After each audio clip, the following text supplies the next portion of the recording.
Wee, I don't remember reading that. Hello, everyone. I am BowserJrXD. Welcome to the Quaker State 400 at EchoPark Speedway, race 18 of 36 for the NASCAR Cup Series in 2025. It's time for the start of the TNT slate. 5 races, all of which span the in-season tournament, where 32 drivers will face off bracket style over 5 races to win $1 million. I have my bracket set. Here's hoping. Maybe I'll get $1 million and have enough to live on for a bit after graduating grad school, which is where I'm at right now. Okay, so I'm trying to say, it's the 4th Super Speedway race of the 6 that we'll have, or the 8 if you count the duels. 40-car field, which is always wonderful, and obviously the best of the Super Speedways, considering that you have to lift, and that creates lots of passing opportunities within the field. I'm looking forward to tonight.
Superman is only in theaters July 11th. You can get your tickets now. And from the Man of Steel to the Man of Social, there is absolutely no kryptonite for Mamba Smith, who's going to be hanging out on the alt cast all race long. Mamba, it is good to see you, my friend. What's your message to the fans before this race gets started? Everybody. It is good to be seen. Hey, Shannon, hey, everybody. Listen, TNT is back, but we brought some friends along with us. We know you're going to be watching the main broadcast right here on TNT, but the alt-cast with Larry Mack, America's crew chief, and the mayor, Jeff Burton, will be on True TV. Now, if you want to watch them in-car and have audio, go and check out the stream on Max. And, of course, social. Bleacher Report is here with us. We got BR Racing. It's going to be keeping you up to date with all the in-season challenge information. All right, take a look at that. There are probably going to be some comers and goers on that all broadcast. What do you think, Jamie? Good chance? I mean, the mayor and America's crew chief together on the all broadcast. Everyone is fired up. There's NASCAR on TNT intro is fire. Yes, thank you guys. Everyone, social media, keep it coming. So Larry Mack and Jeff Burton are doing a second.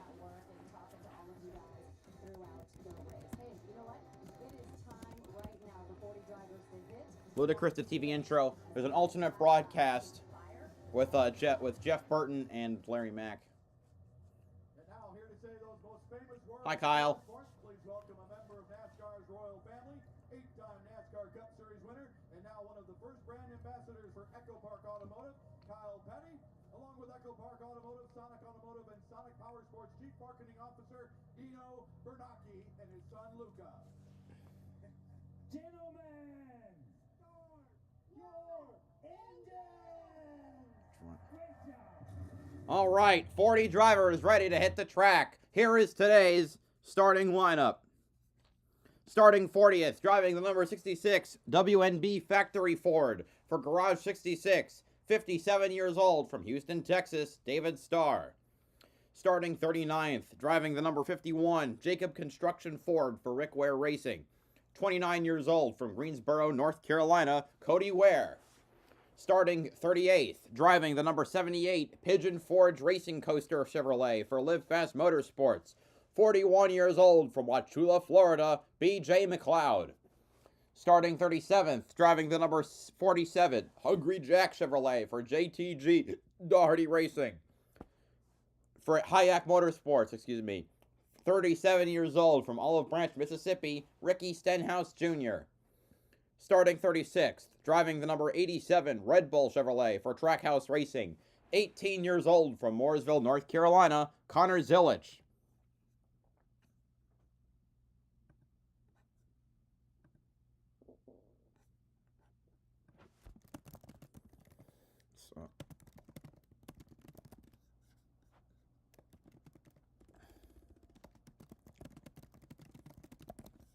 Starting 35th, driving the number 88 WeatherTech Chevrolet for Trackhouse Racing. 36 years old from Auckland, New Zealand, Shane Van Gisbergen, the first rookie in the field. Starting 34th, driving the number 1 Wendy's Fresh Ways to Frosty Chevrolet for Trackhouse Racing. 32 years old from Alva, Florida, Ross Chastain. Starting 33rd, driving the number 11 King's Hawaiian Toyota for Joe Gibbs Racing. 44 years old from Chesterfield, Virginia, Denny Hamlin. Starting 32nd, driving the number 71 Delaware Life Chevrolet for Spire Motorsports. 40 years old from Glendale, Arizona, Michael McDowell.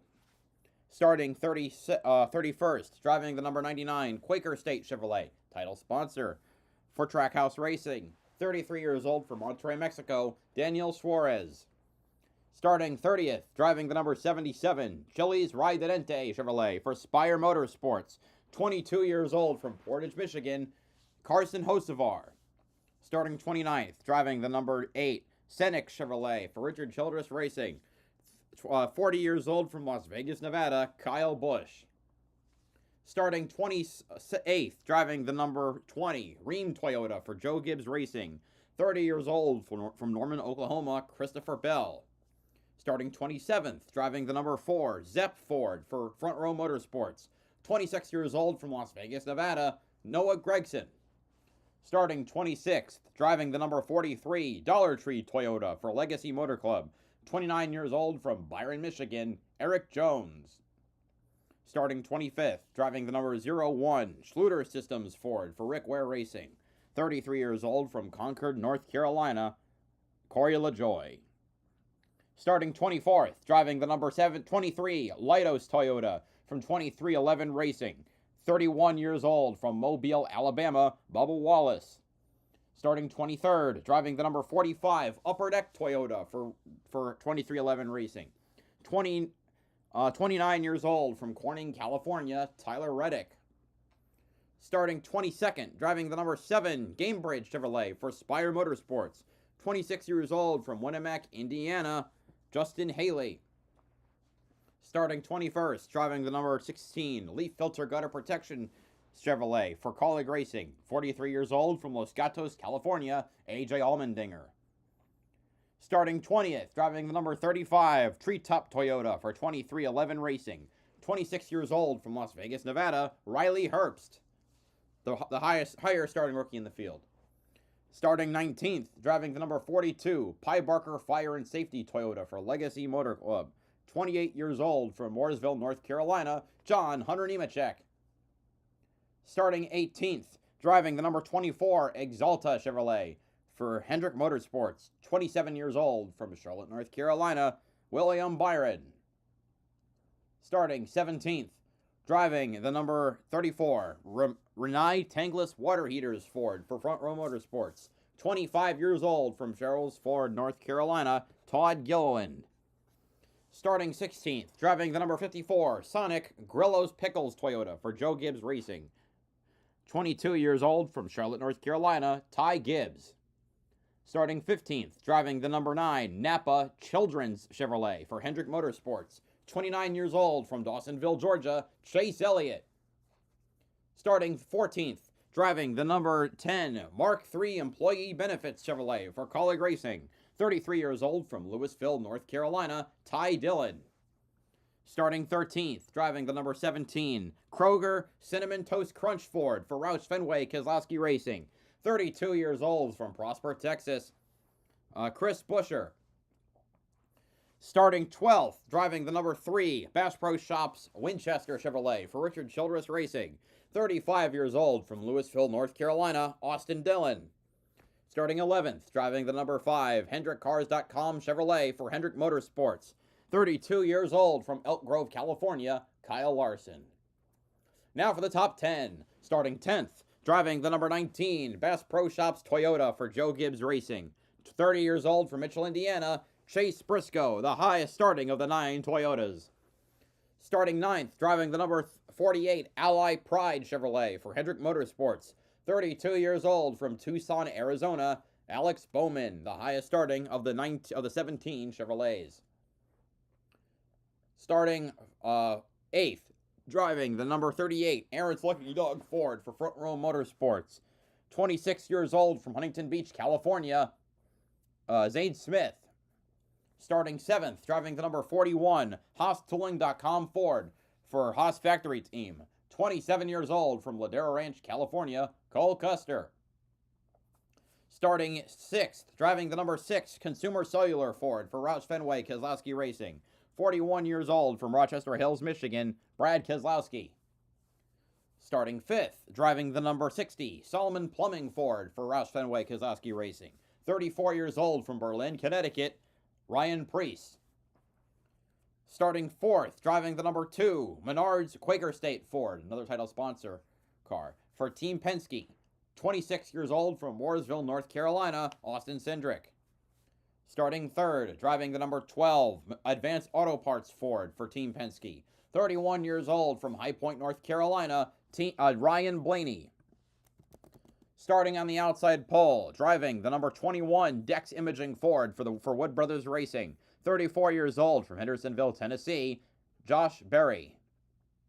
And on the pole, driving the number 22, Auto Trader Ford for Team Penske, with a pole time of 30.979 seconds and an average speed of 178.96 miles per hour.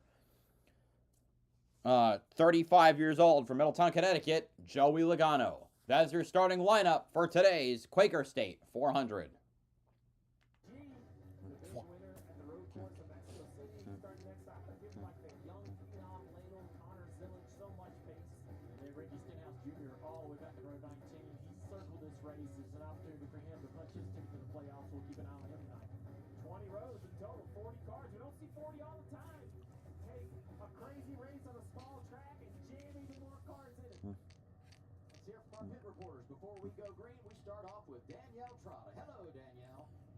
Let me turn. I'm gonna turn on the True TV broadcast and see how that is. Is the fact that William Byron's only won one race and he's been so dominant. Now that one win was big.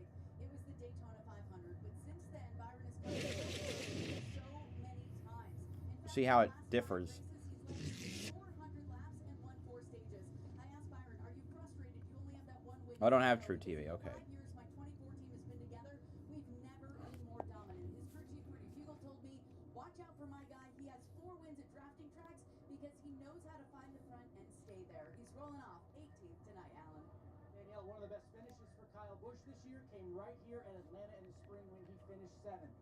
He needs another one tonight. The 2-time champ is now way below the playoff cut line, and he needs a win or at least a good run tonight. I talked to his crew chief, Randall Burnett, he was honest with me. He said, "Look, before we can even think about running up front tonight, we just have to get better at the basics, blocking, tackling, being good off the truck, having speed. Without practice, they don't know what kind of car they have." This track has been good, though, to Kyle Busch. Remember, he was on the losing end of one of the closest finishes in NASCAR history at this track. He can get it done. He just has to do it tonight. He's got a lot of work to do. He starts 29th, Marty Snyder. Alan, when I talked to Billy Scott, the crew chief for Tyler Reddick this afternoon, I asked him, "What do you need to accomplish tonight?" He said, "Honestly, we just have to stop the slide." Tyler Reddick has lost 33 points to the cut line in just the last 3 races, and as Scott told me, listen, we would love to win a race before the regular season is up, but our main goal, just develop some consistency. That's how we won the regular season title. Let's see how they're. Area that's going to take to be successful tonight. Every single driver I talked to talked about having track position at the right time in this race. If you get a speeding penalty at the wrong time, it can end your night. One of the most unique pit roads on all the circuit. You enter pit road at the end of the backstretch. You run the apron through turns. So I'm curious to see how the True TV broadcast is. 100 lap stage 2, the final stage also 100 laps. That fuel window around 70 laps. I think guys might try to stretch it, save a little bit. But if you run a full out, about 70 as far as you can go. Let's do our race know-how presented by Napa Auto Parts. Well, it starts with the strategy. It just needs to be efficient. Goodyear tires are not as big a priority here as other racetracks. It all comes down to that Sunoco fuel. Be efficient when you're on pit road. There's been a lot of things happen around you as a driver on this racetrack. But communication from your spotter will be so important tonight. Helping sort of paint the picture of what's going on around you so you can focus on what's important. And also, a little help, a little luck. We're going to talk about pushers in row 2 on these restarts. You're going to need people to commit to you, to push you into the lead, clear into the lead on restarts, as well as we're racing around this racetrack 3 or 4 wide. Helps one thing. I'd rather be lucky to good anytime, Adam. A lot of luck. I take a lot of luck. It served me well in my life. I'll take lucky every time because I am no good. Let's get a little pep talk. Team radio, number 7, Justin Haley. Eddie, I've had about 2 energy drinks already. I'm getting wound up. Okie dokie, that's good to know. But yeah, let's make it happen. Please tell me, Dale, you haven't had any energy drinks because you've been on the chip all week long in anticipation of this race. I made that mistake one time at Martinsville and ended up, the car looked like it ran 500 miles after only 100 miles, so we'll have to keep an eye on that 7 car. He's going to be full of action tonight. And 100 was a stretch because I remember about lap 20. He told me to write the notes. Hey, take your notes out. I thought I was getting some car info. He goes, we got to cut down on the energy drinks before the start of the short track. Logano goes inside lane here, and we talk about the starting lineup and all those Penske guys up there, but it's interesting to me that he's down on that inside lane. You know, we could talk about the calamity, as Dale mentioned earlier, and trying to be patient, but you can't wait too long. You have to go right off the start. You have to get positions. You know, everyone knows track position matters. You just can't wait until we're near the end of the race and think you're going to magically leapfrog your way to the front. And as you look in front of Christopher Bell, who won this race, he's starting back in. Here, they've done really well winning a lot. So I'll check back in this maybe during before they get to commercial, or at least I gotta hear at least 1 lap under the True TV broadcast. I like the graphics they're used so far for the TNT stuff. Look at the numbers there and what's happened since we went to this draft configuration in Atlanta. Yeah, you see the stage wins, laps led. They really are really strong here, but it seems like when it really comes down to taking the high risks, everybody's game, and somebody else finds their way to victory lane, so we'll see. The champ, Joey Logano, starts on the pole. Next to him, Josh Berry. It'll be 260 laps around the 1.5 mile super speedway. Kicking off the 3rd channel of the season, the return of TNT for the first time in 11 years. They go toward the restart zone. Here we go. We're green at EchoPark Speedway.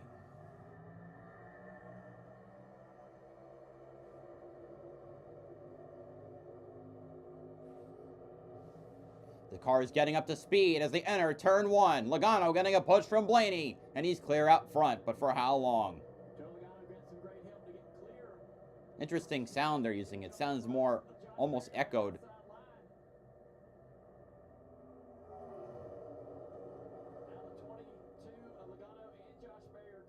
All right, Barry's clear for 2nd.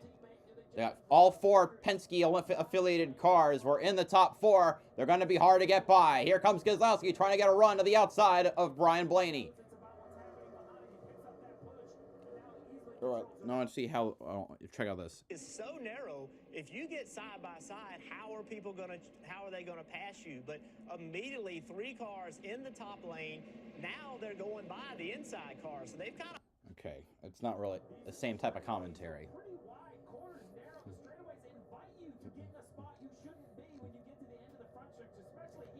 All right, Keselowski's able to stay side by side, but the front 3 are Logano, Berry, and Cindric.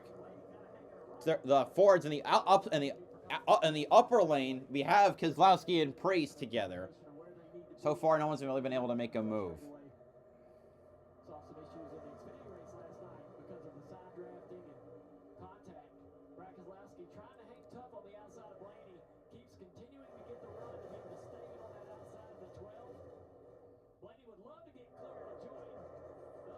Like the view from the flag stand. Blaney's starting to lose his help.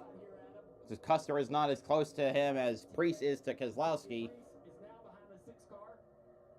Got 3 wide a little farther back in the pack. See, Allmendinger trying to make a dive to the inside, but dives back in line. Every movement has to be just more precise and more committed is what I would say. If you're going to change lanes, you have to change them. You can't kind of nudge your way over. Mentioned Priest, another one of the forwards up there. Behind him, 38, Zane Smith, looking for victory for the first time this year. 41, Cole Custer. That team has been performing at a high level lately. And right behind him, the 5 of Kyle Larson, a driver that doesn't always enter the conversation when we're racing in the draft. Won a stage here earlier this year, and they're getting closer and closer to winning it this style. Well, he got out of the car the last time they raced in Atlanta and said, I had a lot of fun. That's the attitude. When you start having fun at these races, that's when they start going well. Brad Keselowski still on the outside of the 12. Right now, it seems pretty hard to pass outside of the top. Well, it is hard. No one's been really making any moves yet. I don't know if the tire deck hasn't clued in yet. We're not really seeing anyone be able to work their way through the pack yet, which concerns me.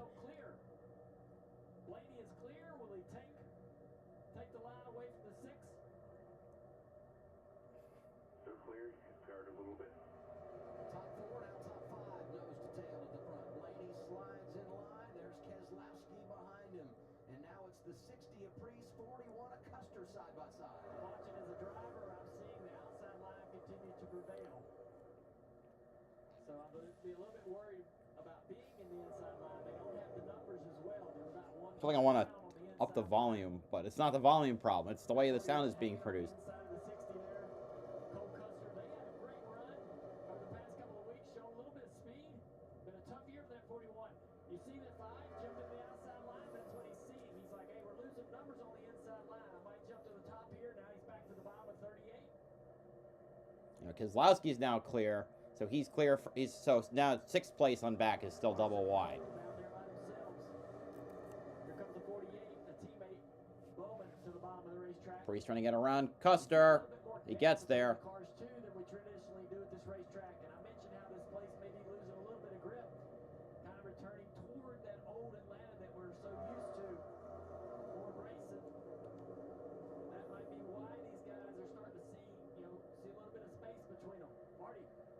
Dale with Roger Penske in the house. You couldn't draw it up better for Team Penske. Qualified 1 through 4. Right now 1 through 4 on the track. And Junior had a very interesting conversation with Joey Logano before the race on their theory of why they want to lock out top 4 spots if they can. Because they're impossible to pass when they're working together. They can run 1 through 4, then it is Daytona or Talladega. He said single file or double file. Do you agree with Joey's take on that? That when they can run 1 through 4. Bowman trying to get by Custer. Here's a look at Hamlin and Connor Zilic. They started near the back, and so is the other car that they're looking to make a move on. SVG.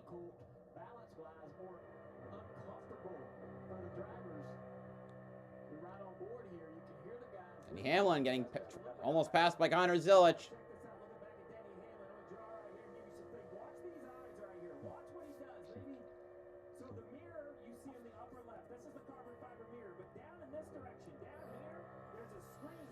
It's his rear view camera. Just watch. First of all, I don't think he's blinked since we've been on board. I mean, look how wide those eyes are. But then just watch. He will look down to his right, up to the mirror, over and over and over again. Every lap, every corner exit. Also listen to Good move there by, looks like we got a move coming forward with Justin Haley. Trying to get by Denny Hamlin. He got by Zilic. And he gets stuck behind him. Rolls a little bit out of the throttle right there. That's the magic, is the minimum speed. You know, I know 185, but there are tracks we run 200. So it's not the top speed, it's in the middle of the corner. You're still running 180. That's what makes this racing so crazy. Got Hamlin back there. Yeah, I just think we're going to see a little bit of a different type of race than we expected because You think? cars just aren't handling quite as well or have quite the grip that they're used to. Now, as it gets cooler, we get later in the night, that's going to improve somewhat. But you can already see this field starting to space out just a little bit. Kyle Busch trying to get by LaJoy. The cars are going to really struggle here in another 10 or 15 laps. Joe Logano qualified on the pole. He's led the first 12. In fact, he's led the last 6 races here in Atlanta. Top 5, Logano, very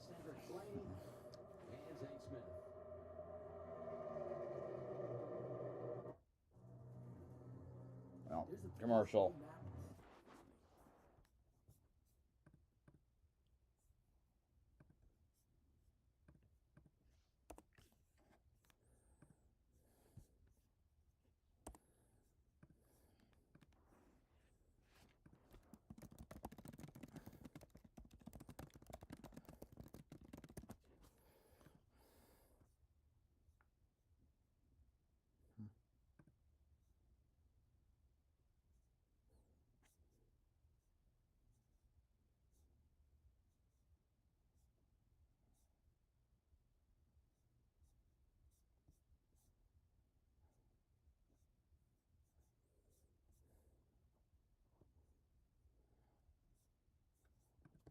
Host of ours up 12 positions.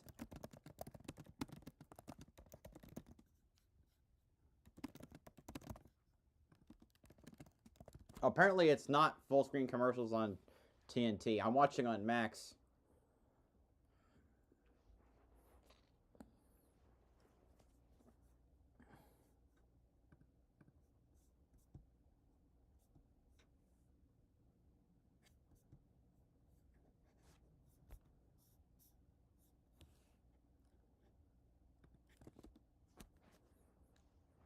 A host of ours finding a way to make it work. You know, it's him.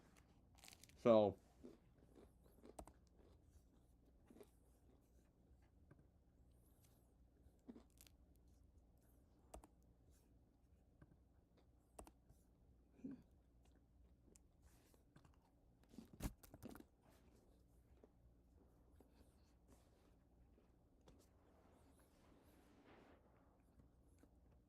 He's up 17 spots since the start of the race.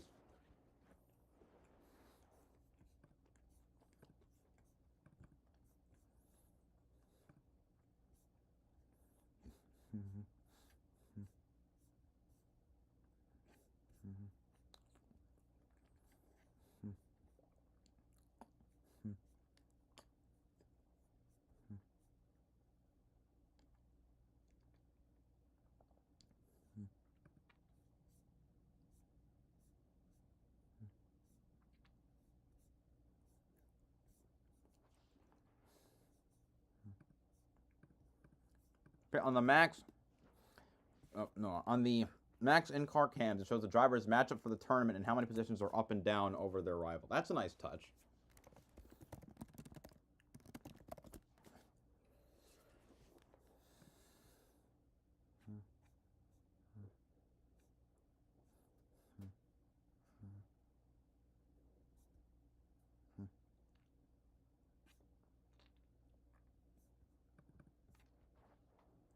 Well, it's the separate. Oh, we actually have movement. There we go. Fans of Fast, official partner of NASCAR. 19 laps in, stage 1 here at Atlanta. Will he be up to 8th? Let's get a report on Tyler Reddick. And Marty Snyder. Boy, Adam, you hear a super speedway race and you think teams should be able to, and drivers should be able to run their way to the front, but the Toyotas who qualified in the back have gone nowhere, including Tyler Reddick, who's only I was looking for a move around Zane Smith. I thought maybe it was Alex Bowman, actually. 300 cars in the top 10 right now. None of them, only one qualified that high, that being Bowman.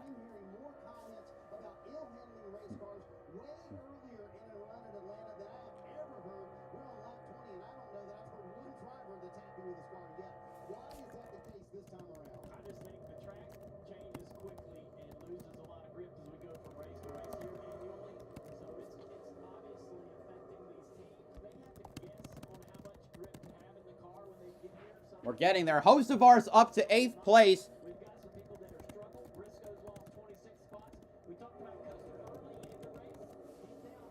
How did he do that? I mean, like now, but we're final. Now we're final. This is what Atlanta's supposed to look like now. Like constant lane changes has been a signature of how Atlanta has developed. You can see it constantly splitting through the turns while drivers try to find the openings. This is what it should look like. In the right direction. Remember, he's something of a lightning rod. Maybe too aggressive, some competitors say. His crew chief says he likes the aggression because he's been aggressive. Clearly, his driver, Carson Hocevar, is learning what he'll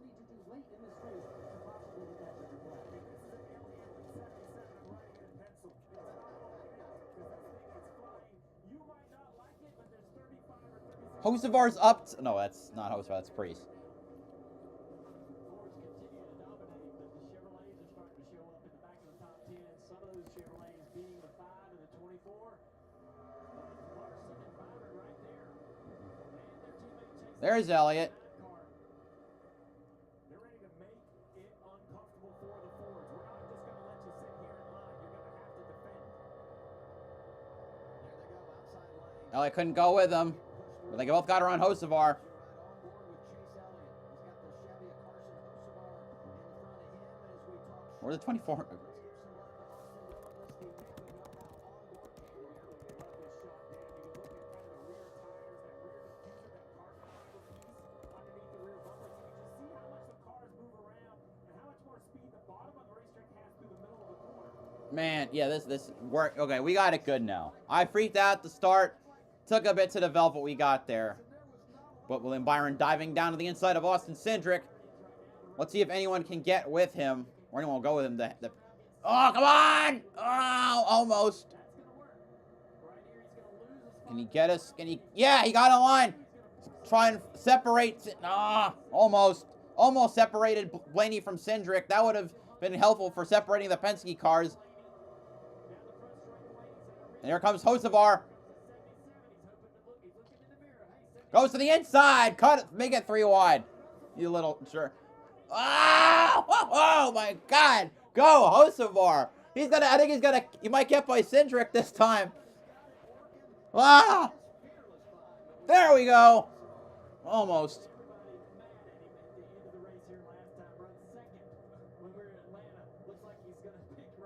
Come on. Come on, Carson.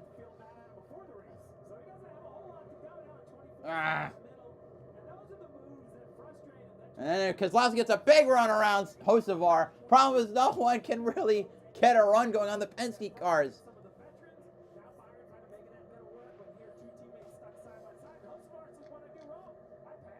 Brad gonna try and get around Cindric again. No one has been able to get by the 2.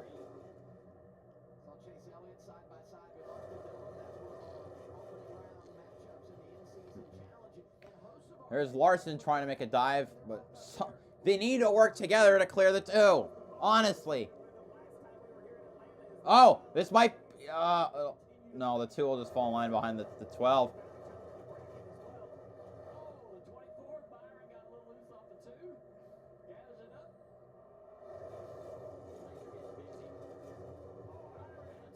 Oh, look at him. Rip right in the wall around Hocevar, maybe around Larson as well. But they can't get the top 4. Penske. Oh, come on, Brad! Yeah! He got him!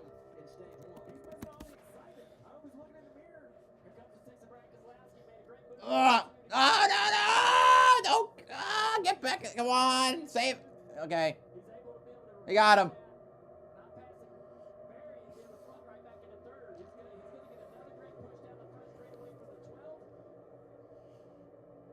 Brad running high. Let's see if we're going to get a good run on Berry, I think, this time. Who's they're going to go with?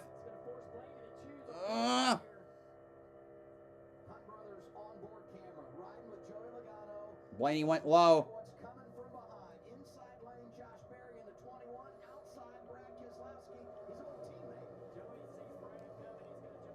Now the Penske bros are now have to go 2 wide now.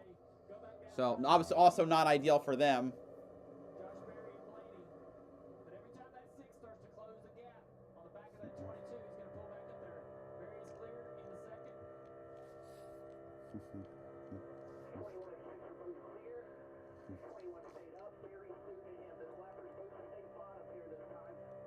Now can anyone else get around the other Penske cars? Oh, Brad dipping out of the inside, trying to get a run on Josh Berry. I don't know if he'll be able to clear for second. Yes, he does. Almost. Oh, it was almost clear. Or is he? No, he. Oh, sliding up. Is he? Yes, he is. Oh, he got him. Clear for second. And there's Christopher Bell, one of the only Toyotas. Seems to be trying to make a move. Oh, he's going to try to move. Like, I don't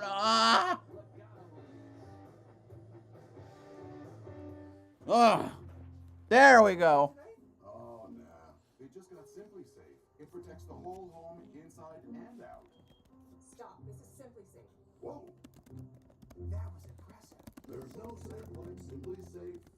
A diagnosis doesn't define you. Even ATTR cardiac amyloidosis. You've come a long way. Your path was never set in stone. You charged ahead. So why would life with ATTR-CM define you?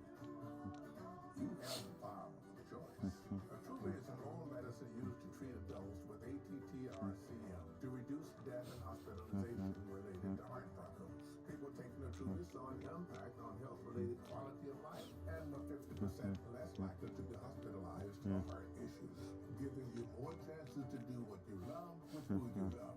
Tell your doctor if you're pregnant, planning to become pregnant, or are breastfeeding, and about the medications you take. The most common side effects were mild and included diarrhea and abdominal pain. If you have ATTR cardiac amyloidosis, ask Oh, we got a caution. if a Truly is right for you. It's time to get busy living. This is the best Chipotle order. I would like a bowl, Triple wrap. mild, medium, hot. And dip it in here. Sour cream inside the vinaigrette. Two tortillas, if you know, you know. Lettuce, cheese. Yes. Oh, that is good. Listen here. Rain. Damn it. Why is it always weather?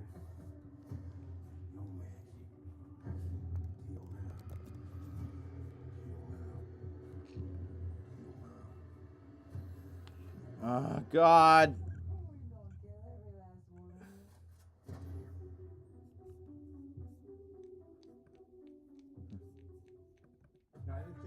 All right, let me look at Never seen me do anything like this before. You'll face 6 competitors. I'm not numbered. For 6 different challenges. This is insane. All at the same time. To make super mega cakes. This is amazing. All new Super Mega Cakes, Monday night at 9. See it first on Food Network. Stream next day on Max. Go inside the race with Max, home of the NASCAR driver cam, presented by DraftKings Sportsbook and Straight Talk Wireless. Access every in-car camera with real-time driver data, multi-view options, and full-team audio. Watch NASCAR driver cam all season long, only on Max. I needed a deep breath. The drivers needed one. Just a hint of a rain shower, so we're under caution just over halfway through the opening stage. Yeah, it's a lot of I'll be right back. Talking about the balance of the car, this is a great chance for them to maybe come in and get some changes. Maybe listen to the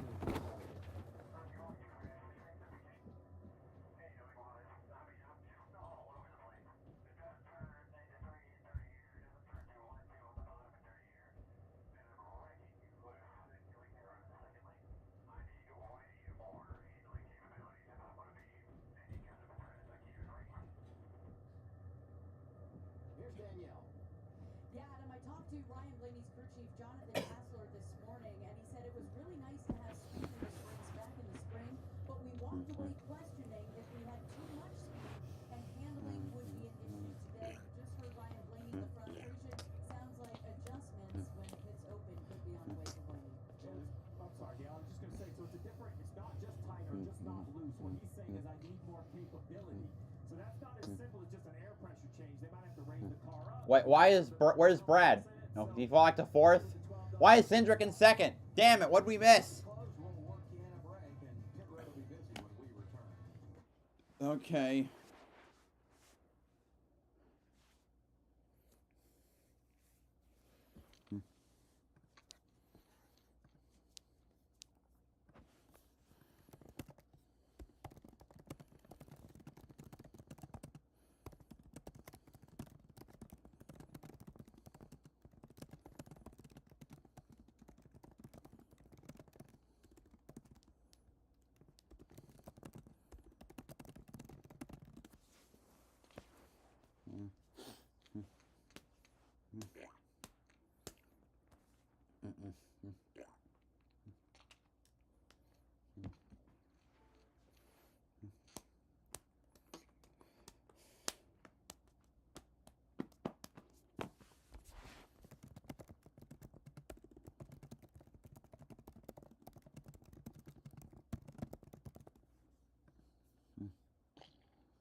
Absolutely. I mean, it's tough, especially in this race. A lot of opportunities though. If there's to be any kind of action in the middle of the race that was to take out a lot of drivers or a lot of competitors, you're going to see some upsets happen.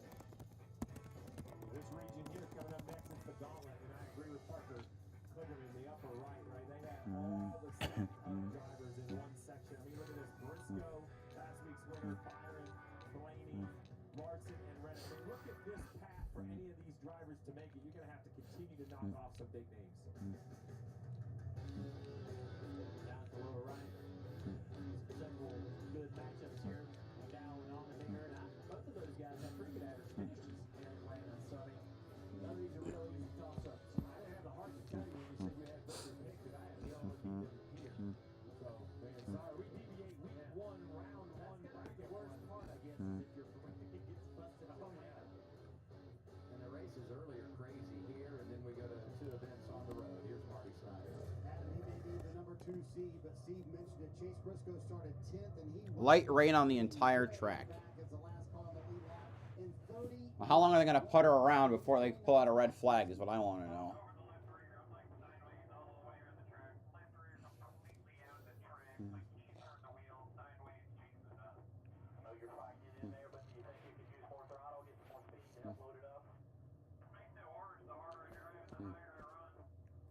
Boy, I tell you what, Steve, what does James Small do? Because the comment that came from Chase Briscoe's mouth when the caution came out, he said, James, it's so bad it feels like the right rear toe link is broken on our car. And Junior, lose condition like that in the draft, boy, that cannot be fun. Well, the only thing I will say... Please, wait, put the car...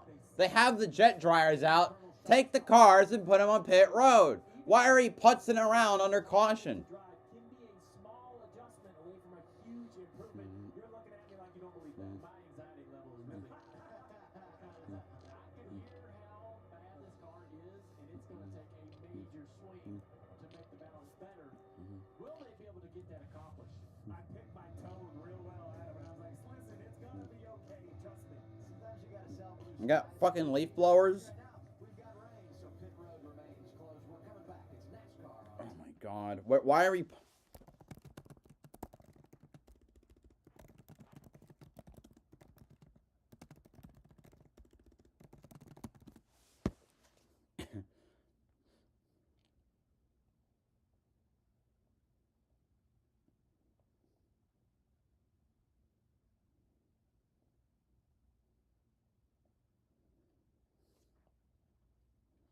NASCAR Canada starts in 10 minutes, so that will be my that's what I'm gonna watch if we still having these problems.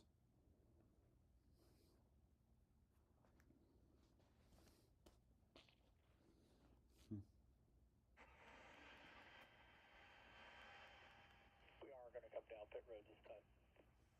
Single file line against the grass, so follow down this time. Got it, okay.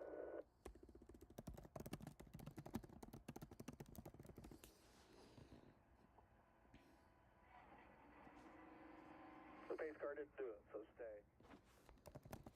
He did do it, okay, yep.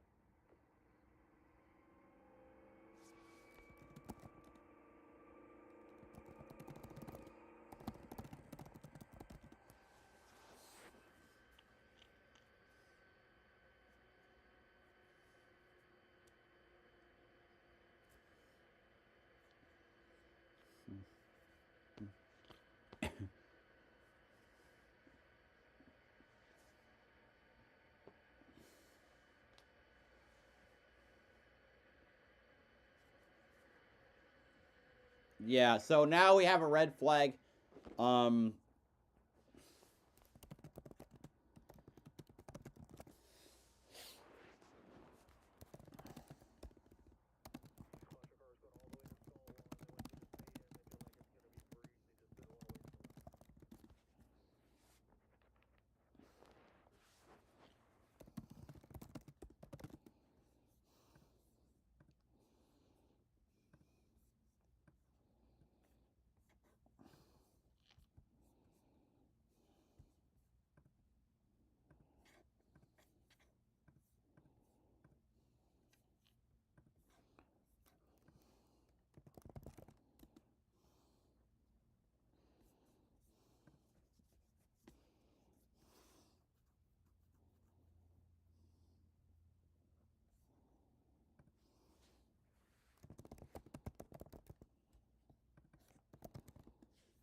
Took me this long to learn that the Canada Series race at Riverside is being tape delayed.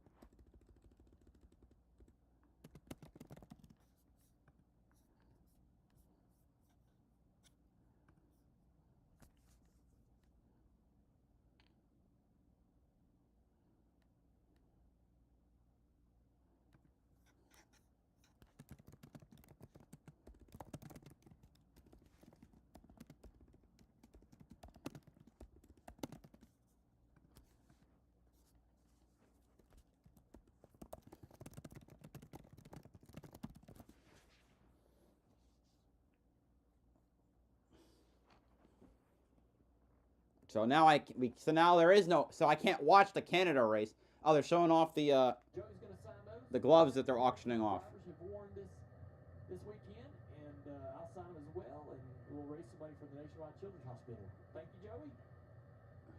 Feel like Vanna White in here. Well, man, I hope y'all get racing soon. I know you're ready to get this thing going, and keep it up front. Okay, thanks. See you later. Did you see him laughing in there? He couldn't hear us laughing, so he was actually laughing at his own joke. He was. Hey, we got a pair up here. This is cool, and I love this that the other day you decided to take your gloves from when you were a crew chief last weekend at Pocono. Y'all talked me into it. I know we did. We just got decided that. You just got made me feel obligated. Live on the air. Here's a novel idea. Right. Say no. That's right. I dare you. Say no. So I've worked with Nationwide for a long time and still work with them. and the Nationwide Children's Hospital. And me and my wife Amy have a fund that supports a lot of things in terms of that deal with brain injuries and other things that a lot of kids I guess I'll have to watch deal with along on support Race for. Center, but it's not the same. And so we've done the grant Oh, program wait. for The many race years. started The already? drivers What the hell? that can do it will. Some are limited on how much they can Okay, so and so, but we appreciate the ones that do, and you can go to the you can watch on. foundation online. Okay, DJ Kennington leads. Okay, well, hold on. And as I said, all drivers assign them. So I'll do this. Going to put into the Hold pot on. are the ones that I used during the pit stops at Pocono when I was a There we crew go. chief. Okay, so 31 lap. Okay, so 300 lap race on a track that's about a third of a mile long. So DJ Kennington currently leads. I don't know how long he's led, but he was the pole sitter. So he's lead by 1.3 seconds. Andrew Rager's in second, so he started a little further back and made it ahead of second place Kevin Lacroix. So they're about to be battling for second. Will LaRue in fourth. Matthew Kingsbury, the rookie, in the fifth position. Ryan Vargas has moved up to sixth place. The first race winner, Marc-Antoine Cameron, hasn't really made any movement. He's still back in the eighth position. And Donald Teach, who qualified third, I guess he had I don't know if he had a crash or a mechanical problem. He is back in last place.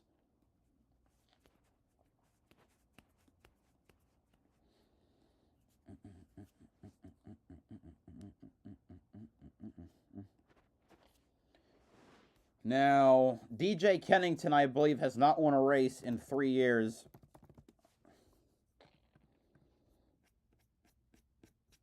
So Kennington, his last win was at Saskatoon International, Sutherland Automotive Speedway in 2022. Massivage, Streeter, Lacroix.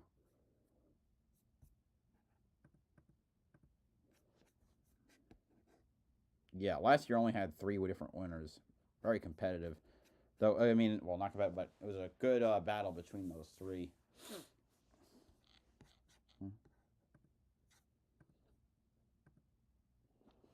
38 laps in, Lacroix has cleared Ranger and is closing in on the leader. His last laps are faster. 2 cars are, so Donald Teach mentioned, I guess he's out. I believe Brian Cathcart also might be out in 13th place. 2 cars, so the other 12 cars are still on track. 2 of them are lapped down. Brent Weller in the 98 and Sarah Thorne in the 8. Kevin Lacroix continues to close the gap on DJ Kennington. Let's see if I can find pictures of what their cars look like. Yeah, the 17. Let's see, Andrew Ranger, 2025. That's the 27 car, it looks like. It looks like that. Evan Lacroix, 74 Napa car. This one, let's see. Let's find Marc-Antoine. Not like that, doesn't look like that. I think this one, 96. There we go. Closer to, yeah, like that. But it doesn't have the Pinty head anymore. Gap is 0.7 seconds, so he's carving more and more. All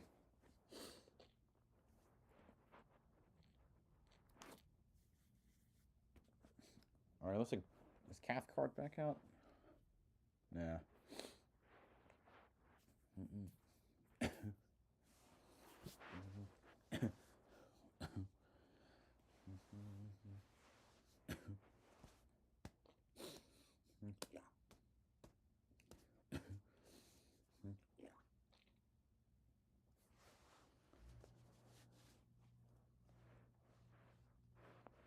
Larry Jackson goes a lap down.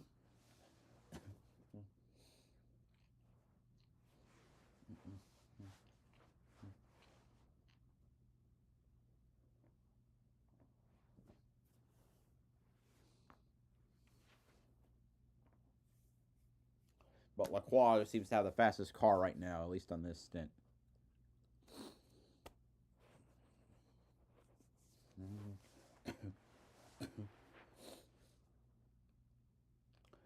So I assume we'll see more turnout once we get to some of the other road courses. I mean, they have 2 races at Canadian Tire Motorsport Park. So one of which we already had. There's what else we have? Circuit iCar, Troy Riviere, Montmagny, I think is Montmagny. They used to go to Toronto. They don't. They don't go to Montreal either. So what else is there? Okay, they're here at Riverside. Sunset, Calabogie, I think is a road course. 1, 2, Sutherland, Edmonton, Montmagny, Delaware, and I'm blanking. I don't remember this. Let me see this tracks. Okay, Canadian Tire, which is a road course. Riverside, an oval. Edmonton, oval. Sutherland Automotive Speedway, oval. Calabogie Motorsports Park, road course. Chaudier, oval. Troy Riviere, road course. iCar, road course. Canadian Tire, road course. Delaware, Montmagny, Sunset are all ovals.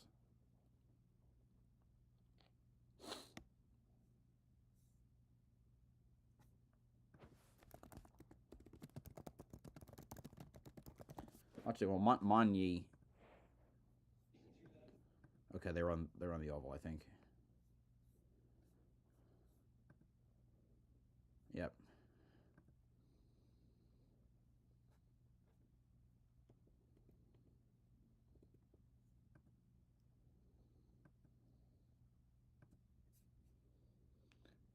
We're still waiting.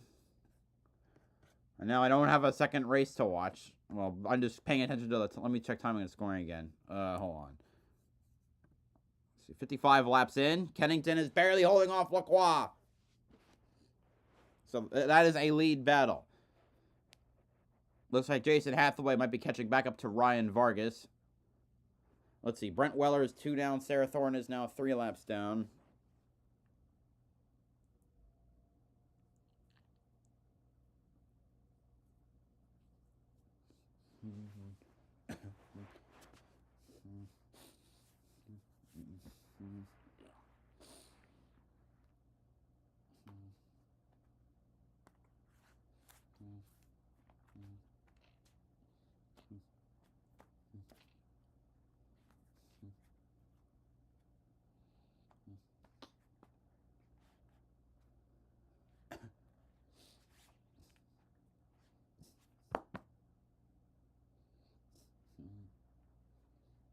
Kevin Lacroix takes the lead on lap 59. So I don't know if he's clear. So the way the margin is suggested... No, he's clear.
Still red. I think the track pretty much ready, but obviously concerned this wasn't the end of the rain.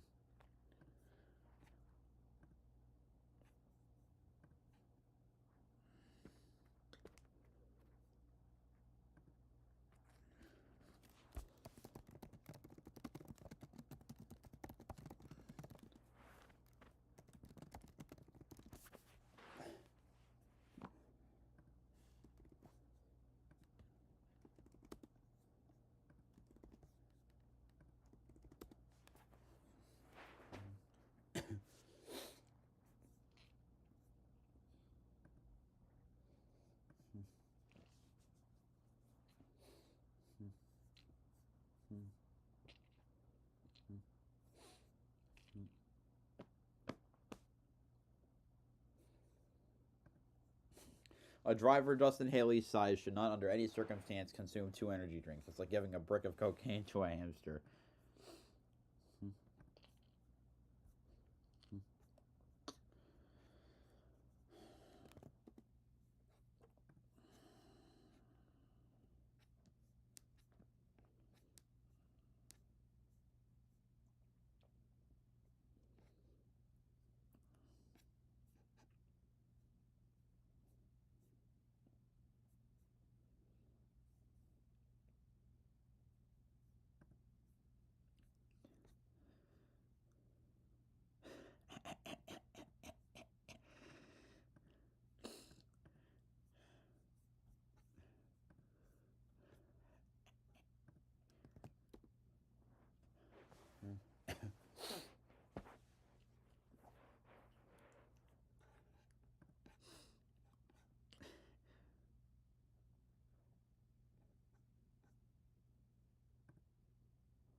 Okay.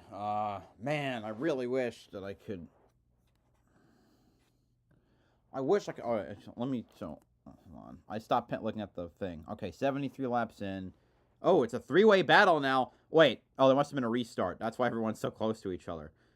But LP Dumoulin and Jason Hathaway are lapped down, which makes me think they might have hit each other. Hathaway's on the lead lap now. Okay, maybe LP Dumoulin had his accident then. Okay, what? Lacroix, Kennington, Ranger, LaRue, Vargas, Kingsbury, Cameron, Jackson, Hathaway. All right.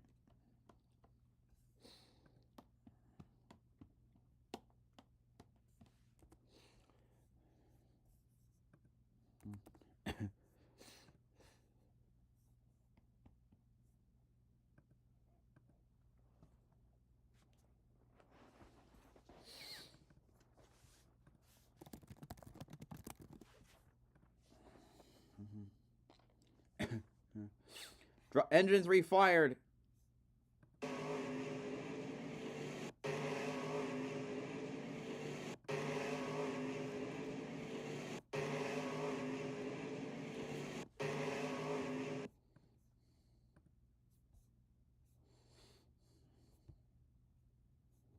Mechanical problem for Donald Teach.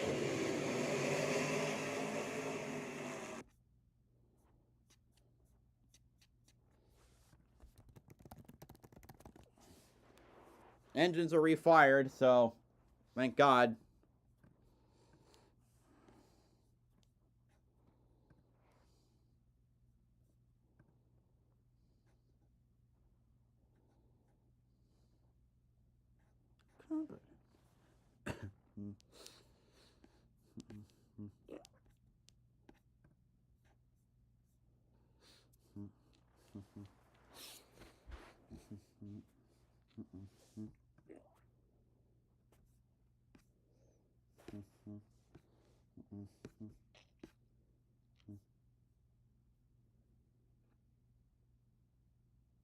Rain, but it has now been lifted. Cars are rolling, and maybe one more time around we'll open the pit lane. Yeah, it's a little messy. The 20 of Christopher Bell wouldn't fire on its own. No harm, no foul. If NASCAR stops you for a red flag, they give you a chance to get pushed off and fired on. But now it's just messy. We got to get the 20 in line before we can open pit road. Hoping they can get it done out here. See Bell doing his best to find his slot. Just because I want to get back racing. I mean, those first 45 laps were kind of nail biting. I think if the track cools, the racing's only going to get more captivating because the drivers, as Chase were talking about, I think the cars will get locked down even more. Alan, what are you hearing on the 20? Well, just as he gets his pit stall pattern spot on the track back, an impressive run already in that first run. He's up more than 20 positions. Obviously, the winner here in the spring. That'd be impressive under any condition here, what he's doing already tonight. But more impressive is that he's doing it with the new spotter. He just started with spotter Tab Boy. They started this week. They haven't had any practice, remember, to really practice or hone their skills. So the first runs they've had together are the first 44 laps of this race. He reported he likes what he hears on the radio. They like what they're doing. The communication between those two, everything going well for Christopher Bell, new spotter, Tab Boy.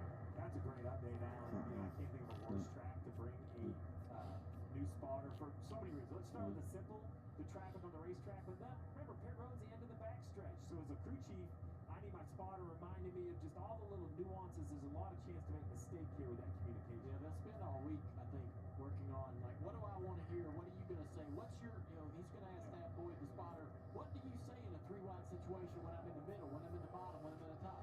Well, this is what I like to hear. I don't want to get confused and get the wrong information, think the wrong thing. Well, to your point, is it inside three, middle three? Is it in and out? Like, there's 3 or 4 different ways to say 3 wide. Chemistry is key, especially in a race like this, Alan.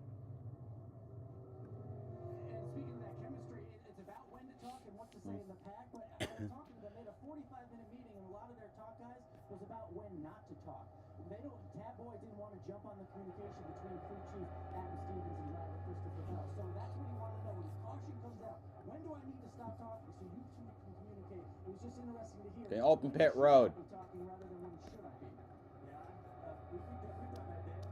Talking on the radio, drive by pit road entry, but it's different. Now it's on the backstretch, or Bristol, it's off turn 3, it's kind of easy. I see the green light on pit road entry. So All right, pit road's open next time.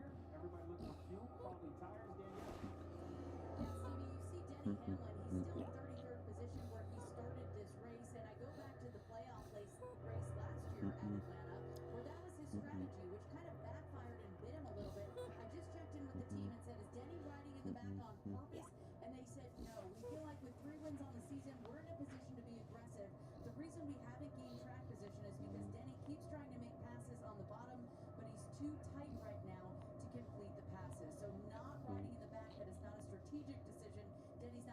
Blaney, who's fallen back a bit from his Penske teammates, is pitting. So Priest leads the cars like pitting along with Bissy Bell, Blaney, I think Kyle Busch. That's not Kyle Busch. That is Chase Elliott, Bowman, Gibbs. Someone I can't see, Allmendinger, Ty Dillon.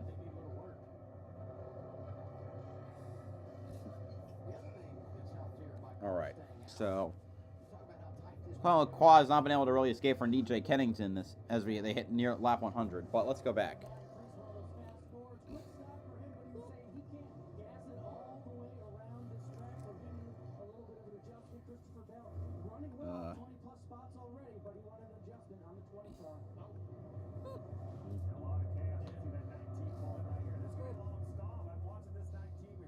Blaney lost quite a few spots.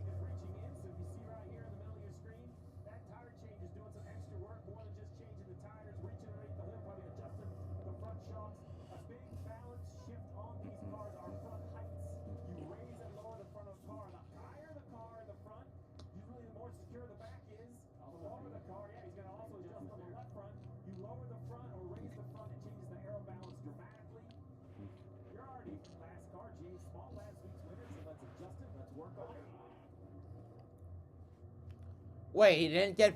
How is there another person on pit road? There's Todd Gilliland. Oh, jeez. Who is that? Gregson. Watch this. Bell kicks it out.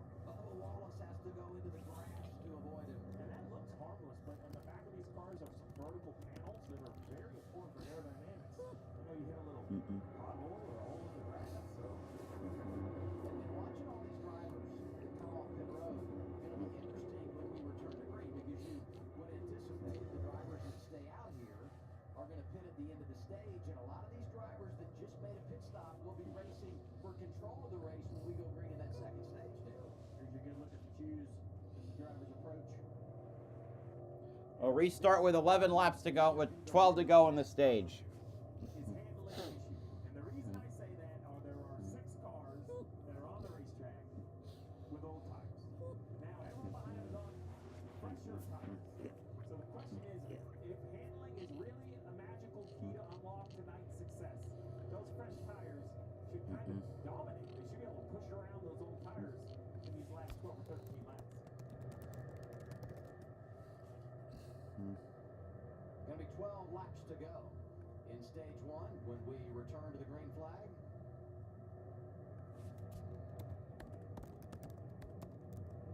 Logano took the inside lane to start the race. And going green here with the man that was on the front row to start behind him, Josh Berry, in that second row. And Joey's going to hope this 21 American can give him the push he needs to be able to clear into turn 1.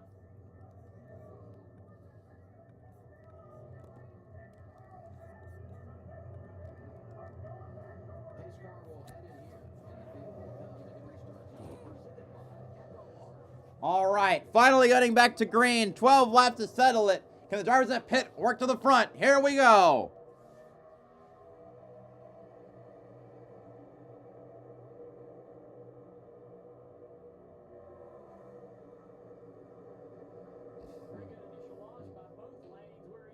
Brad sticking with the 3 Penske cars. Well, the 2 plus the Wood brothers. Hocevar is third on the bottom lane. Watch for him to make a gutsy move.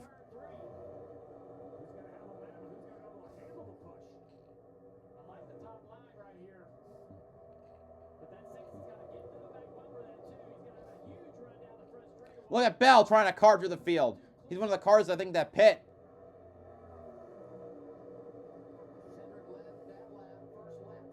Not. Yep. Third lane beginning to form on the outside. There's Ryan Priest, the lead car that pit, trying to work through the middle. He has the tires and hopefully the grip to make it work. Larson up in that mix, bottom lane, third row. Is going to be the 77 of Carson Hocevar having a good first stage. Hocevar still third on the bottom, but 6th, 7th now with Larson being able to get good moves. Wait, Bubba pit for tires. He's up to 8th now, I think.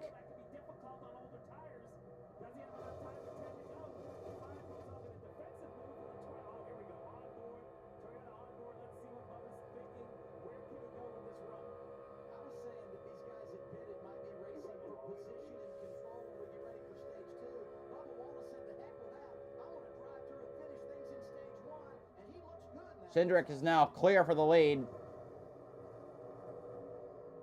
Cindric trying to help his teammates down the back straightaway. Hocevar got in front of Bubba. 6th, 7th. Let's see, Hocevar I think is going to try and shoot the middle. Goes back down behind Josh Berry.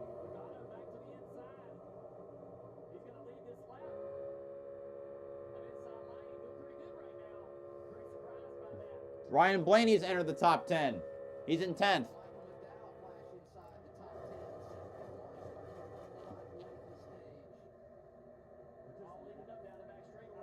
There's Christopher Bell. He keeps making moves to the inside to try and get position. Gonna get McDowell. Might get Blaney. Larson stuck behind Bubba Wallace. Bubba Wallace stuck behind Larson as Larson continues to try and defend. Here's Allmendinger giving a push to Ricky Stenhouse Jr. He started in 37th. He's up to 11th.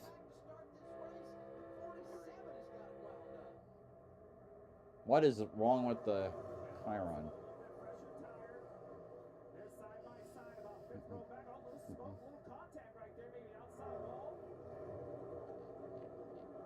Austin Dillon throwing a block on Larson.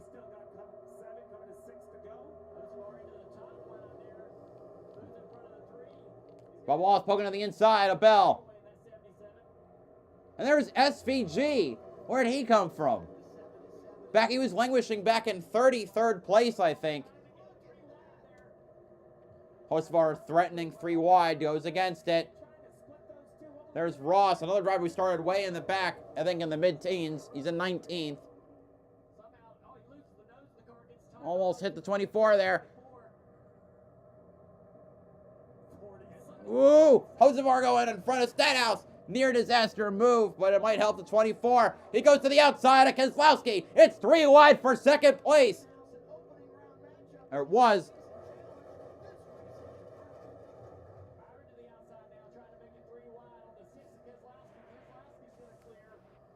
House of Arts gets the 4th. Running the inside. Will it be 3 wide for a second again? Yes, it will. Logano in the middle of a sandwich. Keselowski to 2nd. Logano might start to fall back from the middle. Byron moves to 3rd. Stenhouse to 4th. Here comes Keselowski around the outside to try and take the lead. Can he be the first non-Penske car to lead a lap tonight? A nose ahead as they go down the backstretch.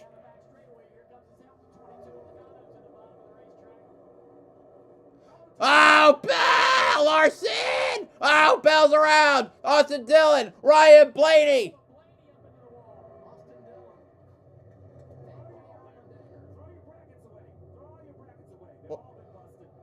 I mean, I had Bell losing his bracket. Damn. Well, there goes.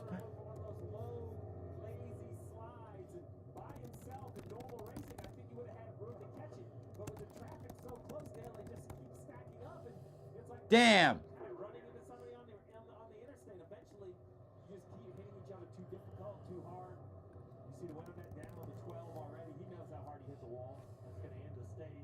Well, 1 Penske car down. Yep, Blaney's out. Bell won here in the spring, led 1 lap. And the AMR safety team is on the scene talking with Ryan Blaney. One of a handful involved in this crash. Inside of 5 to go, stage 1.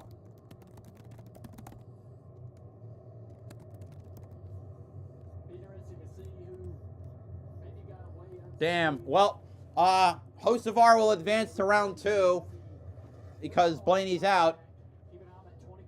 What happened? Like, it looks like he just got loose. Yeah, he spun on his own.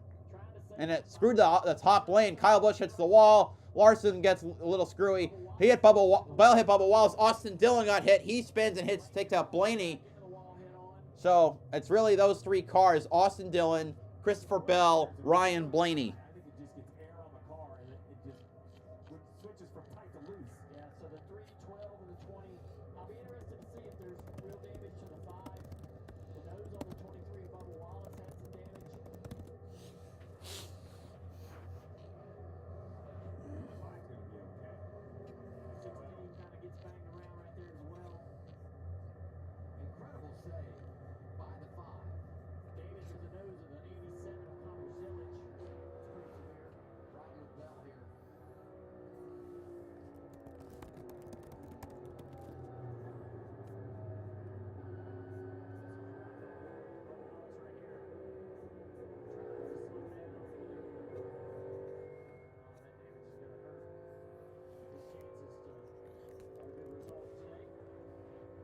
Who got through though?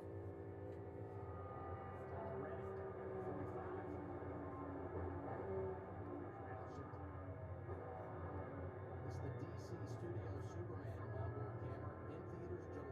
in theaters July 11th. Get your tickets now. The keys to why an onboard camera, when he didn't have much track position, almost comes to a stop to make sure he doesn't get in the middle of this. That's the one thing I do love about the next gen car in these type of situations when we have pack racing. The braking performance of this car allows a lot of these drivers in the back of the field. Someone hit. I think did Blaney hit the wall head on? I think I heard he did. In the older cars, you wouldn't be able to slow down. You'd lock tires up. Trying to see who's out. Pretty regularly. Anyways, the stage is over. So, Cindric wins stage 1, Keselowski 2nd, Logano 3rd, Byron 4th, Hocevar 5th, Stenhouse 6th, Barry 7th, Bubba Wallace 8th, SVG 9th, Elliott 10th. Kyle Busch. A lot of drivers did some good work. But that damage right there to 23 is going to be tough. Why is it zoomed in so much? Jeez. We are going to wrap the stage under caution. Here they go. Like this. Austin Cindric, who scored the leader at the time of caution, and therefore he will collect a stage victory. It's his 4th. Another one for the Fords. Yeah. They have dominated the stage wins. Can they get to victory lane? That's their 10th stage win in the last 11 stages here at EchoPark Speedway. Brad Keselowski 2nd. Logano, who led all those laps, 51 of them out front for the 22 was third. Byron Host. I did have. I did not. I had Blaney advancing. Damn it.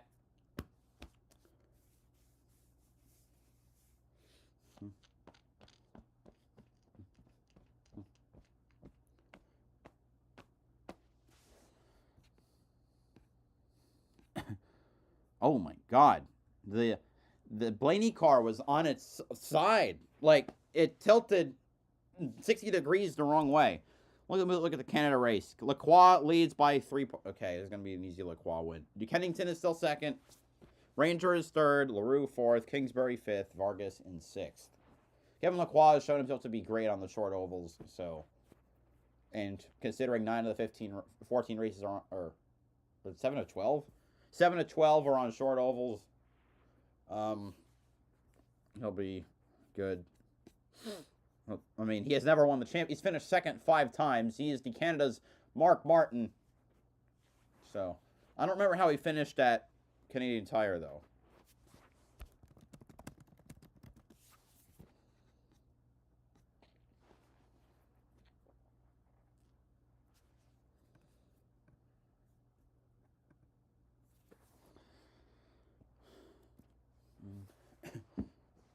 I'll be right back. I can get water. No, I have water on. Okay.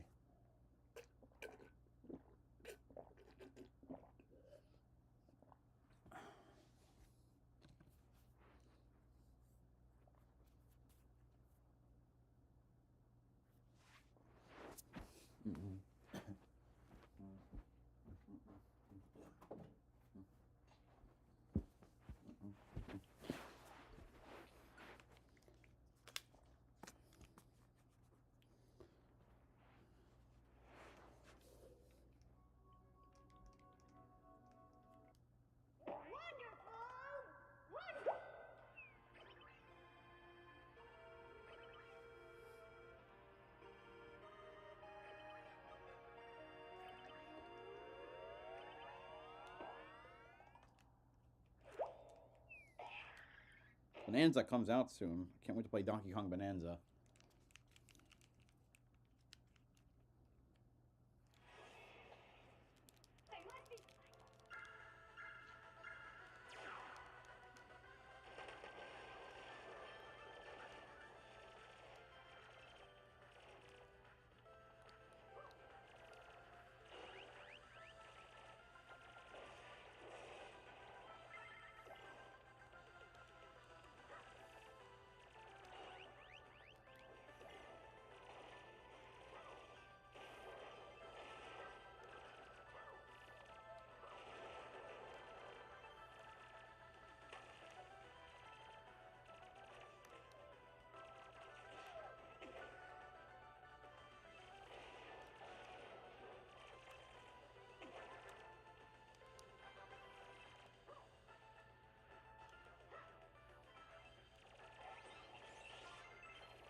We're on still under caution.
Okay, so a few cars are pitting, probably the ones that stayed out.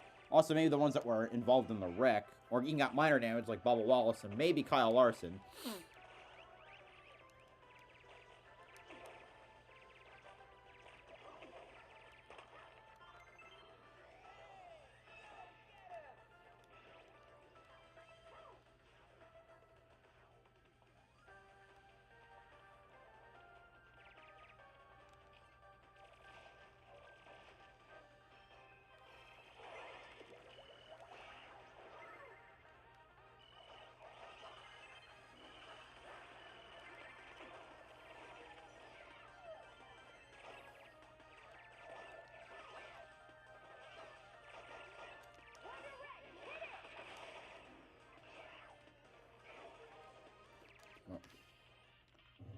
Blaze had a lot of DNS this year. I feel like we get it going pretty good and find some momentum. We never really seem to have things go our way, but really appreciate Advanced Auto Parts for bringing us a fast car and trying to flip the stage just was right in the middle of it. So yeah, just stinks, and that's just the way it goes sometimes. So bring back and go at it at Chicago next week. The Ford's had such speed. How was your car?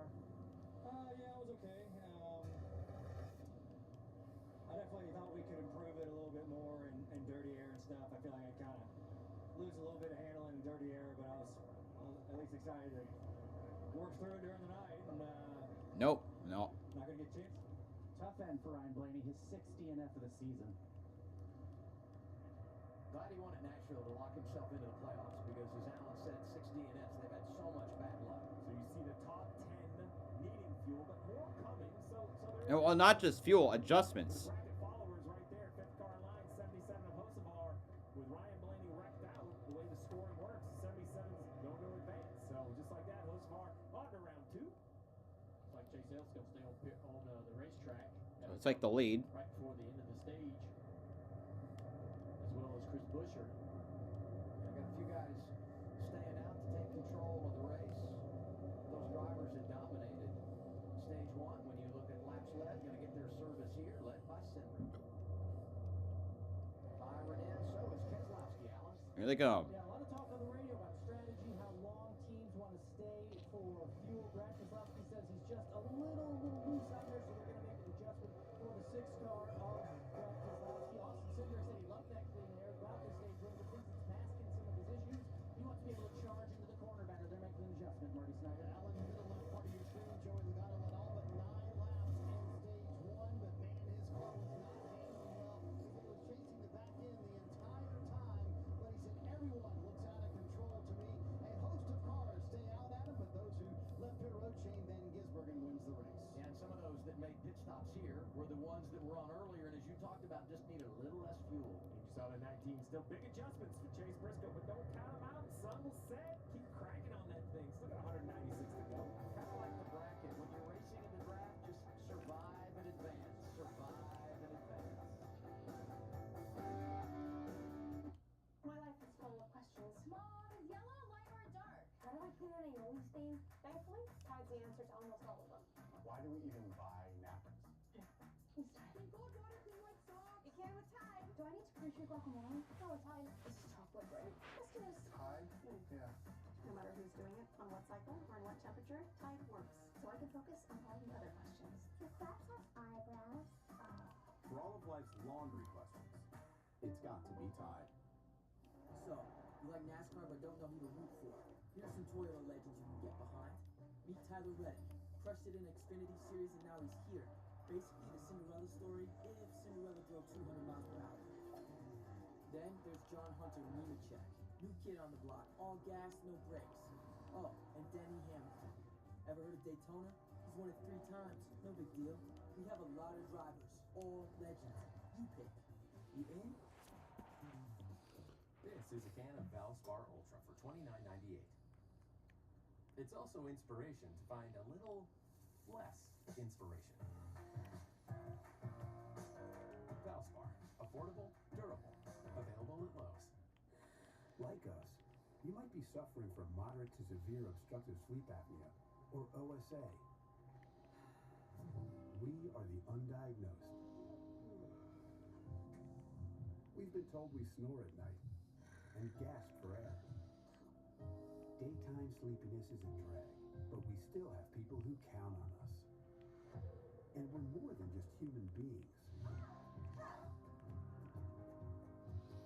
We are humans being.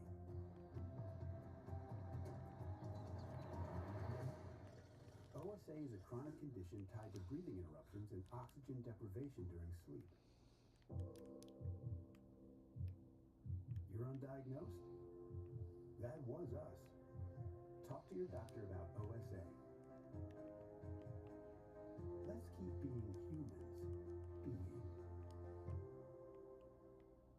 Shop the 4th of July sale at Sherwin-Williams and transform your space with color. Get 30% off paints and stains with sale prices starting at $34.29.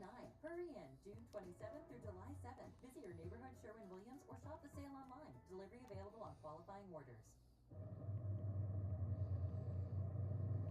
Getting ready for stage 2. Time now for our NASCAR in-season challenge update presented by DraftKings Sportsbook. Let's go over to Larry McReynolds, Jeff Burton, the all-cast over on True TV. What's up, fellas? Hey guys, what's going on? It's been a crazy race. I'm going to tell you what's going on here is that I had Christopher Bell winning the whole thing and he just crashed. So I'm not very happy with that. Well, I actually had Carson Hocevar advancing after this round. A lot of people looked at me like I had 2 heads. Carson Hocevar qualified 30th, Ryan Blaney qualified 3rd, but I don't think I've seen anybody cut through traffic like Carson Hocevar did. From the top of the green flag, he had cracked the top 10. Ryan Blaney pits, gets back in traffic, and now he's out of the race, and Hocevar will advance. Yeah, the other matchup I've been watching pretty closely is Busch and Keselowski. Keselowski has shown he wants to. But can he maintain it? That's the brutality of Atlanta. Continue to do that. Is Busch just kind of riding around, kind of biding his time? I think he is. He'll find his way to the front. But as we just saw with that last wreck, guys, anything can happen. And when it does, your bracket can be busted. And I can attest to that. Burton's bracket busted. Oh, yeah. It does happen. Yeah. We feel your pain. This relief lap sponsored by National Debt Relief. When debt hits hard, National Debt Relief gets you back on track. David Starr gets his lap back here at He had a penalty for pitting, I think, too soon. Oh, there's the choose. Chase going to the bottom, have a mid-side also. About to go. Okay, we're going green next time by. Slide. I have problems. I think what'll be interesting now about the particular stage in the race is all of the cars that we saw at the front of the field, Logano, Keselowski, Cindric, Byron, Hocevar, they're all now outside the top 15. Which of those cars, if not all of them, can drive through this field? Can they get back toward the front, trying to get back control of this race? We also have some drivers that were at the back that are now at the front. Hamlin is going to be up in the top 10 now. Can they maintain and keep that track position that is so valuable in this race? And with this stage being 100 laps, a pit stop will be required. You cannot run it. So we've only seen one really cycle of green flag pit stops here. This new pit road or this entry and this long pit road. We'll get into all of that, but just keep in mind there's going to be a lot of positioning on the racetrack, a lot of strategy behind the wheel, trying to not use some fuel if you can. These drivers are going to be tasked with multitasking during this race and trying to keep hold of the race car. Watching a couple of guys from Front Row Motorsports up inside the top 10. Zane Smith, Todd Gilliland. Smith was great early and then faded, but he's regained some track position here. Chase Elliott front row with Chris Buescher.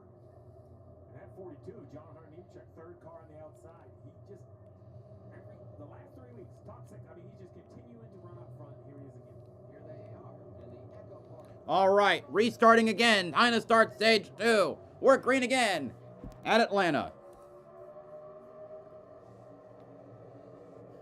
This time it's Chase Elliott who's leads. He was the one who stayed out under the last caution. Superman in the third on the inside lane. Of course, that is Ty Gibbs. Already going 3 wide on the inside. You see SVG. Oh, he goes. Oh, he got a wreck. Hamlin, Reddick. Oh, it's a big one. It's a massive one. Holy shit. Ah, that's the field. Oh, God. Parking lot. That's everyone. Byron, LaJoy, Priest, Larson. Oh, great. There's Byron and Priest. They're both in the same bracket. Hamlin's get. Oh, my God. What happened?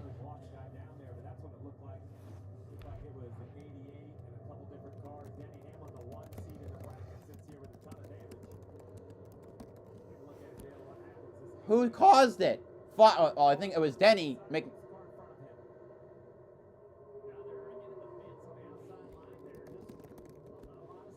Oh my God. What? Like, that's that's everyone. 5, 6, 7, 8, 9, 10, 11, 12, 13, 14, 15, 16, 17, 18, 19. That's at least 20 cars. There's a lot of contact right there. It's Christopher Busher, lifts off the gas, the 7, all those cars behind him. They all just make, they just run in the back of each other. Big accordion effect. God damn it, man. God, well, hey, Zealots looks fine at least. Maybe, except until he ran into Larson. You absolutely were dead on. It was the outside lane where the wreck kind of started. Right, the 88 catches your attention with the block. Oops. But the wreck is on the outside of the race. God damn it! So the 6 cars ahead of it survived. 7 cars and SVG, and everyone behind just got totaled. They got a red flag, all right?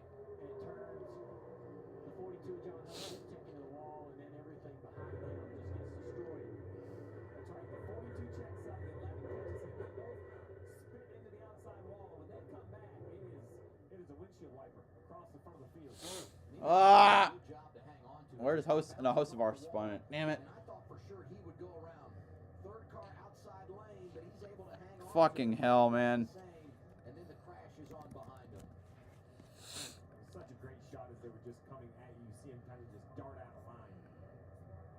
Kyle Busch just caught driver a quarter panel late.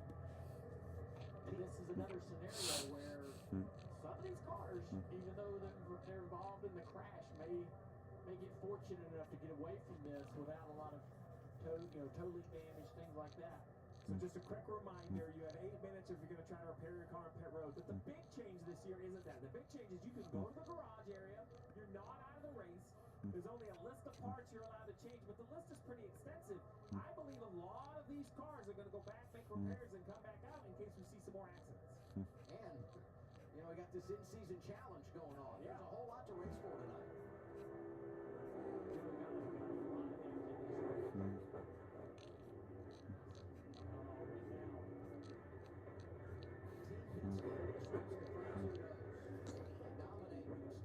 Fucking hell!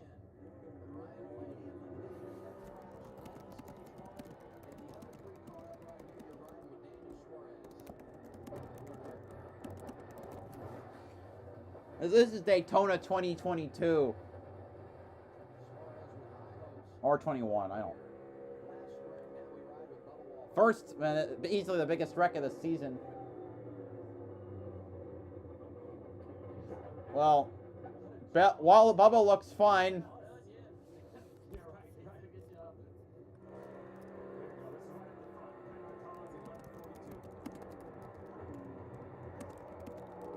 Whoa! Oh, there's damage to. That's Hamlin.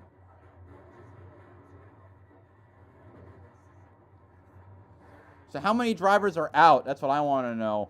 But goddamn. It looks like he turns the 42, but there's contact in front of the 42 as well. The 7, the 42, all those cars. Ah. Figure out why the 42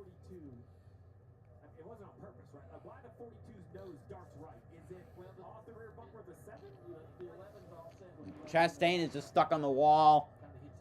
Jones, like, oh, what the fuck is up with Logano's car? It's like one of those horse rides you see outside a grocery store. Starts on the pole, leads 51 laps, nothing to show for it.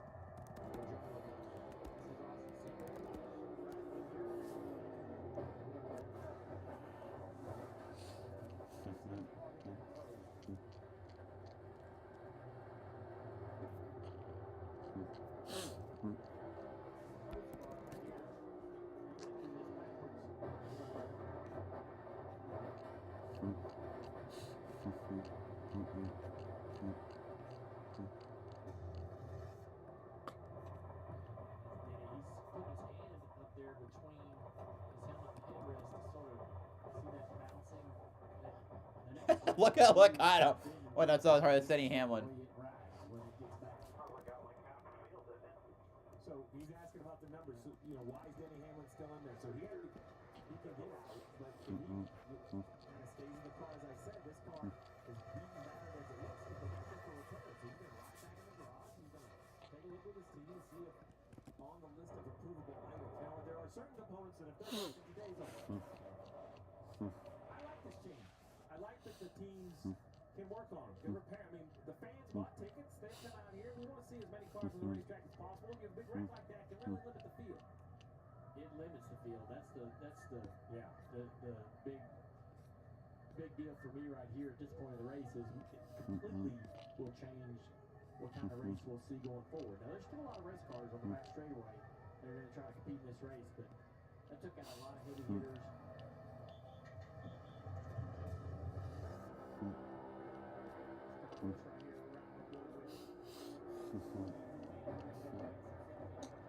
It's Kyle Busch. He hit. Oh, bam. Damn.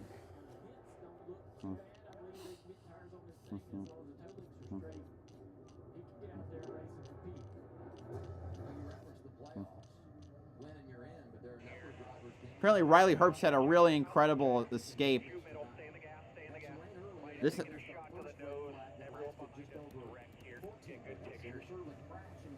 Yeah, red flag, no shit.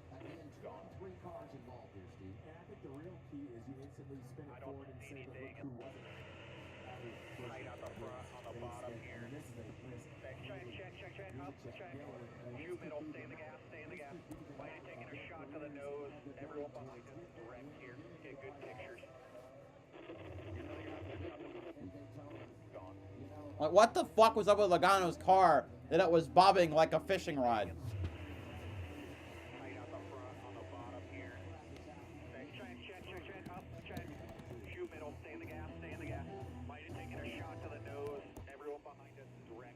All right, let's see how Canada's going. Caution.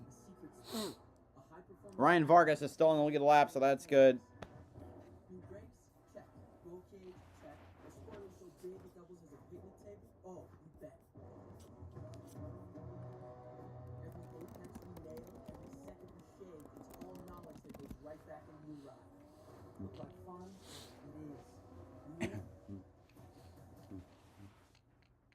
Our nation is standing up for American workers, restoring the pride of making products here at home.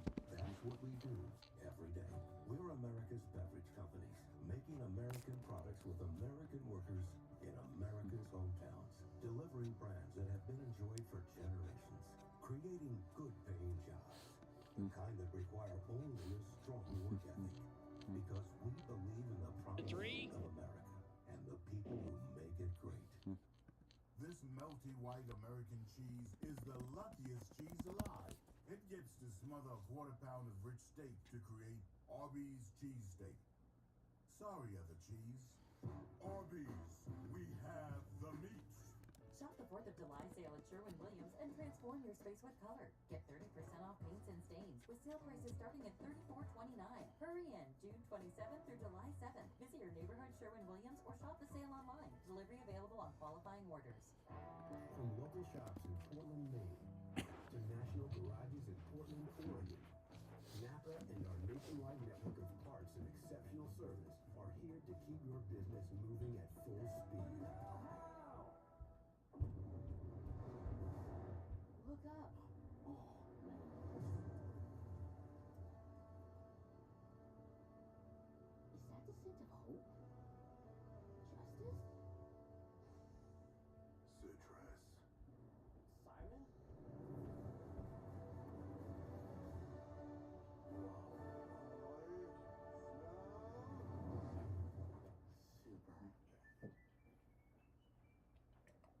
This is a can of Valspar Ultra for $29.98. It's also an admission that... Go on. Okay, maybe it was just a phase. Yeah. Valspar. Affordable, durable. Available in both. Since we went to drafting configuration here at Atlanta, we're averaging 9 cautions per race.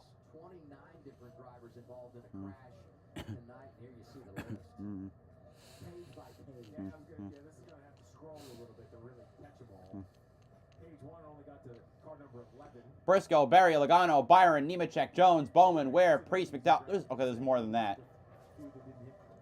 23 cars involved.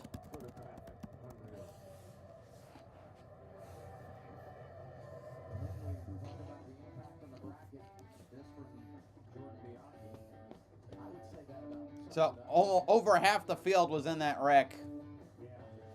Oh.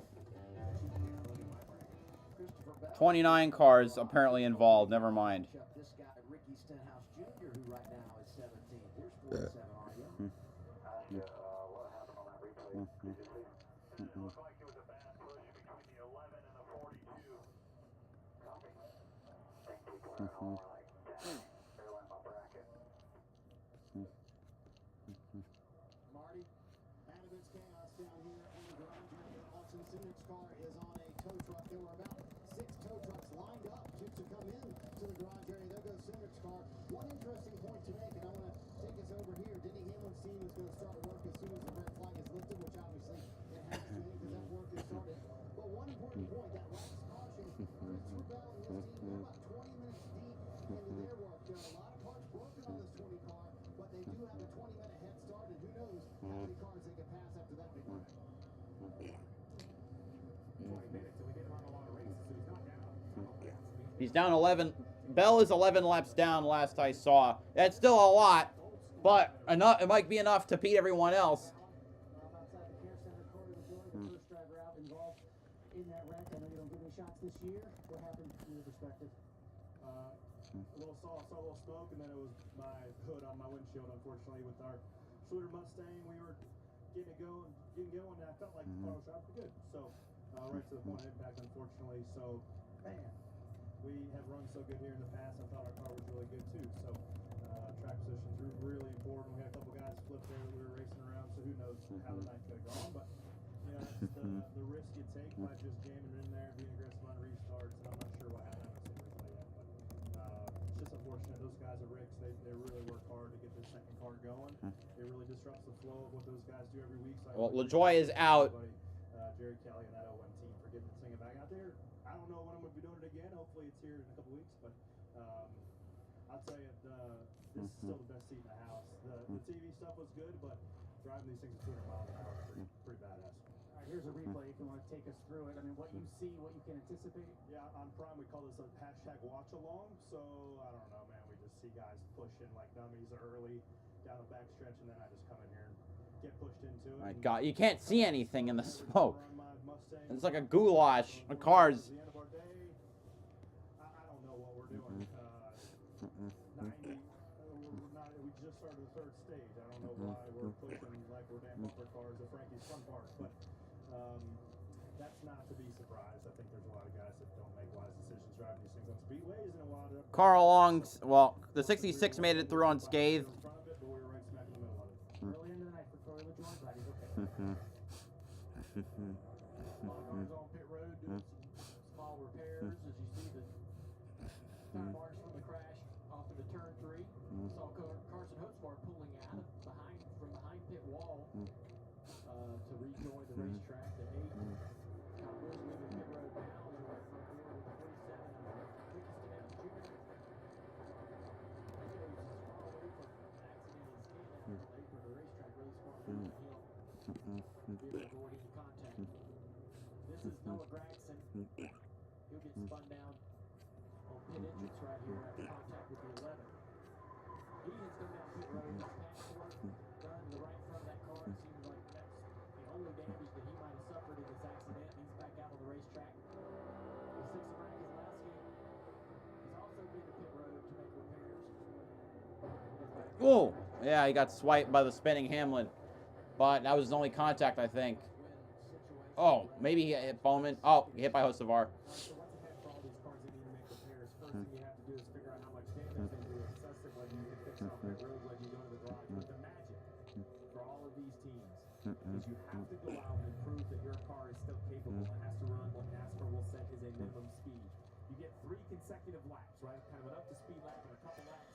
If these guys are smart, they're going to go out, find the drafting partner, try to figure it out with a couple damage cars together. Because if you run 3 and none of them are fast enough, at that point, you don't get another bite at the apple. You're done. Your day is over. You are forced to retire from the event after you take that shot at minimum speed. So take your time, as Marty was reporting with Christopher Bell. Take those extra 5 or 10 minutes. Make sure your car can do what it needs to do so you can stay in the race. Carson Hocevar had it working early. Someone we talked about that put these bracket finals. He's already got his industry going in here with Ryan Blaney was in this crash. Really fortunate mistake, too. Like us, you might be suffering from moderate to severe obstructive sleep apnea, or OSA. We are the undiagnosed. We've been told we snore at night and gasp for air. Daytime sleepiness is a drag, but we still have people who count on us. And we're more than just human beings.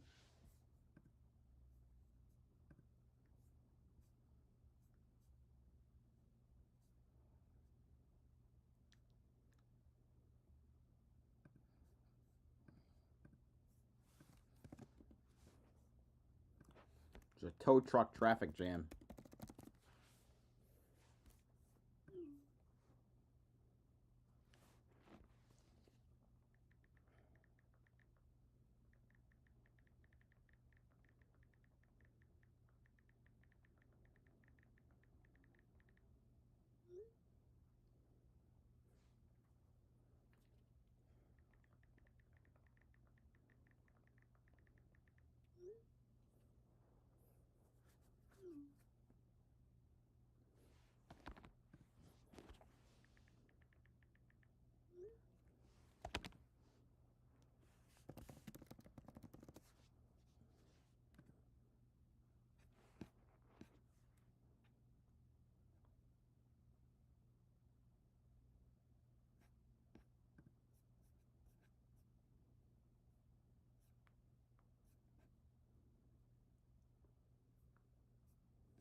All right, anyway. He comes down pit road, just 2 tires fuel for Chase Elliott. And again, 86 to go. They could not make it to the end of the stage, Alan. Joe Logano out of the infield care center. Logano's out.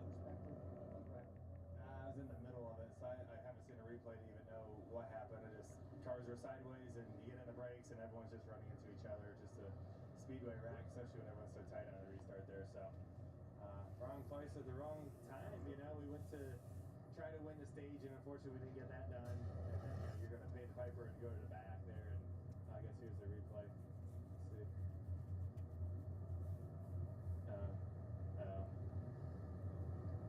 Yeah, the whole field wrecked. Yeah, and I'm just in the soup there. Oh my gosh, look at that. Oh, that's horrible. There's always a question about being aggressive too early. What's your perspective on that? I mean, I don't know. I mean, it said like it could have been a bad push. It's kind of hard to say. Let's see, I'm just in the middle of everything. So that's unfortunate. I did think it got all of our cars. And the Penske cars are so strong, so fast. It's unfortunate that it happens, but it's part of the game sometimes. And like I say, sometimes you're a ball, sometimes you're a bat. Today we're in a ball. Fast car early end of the evening for Joey Logano, Marty. Kind of want to show you the chaos here in the Cup Series garage area, Alan. William Byron, they have officially called it a night for William Byron and his team. Ross Chastain also back here. I believe they are done as well. His teammate Daniel Suarez just down the street here. So all these cars trying to make as many repairs as they can. One interesting point, Steve, is that there are multiple cars from the same organization that are trying to make repairs. So a lot of times you'll take a car chief, for example, and have them work on these cars, right? Help out another team, right? We saw that a couple weeks ago where the 5-car chief was helping out the 48 car. And you can't do that because look over here. Joe Gibbs Racing has 3 of their 4 cars trying to get repaired. So, Steve, you really got to focus on your own race car and not worry about your teammate's race car. Where normally you lend a helping hand, tonight you just can't do it. Yeah, roster when it's only allowed so many crew members in the garage as it is, you can kind of share along. As Marty was saying, if you get in situations, but you can see nothing but Bass Pro Shop fire suits here on this 19 team. With your coach watching, Marty didn't mean anything, coach. Point out that you had 3 of your cars sitting in the wreck. When we look at the running order right now, I mean, this presents an incredible opportunity for a lot of drivers who are not in the playoffs currently above the cut line to get a win tonight. See a lot of names in that top 10, that top 15. Let's see how many cars are on the lead lap now. Let's see. 25 cars on the lead lap. All right, and it's pitch dark, pitch black now. Here we go. Let's run it back again. We're green again at Atlanta. Connor Zillich's the top 10 now as a result. All right, Buescher and Gibbs the front 2.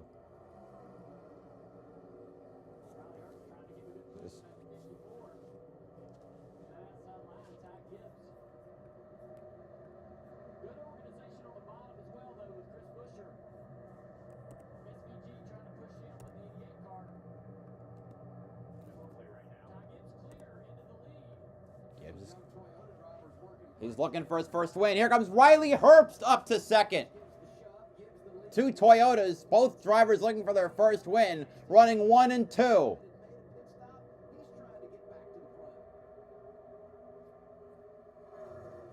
No one in the top 10 has won a race this year. No one in the top 20 has won a race. Gibbs, Herbst, Elliott, Buescher, SVG is the only driver in the top 20 that has won a race this year. We ain't stopping for no one.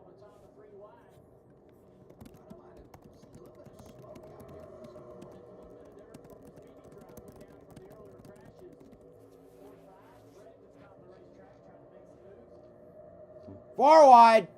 Keselowski, Priest.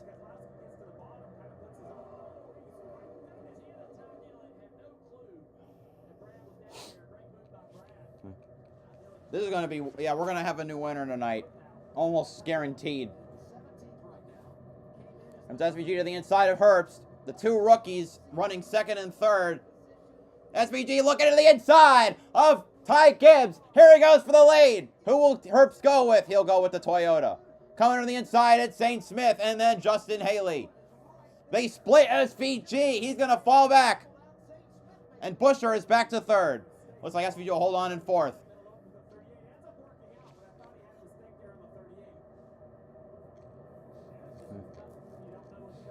PJ McLeod is in 15th.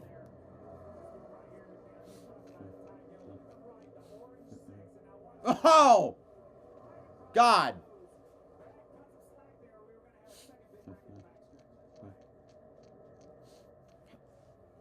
Where's my 24?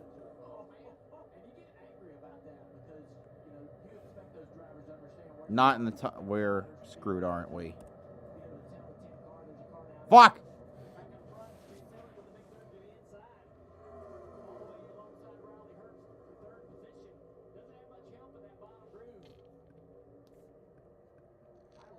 Maneuverability of the 9 car right now. He's been making it work in multiple lanes, moving around. Not sure if he's happy with it, but it seems like he can do some things that other drivers can't. Whoa! We're gonna run Zane Smith, Reddick, Haley, and Elliott. One on the inside of Haley. Herbst falls back to 4th. Whoa, what a clear.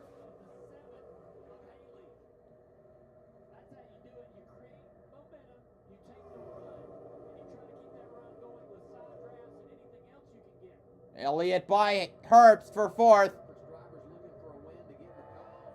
Oh my, yeah, I reacted a little late to that. That was an incredibly risky clear by Elliott, but he got it done. Herbst to the outside, or Haley getting to the inside, trying to pass for 5th. Oh, Elliott's gonna get passed by Haley. They're gonna be side by side.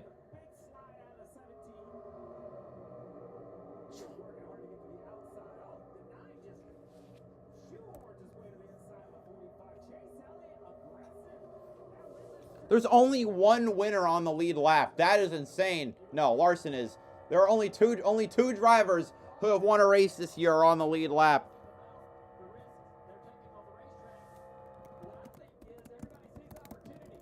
Chase Elliott to the lead.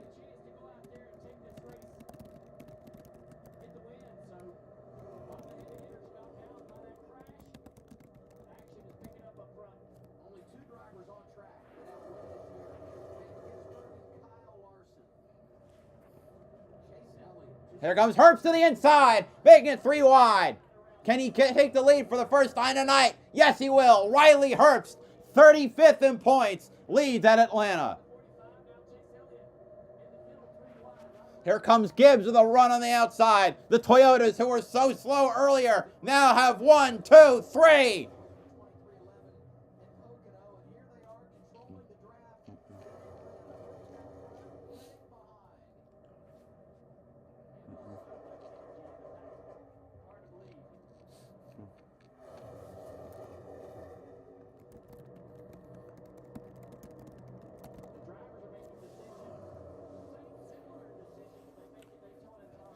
Whoa, SVG hit the wall.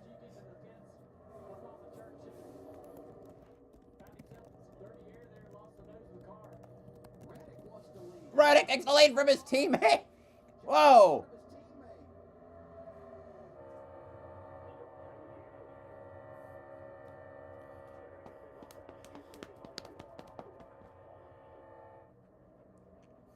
BJ McLeod is in 10th? What the hell?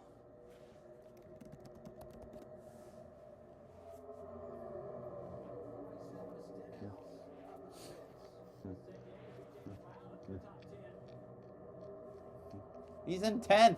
God, my God. Open cars. 66, 78. Here comes Busher to take the lead. 66, 78, 87.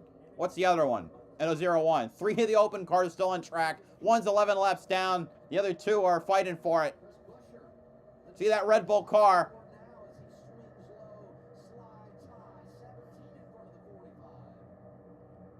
All we need to do is get rid of the Penske cars, and we have a race.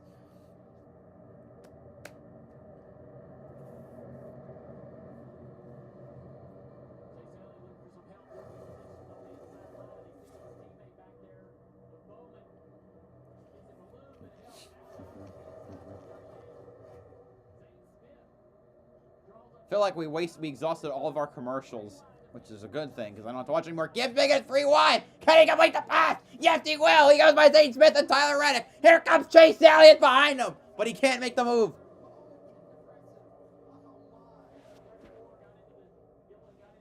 Ah.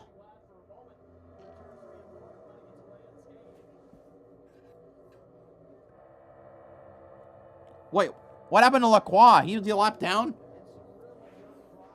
Oh, that's in the...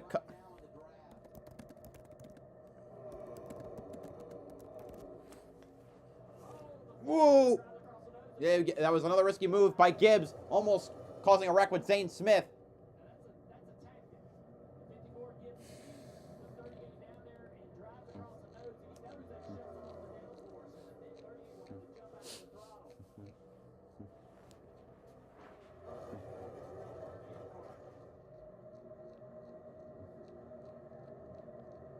Here, Gibbs pulls to the inside. Does he have the momentum to clear Buescher? Yes, he does. Gibbs takes the lead.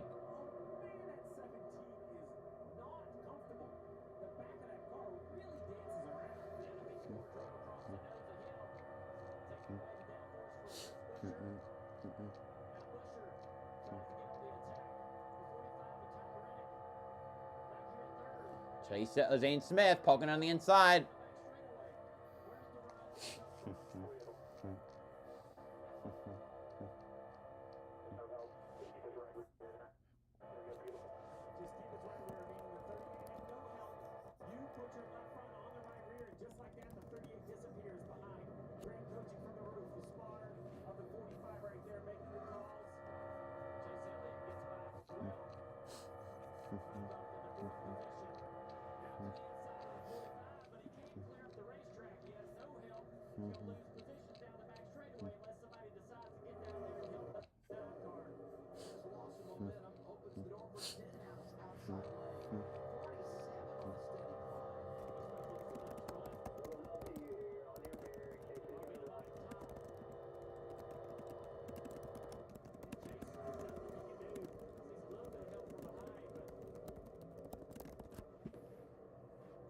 Oh, God, David Starr.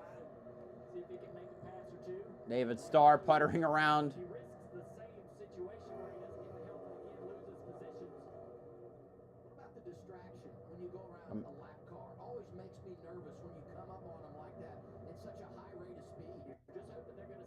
My broadcast is stuttering. Hi, Zelich, top 10.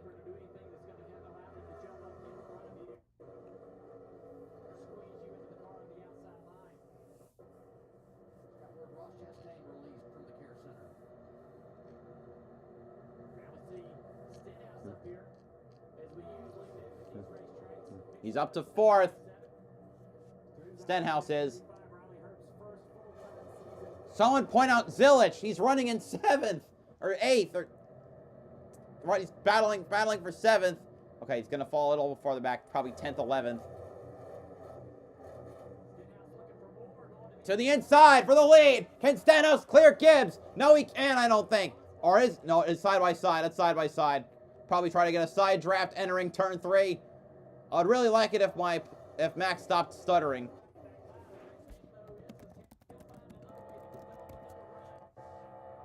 That's really fucking distracting.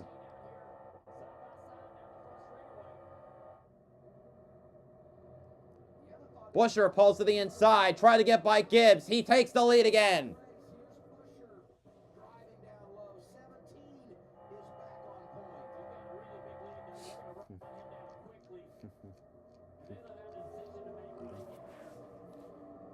Gibbs pulls to the inside again, and turn 3, he'll retake the lead with a big load of steam.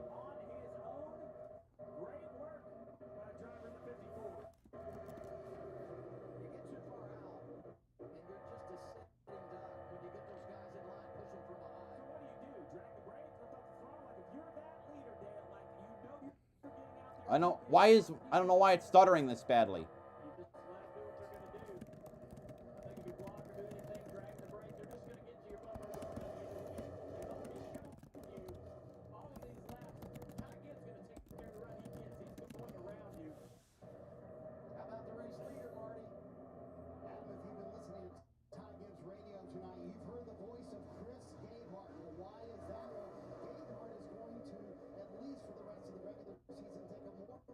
role in the 54 car.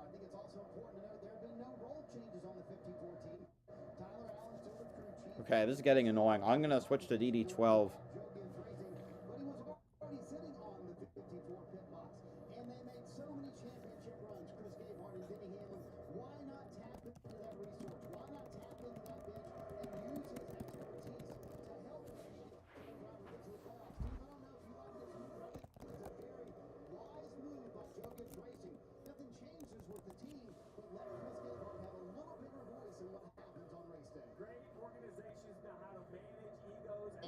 Great organizations know how to manage egos and Okay, respect, yeah. right? Respecting what Tyler I'll take a does small as the delay chief, but Chris for Gabriel no. can bring some experience to a young driver. Remember, when Briscoe won last week, that locked in 3 of the 4 Gibbs cars. Ty Gibbs, the only one on the outside looking in. It has to be the priority of this organization to get the 54 into the playoffs.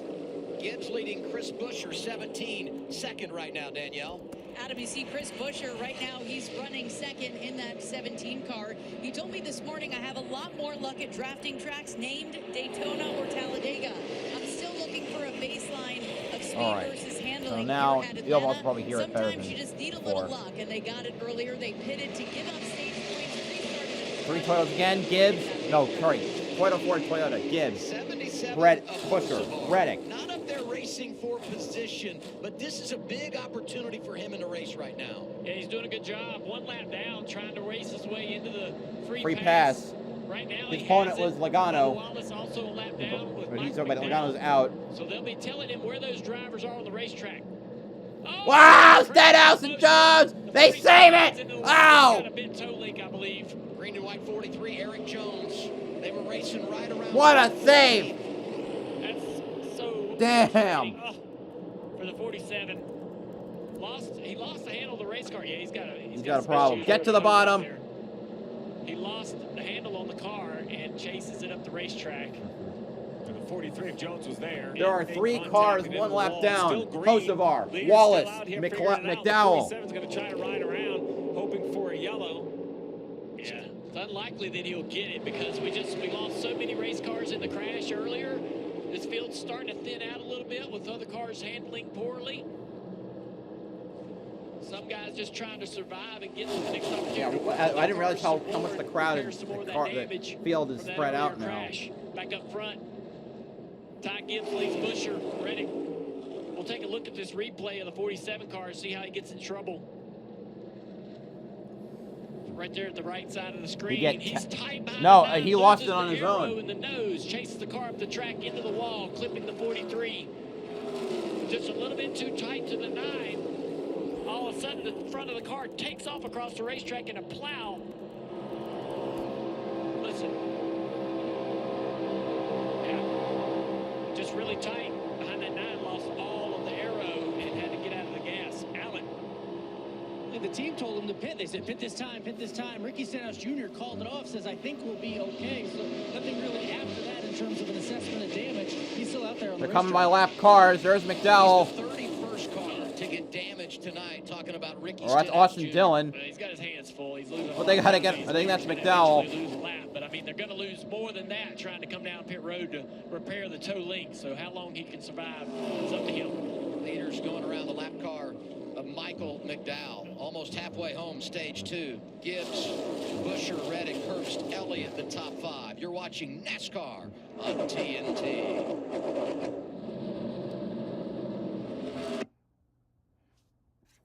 All right.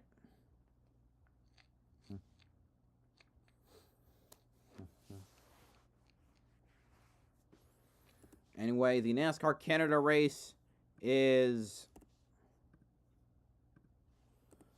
Let's see, the NASCAR Canada. Where is the thing for it? I had it somewhere. NASCAR Canada race is over. DJ Kennington wins his first race since 2022. Ryan Vargas finishes P3.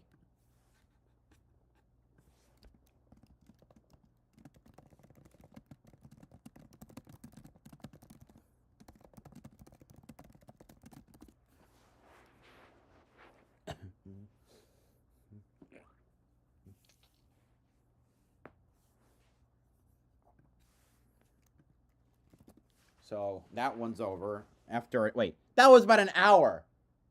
Damn.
on.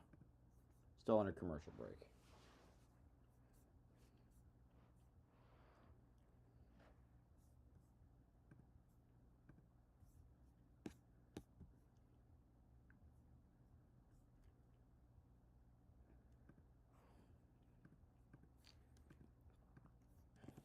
Oh, Riley Herbst is wrecked. I'm hearing Herbst is wrecked. Someone is watching on the internet, I guess, on a side-by-side stream.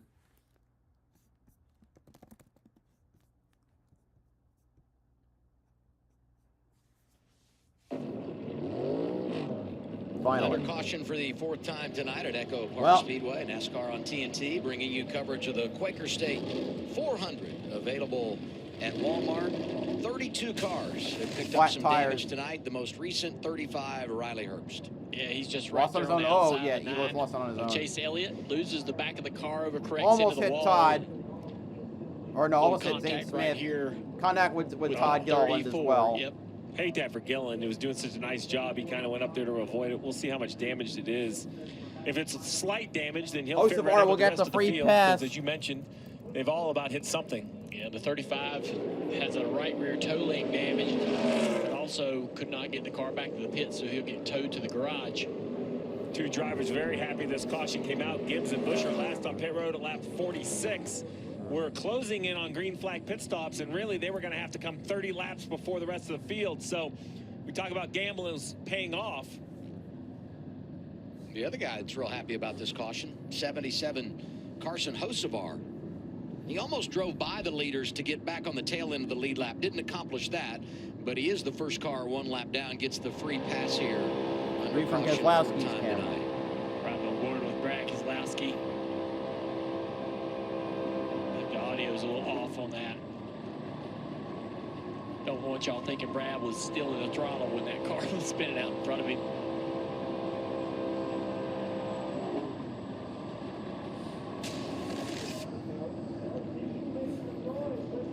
So now that the 35 couldn't get back to the stall, he'll have to get towed all the way to the, basically to the garage, do some repairs. Let's listen into the 54. Break up. Do we have any teammates still out here? Oh, copy. Teammates. We got the 45 who's in good shape. And that's it. Okay. That works. When you skip all the ones that come right out of your race shop and you just go to manufacturer teammates, that makes a major statement on what we're dealing with, doesn't it? Yeah, the 45s isn't a Gibbs car. It's just, let's see. Oh, I found another Toyota. There's another Toyota out here. One of them. And you look at this top 10 currently, and none of these drivers, a lot of these drivers have yet to go to victory lane. Yeah, I mean, and we said coming into tonight, there's so much on the line. Yeah. And the unpredictability of this place and the wild card tracks that are coming. And tonight, some drivers trying to take advantage here. Hey, F1 the movie now playing in theaters and IMAX. Rated Do not PG give this movie 13. Check it out. Mr. Excitement, 77 of Carson Hocevar, free pass deal, right? Isn't that what that's what he was racing for, and he was able to get it. Yep. It's going to be fun. I mean, he's going to be a story tonight, one way or another, and now that he's back on the lead lap.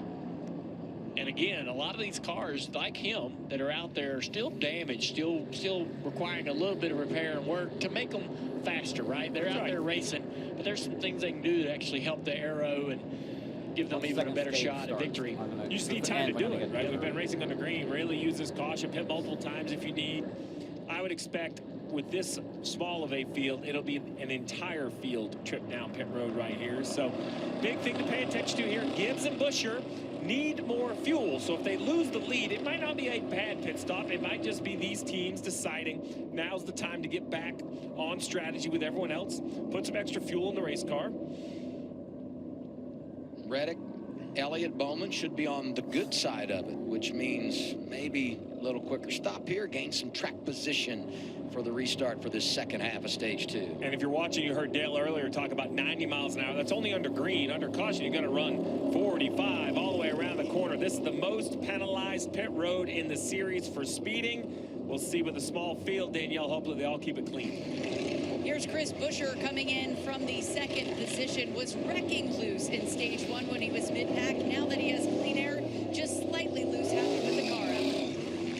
Ty Gibbs to stop a little short. He did. 4 tires and fuel for the 54. Likes his car. Says it's just a bit, it's too neutral. No notes from Chris. Marty? Tyler Reddick told Billy Scott, Allen said, we're pretty good. However, can't maneuver like some other cars can. And Billy Scott decided to match the tires to the fuel that he needed. An exchange of track position on the pit lane. First off, Tyler Reddick picks up a couple of spots. Restart when we return.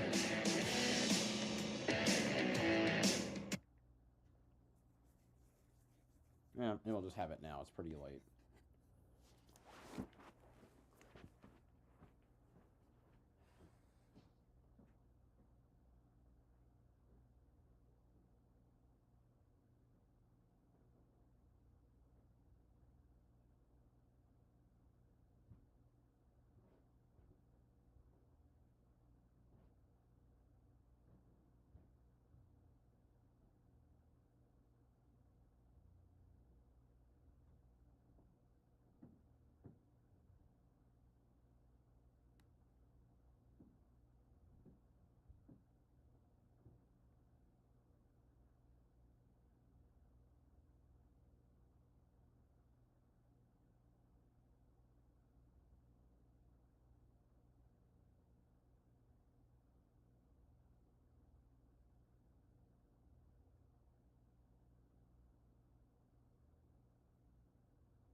This weekend, the ATL. Next weekend, the Windy City Street Racing in Chicago. All the fun begins Saturday.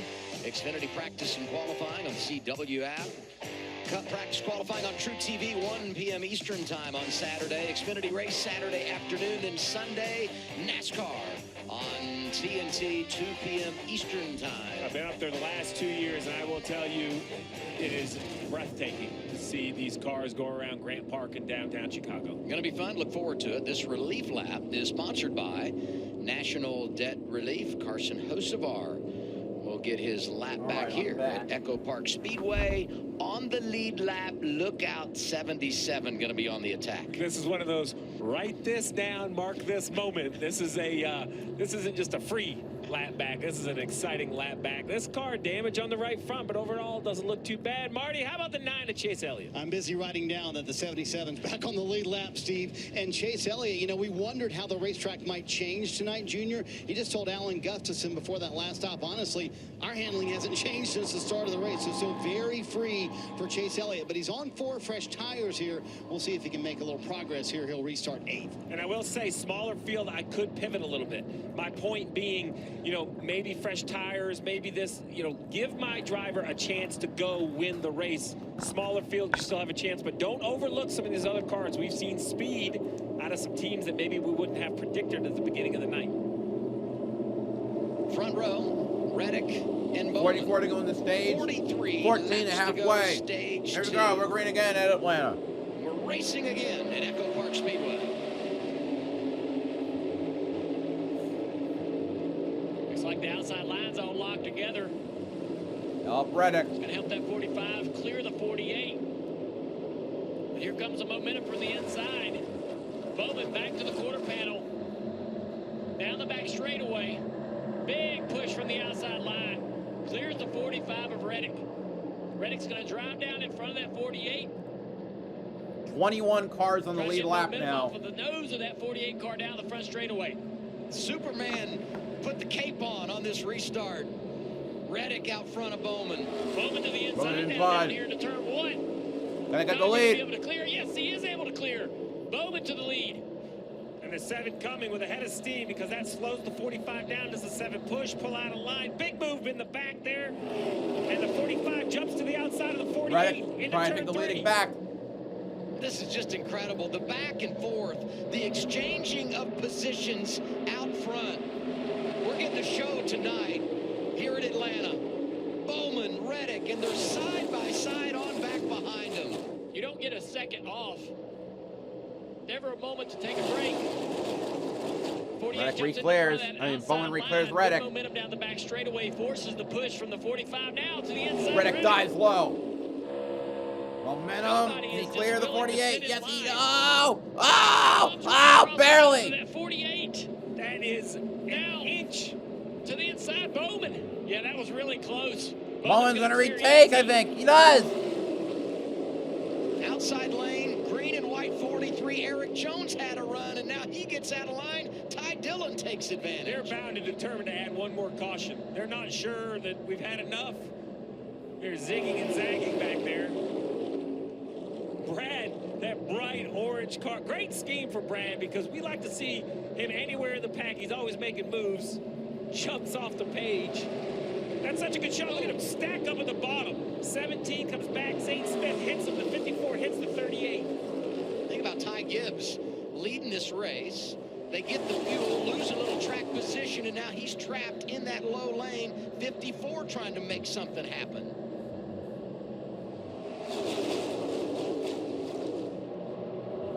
Right now, no big runs. Out behind the leader of Bowman. Ty Dillon trying to make some moves back there to the inside of the 43. How about Ty Dillon, the You're 30 8 laps from halfway. Looking decent with advancement, with the 11 having issues. But can you imagine if he could win this race? Leading right now the 48 of Bowman, Danielle. Yeah, Steve. I talked to Alex Bowman this morning. You remember a month ago that head-on crash at Michigan. Said he's still very sore, only 85%. Buzzer on the inside, trying to challenge Bowman. He said, in the race car, I feel the most comfortable. And there's Zane Smith now up to third. Training during the week. I can't do much cardio because the main pain is down the right side of my back and all through my right leg. Still dealing with a lot of muscle soreness, which makes this performance that much more impressive. He's getting a workout behind the wheel tonight. I mean, all over the place, hanging on and trying to stay out front of the field. Yeah, that hit at Michigan was vicious. You and I saw him as Brad swings that line 3 wide. He walked down those last 3 steps out of the back of his truck very gingerly in Mexico. You could tell how sore he was. But a gutty performance there to get a top 5. Bowman now. Bowman also has the pride sticker on the back of his car. If you can believe it, we're 6 laps from halfway. I mean, we aren't even halfway, and this is the intensity of the racing. Your man Busher, Chase Elliott jumps out of line. Your can you man get him Busher run on Ty Dillon? He's trying to give you something to cheer for, doing a really nice job. I feel like Ty Gibbs is getting frustrated because of the loss of track position, and he just can't seem to make it work here. Now he goes to the inside again. Brad and Gibbs. Outside. And that's what Marty talked got about. him. Chris Gale on the radio, that experience, that's where it is needed. That 9 is hungry. 54 signature, great speed, starving. Either mental fatigue or a simple mistake. If the 54 is showing frustration, they got to calm him down, keep him in it. Tons of talent, tons of speed. Try to keep it pointing trying to make it in the 3 right wide direction. again. Yeah, you talk about Chris Gabehart and just the knowledge that he brings. Such a tremendous leader for this race team. Alan? Well, Brad Keselowski, you can see him in that bright orange car. He was just lurking there, going back to about 9th right now. But he was involved in that wreck not too long ago. They kept working on the car. He told the team, look, the steering isn't perfect, but it's close. So they've been working on it. And he says he's just trying to be smart. He was a little free. When they pitted the last time, he told the team, if we're coming down pit road, I want 4 tires. And he's making all use out of those 4 tires right now. Bowman back clear with a push from the 45. Quite a big lead here. Side by side for second. Chase Elliott keeps making that big three-way lead. move to the inside down the front straightaway. It's like he's Just needs a pulling, hole here at the pulling end, away. right, Dale? I mean, that's what he's looking for, is to try to slide up in line. He might get it here. No, the 6 is going to be right on his quarter panel. And just like that. When you're watching home in the 9 right there, that's not because he's off the gas. Whoa, look at Brad diving way deep in. Will it stick? No. Yes. Yes, it will stick. 3 wide with Gibbs and Zane Smith. And they caught back up to the 48. But they didn't pass. In the corner. Oh, God, I love this track. Highlighted for the opening 2 more laps complete and we're halfway. Bye, SVG. SVG, he wants back in the action in that 88 car. Shane Van Gisbergen, just such a student of the game. Talking Brad Keselowski, Chase Elliott with a move around the 6. Yeah, Chase has been very aggressive, taking every run that he can. Seeing that front 5 or 6 single file. But not in the turn. Going down the line is one thing. Finding a hole back in line is the key. You can kind of jump out of line, but can you get blended back in? As they get side by side, that's going to present an opportunity for Chase to go the inside here down the back straightaway. Does he go 3 wide? He sure does. Zane Smith and Gibbs. Trying to take advantage of Zane Smith. Man, if he could clear, he's going to clear Zane, but he's right to the inside. No hole because next time read it. Straightaway. That outside line's going to have this momentum and speed. Gibbs tried to hold to his inside. Man, look at the 54, the big swing to the left. Ty Gibbs said, I'm done riding. Get me some of that. Swing it to the inside and slides up in front of Elliott with a wiggle. Just incredible stuff. Elliott's going to give him a big push down the back straightaway. Now the 9 will try to slide up, fill that hole. There's not a lot of room. Will he fit? He does.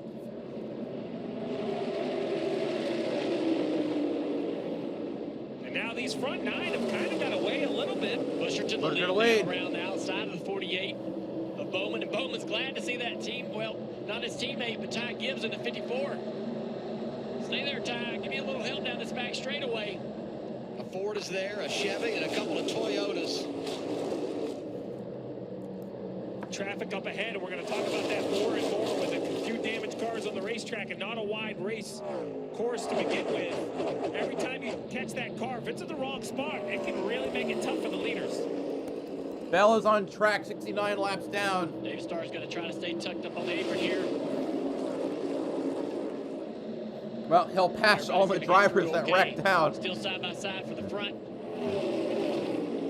I believe the 7 just blocked the 42 with contact. I think they laid it on the nose and just kept turning. It was like the 42 in Nemechek was dancing down around that line that you see, the white and yellow line, which, by the way, is out of bounds here at this racetrack. A long way to go in this race. Do they know it? Because I'm not sure they do. Yeah. It's amazing to see how confident they are and how big a risk they're willing to take. That's what's made this track what it is. We can talk about the reconfiguration, but I tip my hat to the drivers because they could come down here and all be patient, I work can't together, even think but right they the big don't. one They do after this the lap after lap, big one putting occurred. an absolute show on for the fans. Yeah, we see such different racing here versus Daytona and Talladega. Eric Jones, I had a feeling he had a run, and he takes it. I think He jumping always the makes the outside run on the is high less side. risky. Talking about You Eric kinda Jones. get a little help down the straightaway. By the way, we are Less past risky for the halfway. If draft, we do maybe have not less rain, risky for handling. we're going to end it. Good night for Legacy Motor Club. Both their Toyotas inside the top 10. Jones, one of those. He's got Top 3 drivers are all above the cut line. of years ago when he was driving. So they don't want to have an upset winner. Busher, then it's Reddick and Zane Smith, the top 4. 25 laps to go, stage 2. Big finish coming in this second stint of the race. Hang with us. You're watching NASCAR on TNT.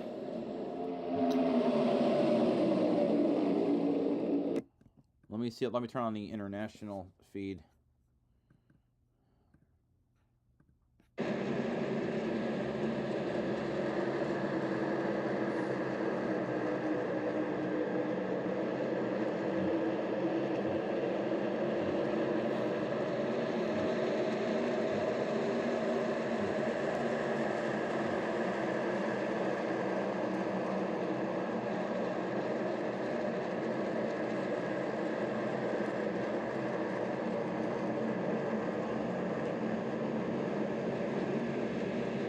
He's now to the inside. It's Zane Smith and Tyler Reddick. Gets the second or third.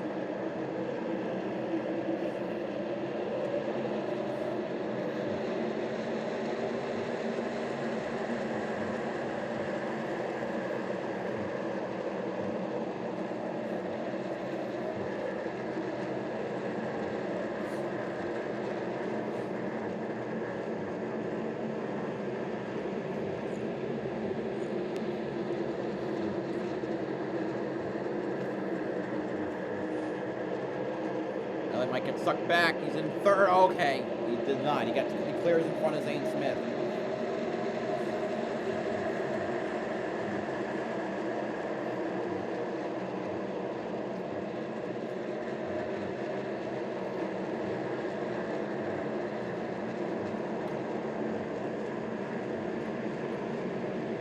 Bell's up to 36 now. Going to the inside of Busher. Does he have the speed to clear? Yes, he... Oh, no. He didn't go for it, which is good because I think he would have wrecked himself. You're going to check yourself before you wreck yourself. Yeah, check.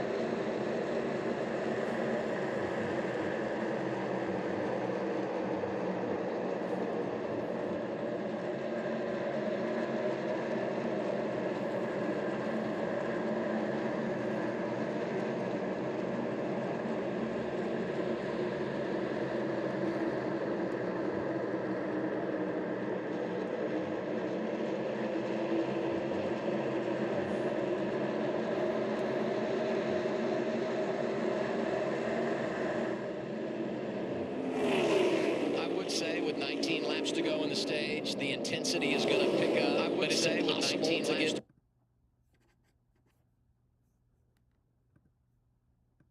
is right now Bowman leading, and everybody's pushing and shoving through the field trying to make it happen in the draft. Here's Allen. 18 to go in stage 2. Chase Briscoe, who was involved in that lap 69 crash. You saw when your teammates get back out. What was the status of the 19? What were they doing?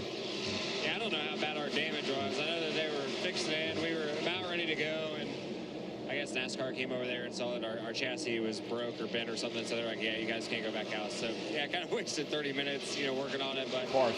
Yeah, it's unfortunate, night for our Bass Pro Shops. Toyota just kind of missed the balance there at the beginning and kind of put us behind, and then obviously that big wreck, just nowhere to go. So, yeah, looking forward to 2 road courses coming up. Our road course program is doing pretty good. So, yeah, hopefully a JGR car or Toyota can win. And, yeah, it's an unfortunate day for us. It was a rough start for the race and then such an early aggression. How do you describe that from a driver's perspective, that wreck?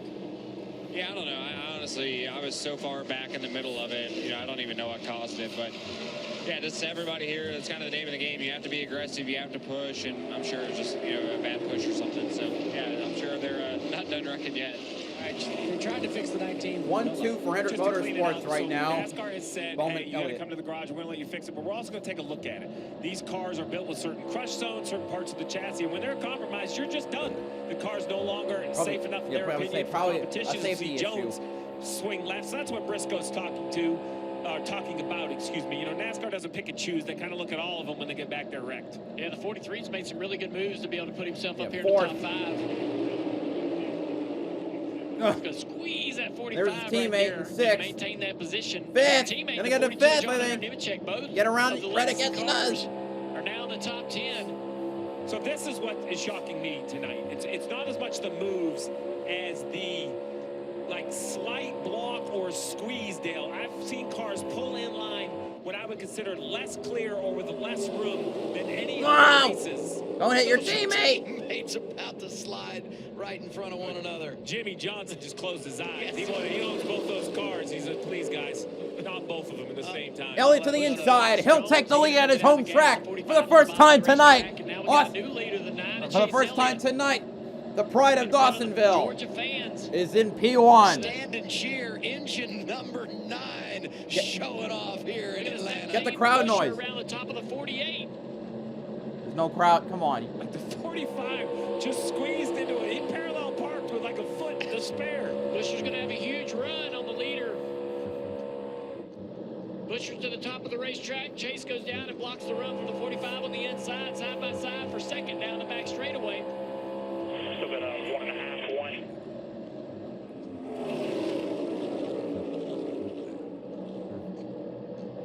Oh, the 54 loses the nose big time off the back of the 43 right there. The fire out the pipes, meaning he was out of the gas.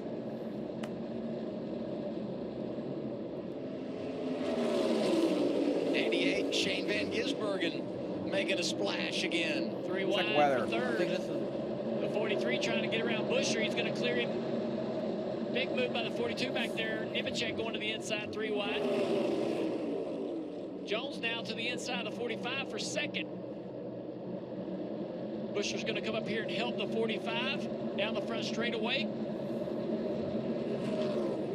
Jones did all that work to get a couple of those spots. He's going to give a few back. Reddick trying to get around the high side of catch by Elliott. You have the run. Turn 2, big momentum by Reddick. We should be good for rain. Getting the push from the 17, the side draft. Chase Elliott slows them down. Chevy, Ford, Toyota, the best winless drivers for each make. And there's Jones up to 4th. Side, multiple rows deep. Coming up on the lap, David Starr again. Prior to the race, Chase Elliott talked to Alan Cavana about the balance of patience and aggression. 10 to go in the stage. Someone who I feel like has been really patient right now as they go around the lap of David Starr is Eric Jones, just easing his way to the front in the 43. And he's right there in that second lane now as we head toward 9 to go, stage 2. Well, the opposite of that is that 54 and the 6, back about 4 cars. Anything but patience. They are zigging and zagging. Christopher Bell is now to the 30th position. Backs up to his teammate, the 42. Big run. What can the 43 do with it? He's in a bad spot because he can't drive up to the back bumper of the 9. He has to lift out of the gas. And you see the car's not handling really well in traffic. He's when he's making really a lot of close risky to the 9 moves. of Chase Elliott. Because he's a lot of them aren't working out. He keeps getting through the top 10 and falling back pretty quickly. He just fell back to 9th. Up, running off the top of the racetrack down the straightaway. And they seem to be the one to prevail more often in clearing the leader.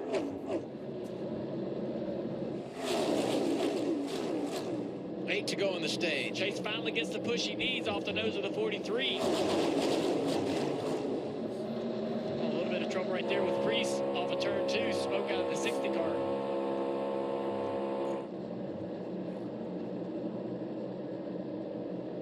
Oh, the 9 is way out. 45 also 2 wide behind. Let's see as this lead accordions back to the pack. If anybody can get any energy, that 3 is helping the 9 a little bit right here with a little draft. Yeah, Chase is trying to get a little bit of help there.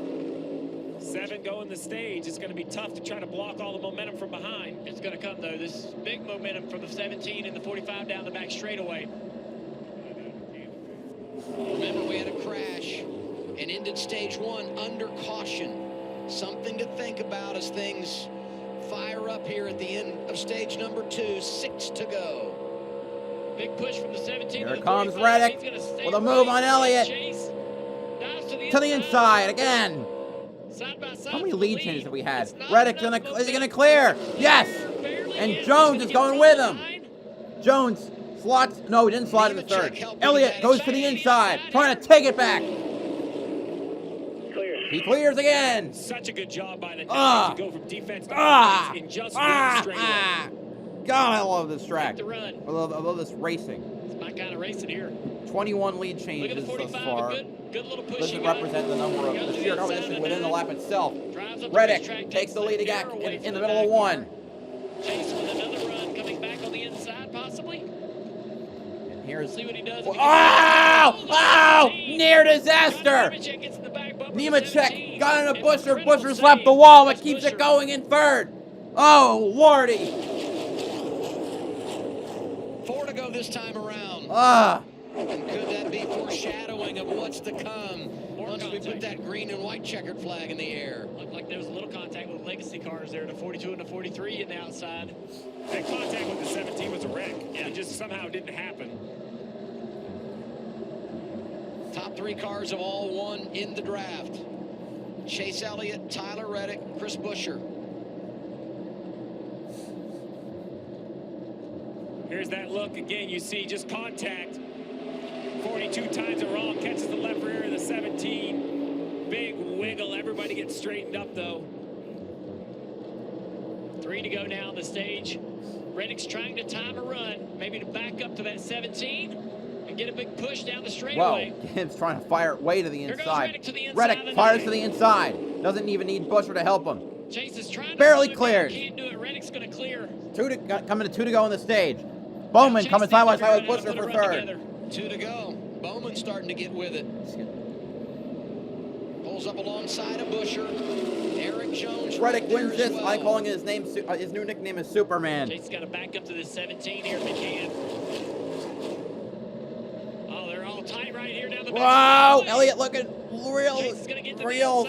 They're trying to find a move. Move to the inside. 45's going to get I don't think he's going to clear. Possibly. He's not. Stay on his quarter panel. All right, coming out of the last lap of stage 2. Reddick barely leads. Anybody's guess who's going to win it? Who you got? Tyler Reddick clear again. Chase Elliott, Chris Buescher, Alex Bowman. They're all right there. Sit side by side through 1 and 2. They go down the back stretch. Down the back straightaway. Big run from Buescher gives a big push to Reddick. Bowman gets a push to Elliott. They go into 3 and 4.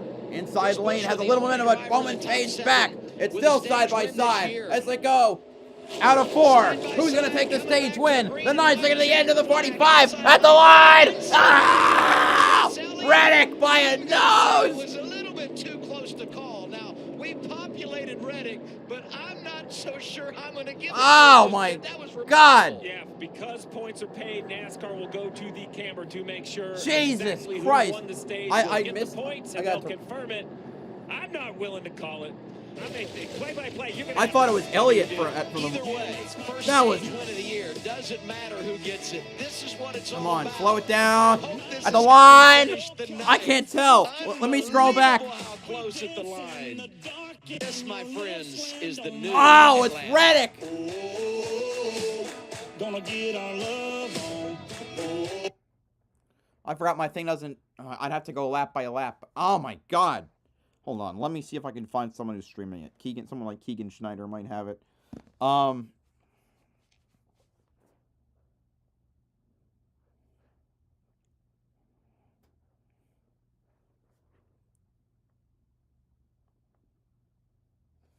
Tyler Reddick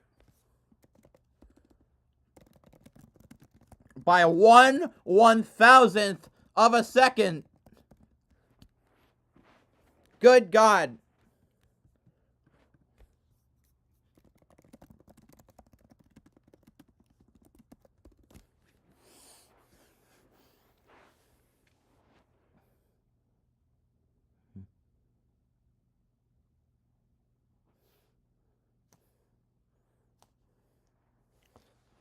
God damn. Yeah, I have Reddick by 1/1000th of a second.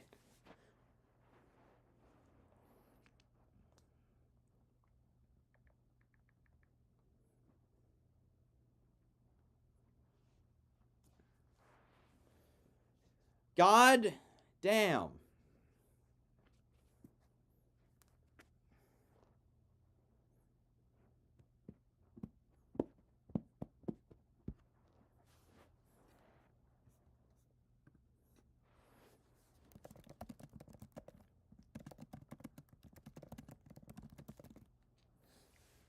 We got 100 laps to go, by the way.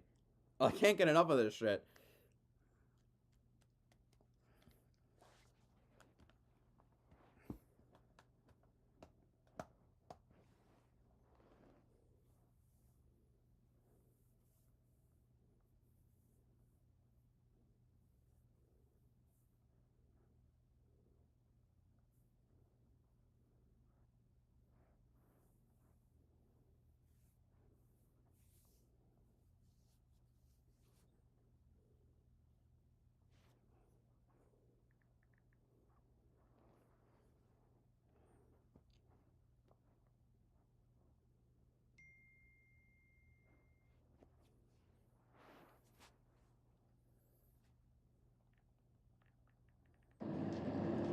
NASCAR Cup Series racing on TNT is brought to you by Toyota. Let's go places. And by Chewy. For life with pets, there's Chewy with everything.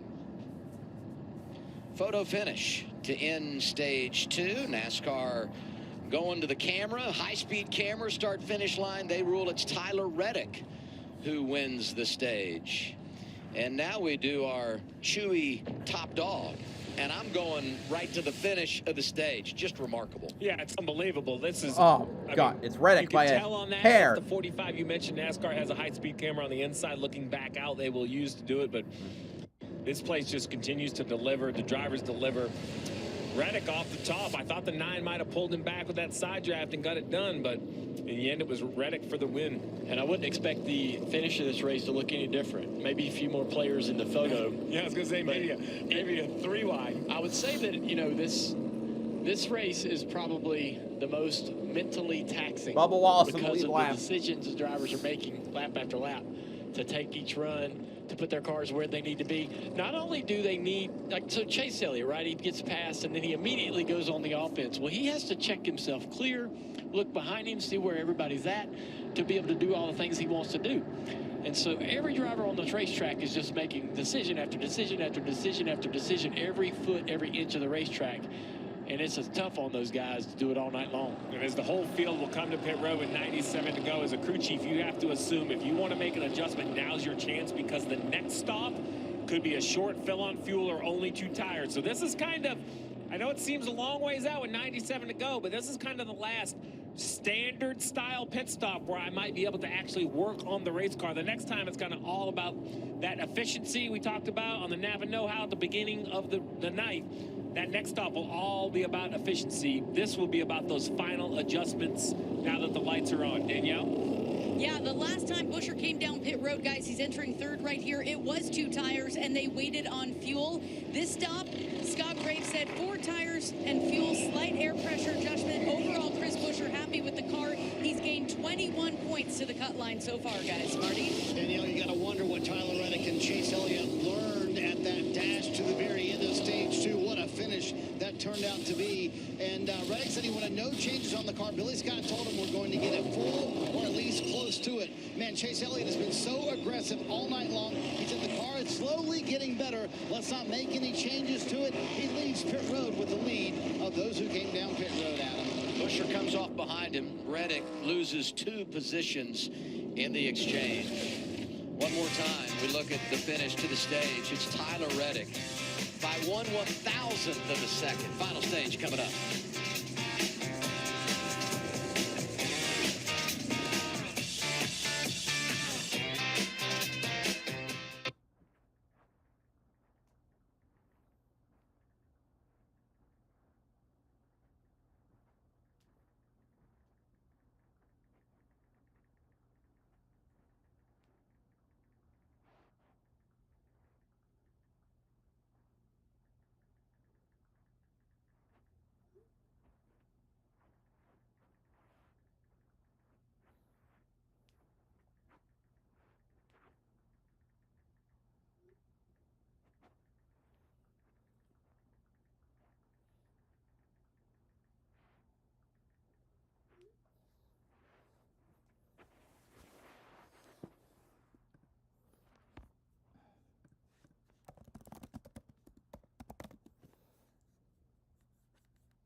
Getting ready for the final stage at EchoPark Speedway. We get our progressive race recap. Here's Shannon, Jamie, and Parker.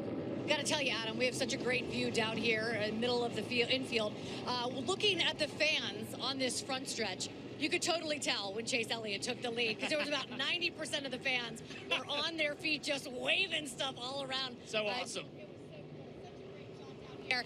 We knew that this race had the potential to be wild, crazy. It has been all that and more. It's been, yeah, chaotic. And I mean, the thing that sticks out to me is when you look at the top 10 from that last stage, 5 of those guys have to win to get in. That puts a lot of pressure on that cut line. The finish of that race, I mean, it looked like Elliott had it, and then Reddick actually ends up getting it. So, yeah, pretty wild. Legacy Motor Club is something else that sticks out to me. Both of those cars being in the top 10. It's going to be an absolutely huge night for Legacy Motor Club. 2 cars in the top 10 at the end of that stage, but both of them were in the top 5 there for a little bit close to the end of the stage. Going to be absolutely massive there, and I love the haymakers that Chase Elliott and Tyler Reddick were throwing there late in that run, because, Shannon, it's so interesting watching this, how aggressive they are, because it's so hard to generate a run here. It's so difficult to get a run to materialize and happen that if you have it, you've got to take it and run with it. And I think that's why you see the aggression that you see, because it's just so hard to get those runs unless you're throwing haymakers at the end like those well, you can't imagine it's going to get much more aggressive than what we've already seen. How can it get any more? But it will. Like, when you get down to the end of this, we're going to have probably one of those 3 wide finishes. So, I mean, Atlanta went from, I mean, honestly, this wasn't that great of a track prior to the repave. No. I don't think the drivers wanted the repave. It has turned out to be just one of the best tracks in the entire The old Atlanta was great for us, the drivers. Yeah. It wasn't great for you guys watching at home. This one's just awesome all around. Don't repave it. Don't repave it. That's what we heard for years, and they did, and this is what it turned out to be. Remember the start of stage 2, though, guys. Oh, chaos. Yeah, that's what's going to happen here, too. There's not enough cars left to wreck that large, just so you know. There was 23 cars. Be careful what you say. There is enough cars left to wreck. We are going to be here for post-race coverage, so we want you guys to join us. We'll hear from some of our favorite drivers, but you know what, Adam? We still have 100 laps to go. And man, if anything we've learned in the first 2 stages is we don't know anything about this Atlanta Motor Speedway. Yeah, good stuff coming. Thank you, Shannon and guys. And now we get our relief lap, sponsored by National Debt Relief. Bubba Wallace getting back on the lead lap here at EchoPark Speedway. It's been a long process for this 23 to get back on the lead lap, and not sure what kind of race car he has after the repairs. How dare Parker says there's not enough cars left to wreck. If there's one, there's enough. Yeah, you talk about Bubba Wallace and his situation. Been a yo-yo at the cut line recently. 33 above right now. Every position is a point, so being on the lead lap enormous here for that group. Still no host of our sighting late in stage 2. We thought he might get up through there after getting his lap back. We'll see what he can do in this stage. Well, I believe we're going to see him at some point. I just haven't counted him out yet. Elliott Busher, front row. We're rolling. Here we go. We're green at Atlanta again.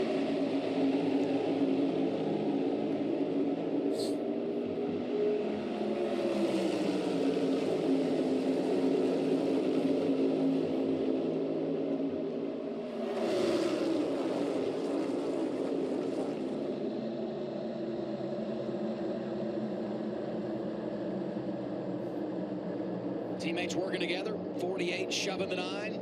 Elliott in command.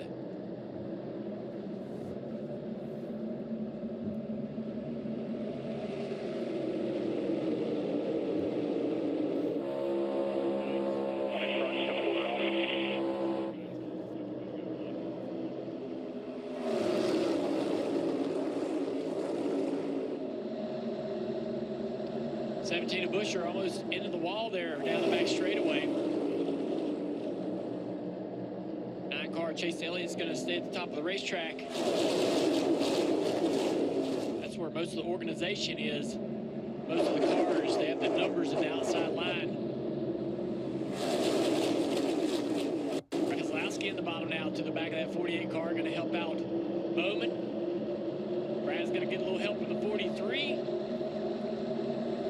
Big push from the 17 for Chase Elliott. It's going to keep him clear. Good thing for the 9, they kept the 17 side by side with the 48. That doesn't allow that 17 to turn left. I think the 9's willing to allow the 48 to get to his inside because he knows the help's coming down the straightaway. Yeah, that's what you want to do if you're the lead car. Probably stay in that outside line. You have a choice between one layer to the other. The outside car can't go anywhere. They pit sideline. If you jump down in front of that 48 and he wants to, he can take you 3 wide, put you in a bad spot. That was a perfect example. Like, I don't know if it was on purpose or by luck, but the 9 had the 17 just boxed into the 48. We'll see if he pulls it off again this time on the backstretch, right? So the 17 is going to shove the 9 out, and down the backstretch, the 9 and the 17 is going to extend that lead, but the 9 wants to make sure the 17 cannot turn left and get to his inside. Well, right now he has the 48 in there. Brad Keselowski's doing a good job with his 43 of Eric Jones to help this 48 have a chance at taking the lead. But right there, you see the 6 lose all the nose and momentum. He has to jump out of the gas. 3 wide, courtesy Ty Gibbs, who tried to make something happen in the low lane. Now it's Zane Smith, a little crossover of momentum. Oh, Busher. Ellie goes to block Busher. I think it'll give Bowman the lead. Here comes Keselowski to the inside. Went to the 3rd lane. And that killed the 9's momentum, right? And that allowed the 48 of Bowman to be clear now on the bottom. This is really the first time we've seen the bottom succeed a couple rows deep. Yeah, Brad Keselowski and Eric Jones did really good work to actually make that possible. Brad's an aggressive pusher. We've seen that in the past in Daytona and Talladega, and now here. I've always heard he's the best. Do you put that vote in? Do you some think? guys would disagree. Okay, let me ask this. If you don't get wrecked, do you love the push that you're getting? He's going to push you hard, that's for sure. Now he's about to clear this 9 of Chase Elliott. Can he get up in front? He does. Good speed out of the 6. Ah! There goes SVT! Van Gisbergen going for a ride. Caution. Oh, okay, that did not need to be a caution. Tonight. Really lucky that wasn't worse. Inside the top 10 when it got away from him. And Good he save, really has though. been strong since the middle portion of stage 2. A lot of time in the top 10. He's got a bent toe link right there on the left rear. It looks like some big Oh. damage or some contact to that left rear. Never mind. I think he also mentioned maybe contact with the wall, possibly off of turn 4, that sent him across the Yeah, that racetrack. thing is kinked. That's Let's I take a usually look. see it kinked facing left from where you're at. White car right Normally there. it's kinked to the outside line. If you're facing, if the car's facing me, it'd be to the right. Here. Yeah, caught the wall a little bit. The hit by 54 was kind of 54 in the middle there. Yeah, Gibbs. a little bit of everything Or- going on was right that there. Gibbs? The contact with the, That was the Gibbs. 54. The Sonic Gorilla's Pickles Trying to car. go 3 wide. Whoa! Just 3 cars Barely trying missed to go Zane into a Smith. spot where only 2 will fit. Whoa! Oh. And Bubba Wallace trying to avoid that almost hit Connor Zillich. Austin Dillon will get the free pass. Than it was.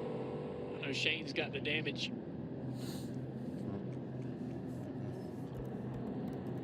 Van Gisbergen won 2 weeks ago in Mexico City, locked himself into the playoffs. And you've got to believe he'll be a threat the next 2 weeks in Chicago and in wine country out in Sonoma, California. So it's an awkward time for a caution. 22 cars on the lead lap.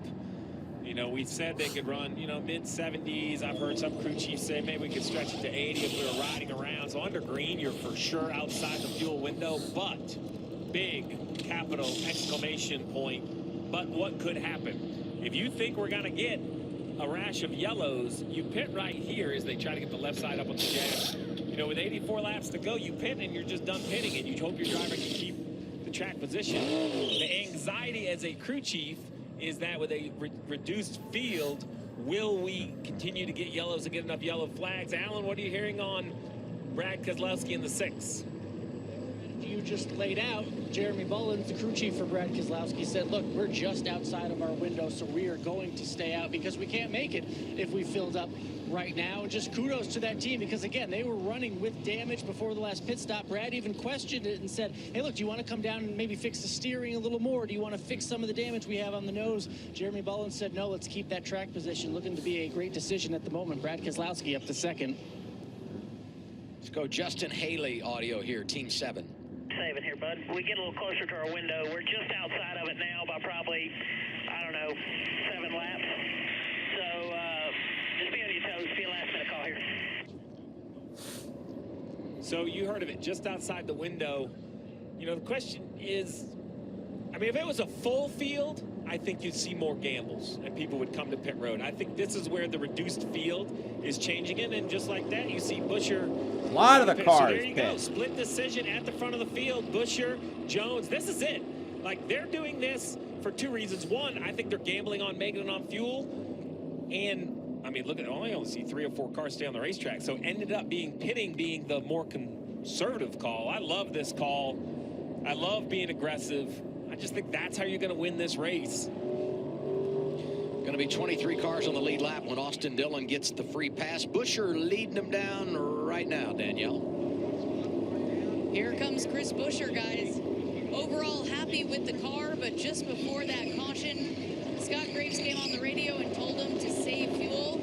The last stop was 2 tires waiting on fuel here, Marty.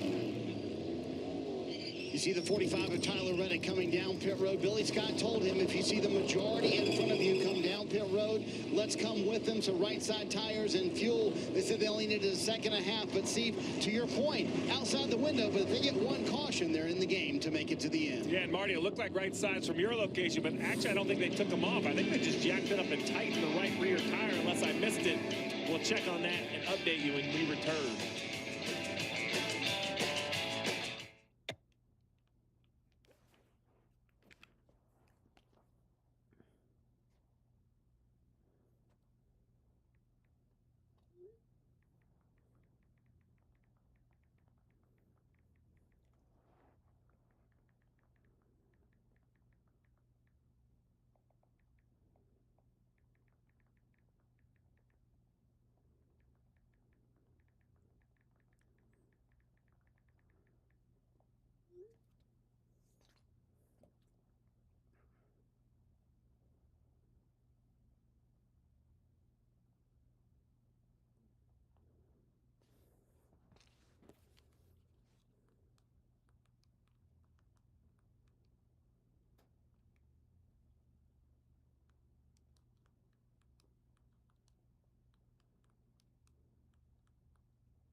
Getting ready for the restart here at EchoPark Speedway. Now we do our Credit One Bank ones to watch. Dale, I know who you're going with. Yeah, the guy's going to win the bracket challenge for me, Chris Buescher. This is 3 my top 10s pick in to the win last the 3 bracket. races. My bracket's destroyed. 2025, a lot of momentum. Running up the top 5 all night long with that 17. The top of my bracket at the end of this thing has missed all the wrecks tonight. The 9 of Chase Elliott doing a really nice job trying to find his way. Trying to find his way to victory lane. Winless streak up over 40. Looking for that 20th win of his career. I love this onboard right here. That clear visor. We'll be taking a look as he throws the blocks. Looking at Eric Jones from my man to watch. Going to restart inside the top 10 here. You think about where he is in relation to the cut line. And he's going to help himself tonight. But the bottom line is, if he's going to go to the playoffs, he needs to win. He's won in the draft, did it at Daytona. That was his first career victory a number of years ago driving for Joe Gibbs Racing. That was 7 years ago. A lot of faith in Jones to get it done here tonight. Let's go to Marty. Adam, that was Tyler Reddick's call to bring the 45 to pit road, and got to give credit to Eagle Eye Steve up there in the booth. Steve, you were right. He had a little bit of a vibration to start that run, so they just wanted to make sure that right rear was tight. And again, all those who pitted just a moment ago in a little bit better fuel situation than the top three. Thanks, Marty. Yeah, there's enough going on out there. You definitely don't want a vibration. But look where they're at. They're still on row 3. Everything's going to be fine. Got a little extra fuel in the car. Front row for the restart. 79 to go. A little Bowman, a little Keselowski. Winless drivers, the theme. There we go. Green, green, green. Oh, that's a good job on the inside. And Bowman's holding on up front. A little help from Chris Buescher. Shouldn't be any more rain problems. Look at the connection. Yeah, Chase's going to go the inside here. Connection broken. Elliott to the inside on his teammate. Slowing each other down. Little side drafts. Here comes the pack. A huge run from behind. Ty Gibbs, big shove, bottom lane, 17, Chris Buescher. Teammates continue side by side with Bowman outside of Elliott. Brad Keselowski going to give a helping hand in the draft. 48 helped out. He's now clear, but here comes a 6 making a run to the outside. Bowman's got a car length distance between him and second. That's what he's got to look out for, because the gap will close like a zipper at high speed. To third place, so no run coming Haley to third. Just yet to the 48. They start to close up on the back bumper. That 6, the 48's got to get ready. Big run by Reddick. Brad's going to drive to the inside. Can't block, and Brad will take the lead. Or will he? Not clear. Brad Keselowski digging in. Driving to the inside. Good battle out front. And Reddick helping out the 6. Yeah, Reddick's going to push the 6 clear on the inside. He is clear. Brad drives up the racetrack. Zane Smith powering down on the inside to get in the top 10. From out back. Yeah, did a nice job. Something happened. The 54 and the 10, they checked up. The 38 passed both of them, and Wisely got right in line. Zane Smith trying to work his way back into the top 5 here.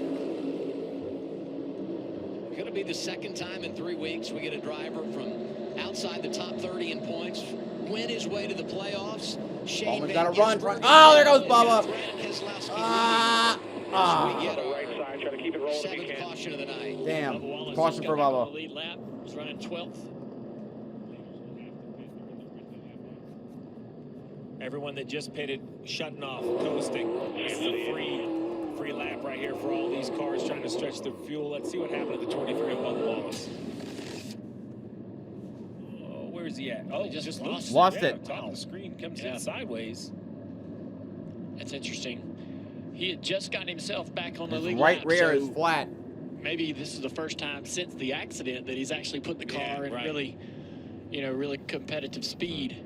Really pushed the car. And now, and just for some reason, it jumps out from underneath him. I go right to that cut line. Bubba right now being shown 15 out. And Dale and I talked about this. Every year, the cut line winners move the cut line up. And with Brad leading, it's even crazier because he's so far down in points, he's on no one's leaderboard. So when you populate him into 12th as a winner, that is just a big change. Yeah, and I should have put an asterisk on that because the 15 points obviously being majorly impacted by the fact that Keselowski is leading this race. Well, that's what we talked about weeks ago, is how that cut line's going to move with new winners. And Steve said it would move. I believe most of the things you say, Steve. Hey, I like that. I'll take it. You were so correct, because Bubba was way up at one point, more than 60 points above the cut line. And now, we still got racing to go, but Bowman, Buescher, those guys aren't safe. Buescher's even told us he's in a must-win situation. Brad Keselowski leading here, 6 radio. I feel like we got to put fuel on it here because we can make it from here. I mean, we're still just outside of it, but we're close enough now to where I think by the time you get one more caution, you'll be okay. this is not an option. They're kicking themselves probably because a lot of guys that just pitted 8 laps ago you see on the pylon, they're going to stay out and use these yellows and hope to connect, so they're going to lose some track position. But not pitting here is just ignoring the facts, right? I didn't hate their call to stay out. I don't think they made a mistake. The yellow kind of just caught them off guard. It was an unfortunate yellow, happened right away. I like what Jeremy Bullins is saying. Remember, all the way back to last week, the communication issues. This car comes out pit road when it's closed. They put themselves back in position to have a chance. You know, there's a lot of ups and downs on the roller coaster of a NASCAR season, and that relationship from driver and crew chief gets tested because it's so emotional. So I love the very clean and clear direction from on top of the pit box. It's come in, get fuel. You got a lot of time. You never know. Now our Xfinity fastest lap. Going to pay a point into the night. Cody Ware, top of the charts right now. Stenhouse on the board with Christopher Bell. Interesting, those two are there because they had to match up in round 1 of the in-season challenge. With 74 to go and the risks these drivers are willing to take, it wouldn't shock me if that gets bested again, just from the pushes, right? That's where this pace and speed really comes to. So I think next time by, pit road will be open. You know, that is the one challenge. We talk about pit road entering on the backstretch. The thing you don't think about is safety vehicles use turn 3 and 4 apron a lot. So you don't open pit road maybe as often as you would. Denny Hamlin is back in the race, and then he went back to the garage. 109 laps down. 2 more laps than I do at other tracks. So that goes into that fuel conservation conversation.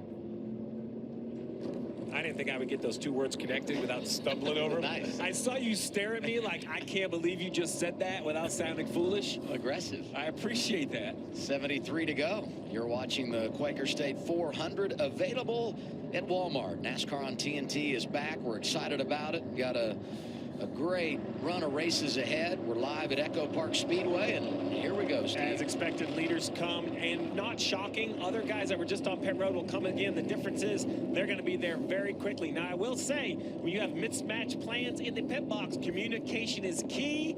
You don't want to run into each other with someone entering while somebody else is leaving. Danielle, Alex Bowman in the 48, heading to you. Alex Bowman has led 25 laps tonight. He's coming up on the 1-year mark, Stevie. Since his last win at the Chicago Street Course, he's certainly putting himself in position tonight. Entering the pit second, just behind Brad Keselowski. He's going to pull off here. Let's see what the call is. Ally 48 group over the wall, taking right sides only, guys. Let's send it to Alan. Brad Keselowski needs 2.5 seconds of fuel. That's 5 gallons according to the team, and he was told to go like hell once he gets that fuel, Marty Snyder. Alan, Billy Scott admitted, I'm really on the fence about this one, but Tyler Reddick does come to pit road, kind of made the call on his own again.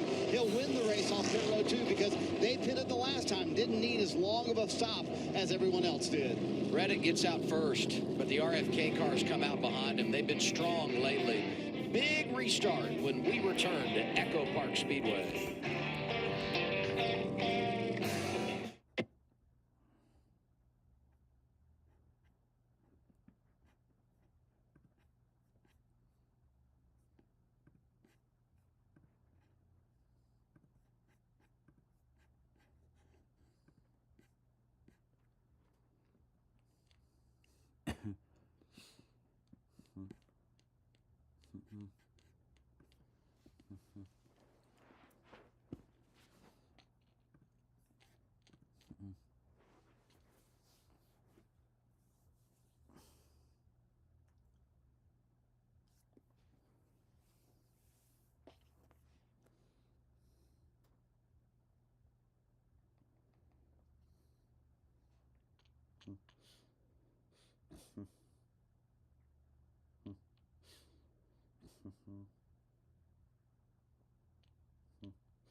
NASCAR on TNT live in Hampton, Georgia on this Saturday night. EchoPark Speedway, the scene for round 18 in the Cup Series.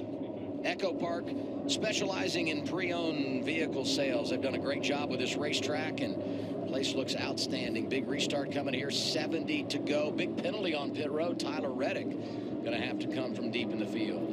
Here we go again, 70 laps to go here at Atlanta. Once again, and they're head-to-head in their opening round matchup. Does it get any better than this when you talk about the in-season challenge?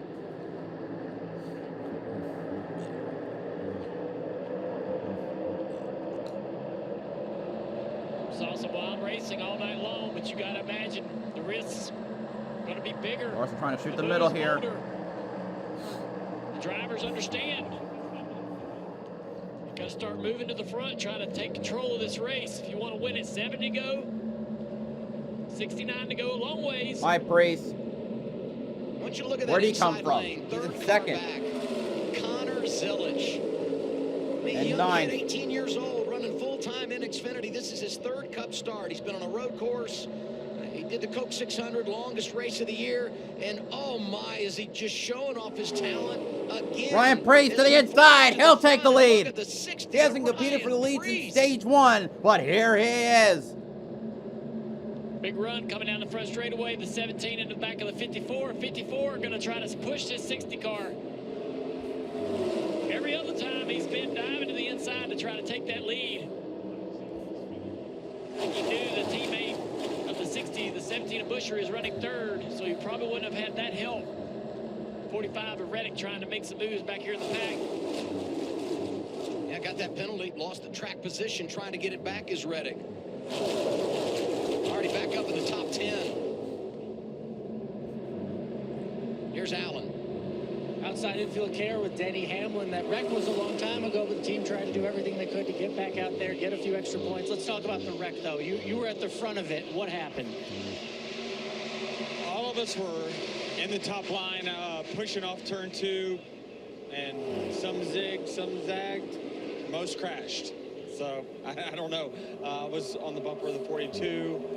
He was on the bumper, somebody else in front of him, and we all just kind of, you know, Speedway pushing, zigging and zagging, and we all crashed. So just part of it, and now we go watch the rest of the race. All right, Denny Hamlin out much earlier, but Marty?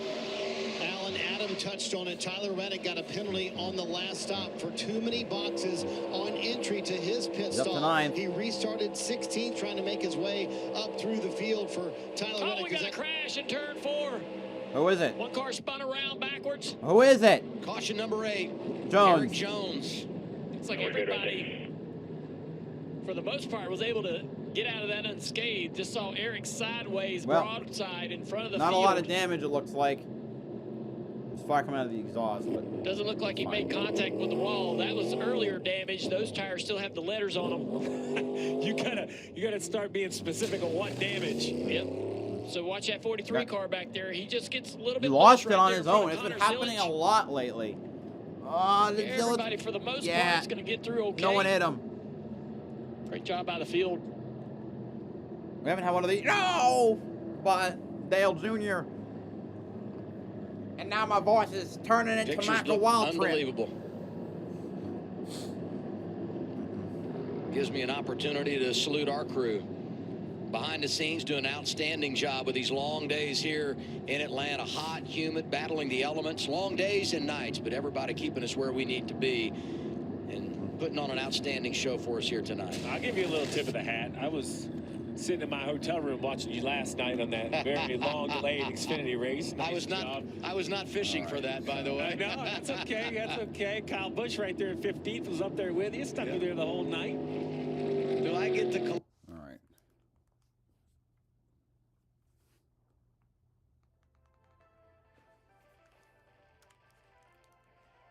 Hey, let's see who gets free. Free pass. Bubba gets a lap back.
So Ty Dillon and Justin Haley on.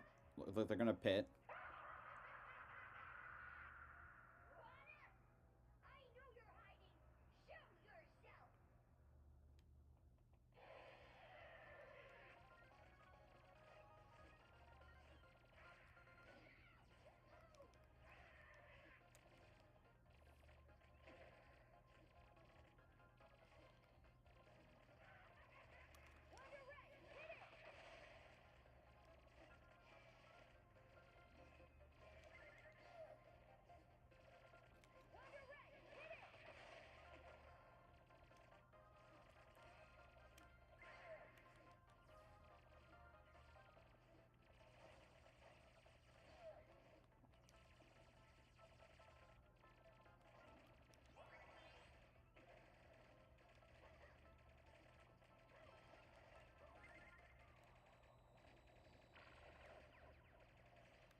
Waiting for them to come back still.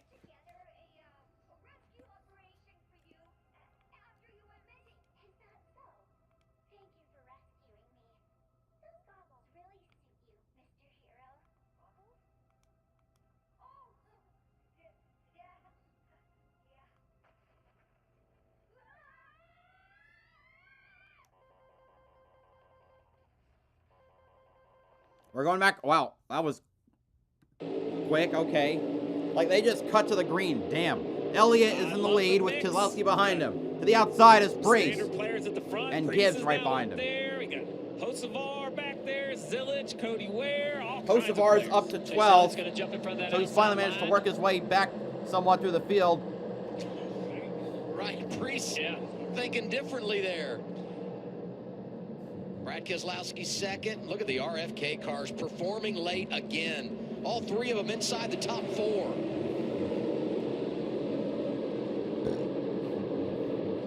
All three cars finished top 10 in 2 of the last 3 races. Brad's going to stick They're right top there 5. Bumper, though, down the back straightaway. Brad fades back to the Priest car, number 60 in third. Big run for the 6 down the back straightaway. He's going to dive the inside. And look who's diving around behind him. Keselowski to the inside. He takes the lead. Back in the game and letting everybody know I'm here to play. He's up to 8th. Yeah, that outside line's going to get real popular. Goes to Gonna see 9th. a lot of people driving to the Elliott tries to inside. dive in the inside. Can he get around Keselowski? Oh, we got it. David Starr's on the inside.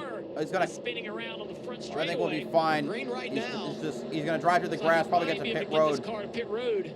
Look at Brad Keselowski. Roush cars, form up. Drafting help from his teammate Well, not Chris absolutely Busher. caution. Come on. Really? Caution is out. Boo. We didn't need that to Slowly meandering off of pit road is going to stop the car there at the pit exit. It's been a long night for David. Driving at 66. 18 laps down, now 19. Oh, well, See, they now... made some contact with the wall and flat tires, unable to move that car. You saw the caution numbers earlier, total caution numbers. When you look at this racetrack in the draft configuration prior to what we had in those races in the years prior to making the change. But right now we're at 9 cautions on the night, and that's right at the average of what we've seen per race since we started drafting here in 2022. Yeah, they talked about how their cars weren't driving well at the start of the race, and I think that's been a big factor in why we've seen so many accidents tonight. It's not so much the close quarter sort of bumper-to-bumper, side-by-side racing. It's really these cars are uncomfortable. Not only do we have sort of the super speedway style crashing, right, but we also have cars just losing control all on their own.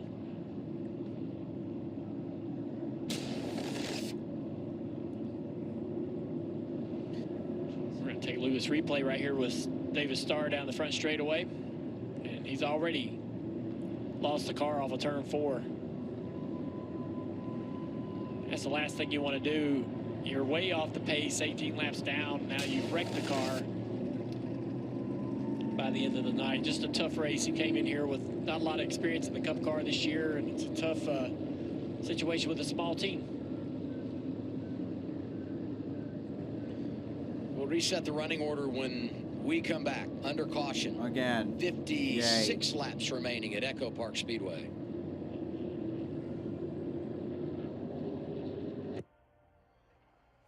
Well, I think I beat the game I was playing, so that was good.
Everyone should be able to make it on gas at this point.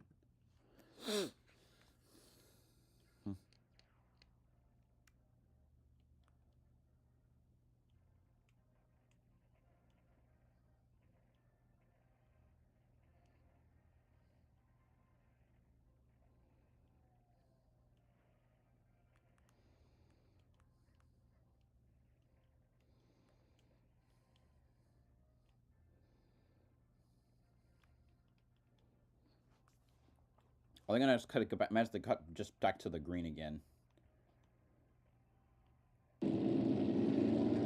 You got to choose, okay. Restart will come with 53 to go. Doing the choose here. Chase Elliott goes inside. Brad Keselowski outside. Ty Gibbs back in the top 4 here. Going to be lined up on the inside. He was really aggressive when he had that track position a bit earlier in the race. Everyone inside the top 10 for the restart winless in 2025. And now our true green flag moment of the night. And one of the earlier wrecks that we had where the 20 of Christopher Bell gets loose, gets himself turned around. This took out a couple of heavy hitters early in the race. 12 of Blaney, who's always been strong in Atlanta. You know, Larson tiptoed through there, and he's 11th on the leaderboard right now. Hanging around. What about the 6, Alan? They told Brad Keselowski that he can go hard to the end. This caution helped them in their fuel number. He doesn't have to worry about fuel savings to the end, he was told. I like it. That's a great update, Alan. Now we know where we're at on fuel. Now it's just how much risk you're willing to take. Still 54 to go. A lot of racing. That's the thing. It can happen real fast. We could have a clunky, you know, a lot of cautions to the end of this race. Here we go again. We're green. Back to the green flag. RFK on that outside line are going to try to organize. Priest needs to get up there, help his teammates a little bit.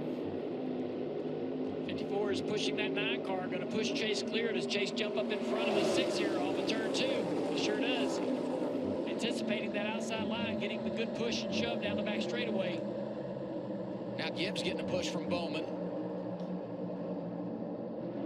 Mention those RFK cars trying to connect in that outside lane. The new Penske. Bowman to the inside. Wow, Gibbs trying to block Bowman. Now they're stuck 3 wide, and they're going to get passed by the Penske trio, the Roush trio. At the front end of the field. Tyler Reddick trying to make a loop to Gibbs is outside.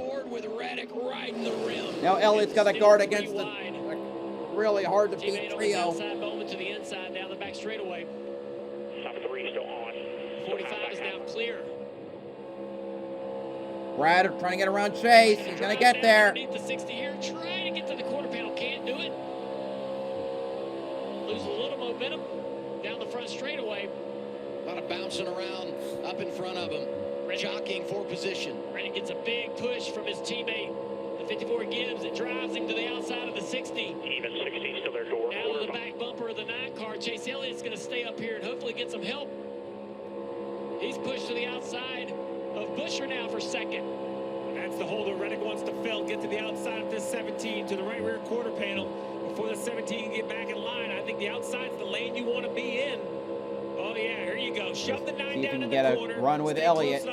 Fighting for second with Busher. I love the top. I know Bowman's now 3rd on the inside lane. Priest is back to 9th. Because of this, these guys move left and block left. Zane Smith. 4th on the inside, I think. Tonight, 38 back there behind Alex Bowman. Front row hasn't won since McDowell won at Indy, a race that I attended 2 years ago. The eyes to the inside of Bowman. Side by side with a 48. Almost got him, but not clear. He's going to drag you back though with the side draft, and that's a bad spot to be in off of turn 2. No momentum, no help.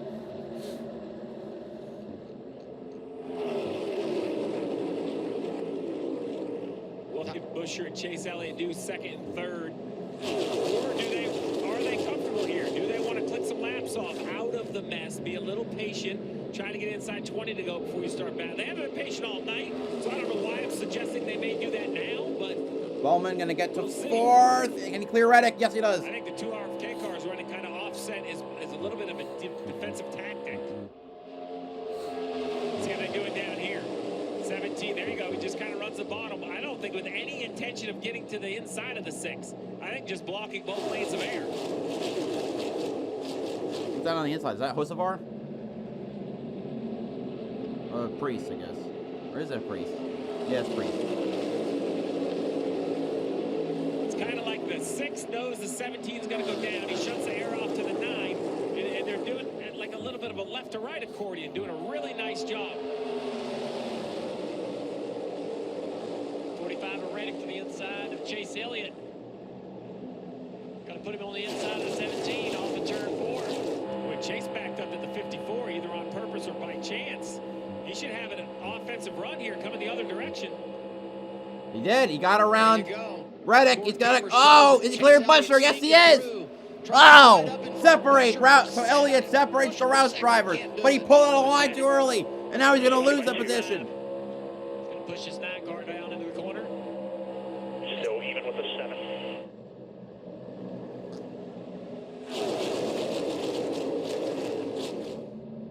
Ty Gibbs has kind of survived that loss of track position. He had lost it, he worked on it, and now he's found himself back towards the front.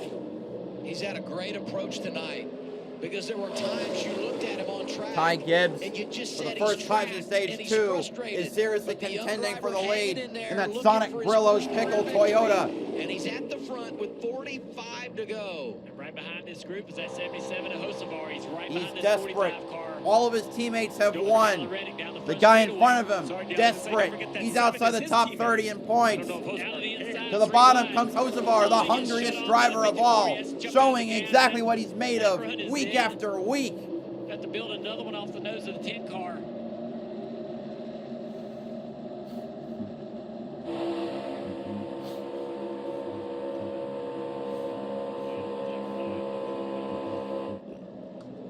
You'll see him on the straightaways get really tight when they're side by side. Reddick looks like he might have a more run or try to push Haley. Draft. Hold that car in position and wait for some help to come from behind to push you. Bowman to the inside of his teammate Chase Elliott. Big run by the 54, 3 wide. Ty Gibbs to the inside.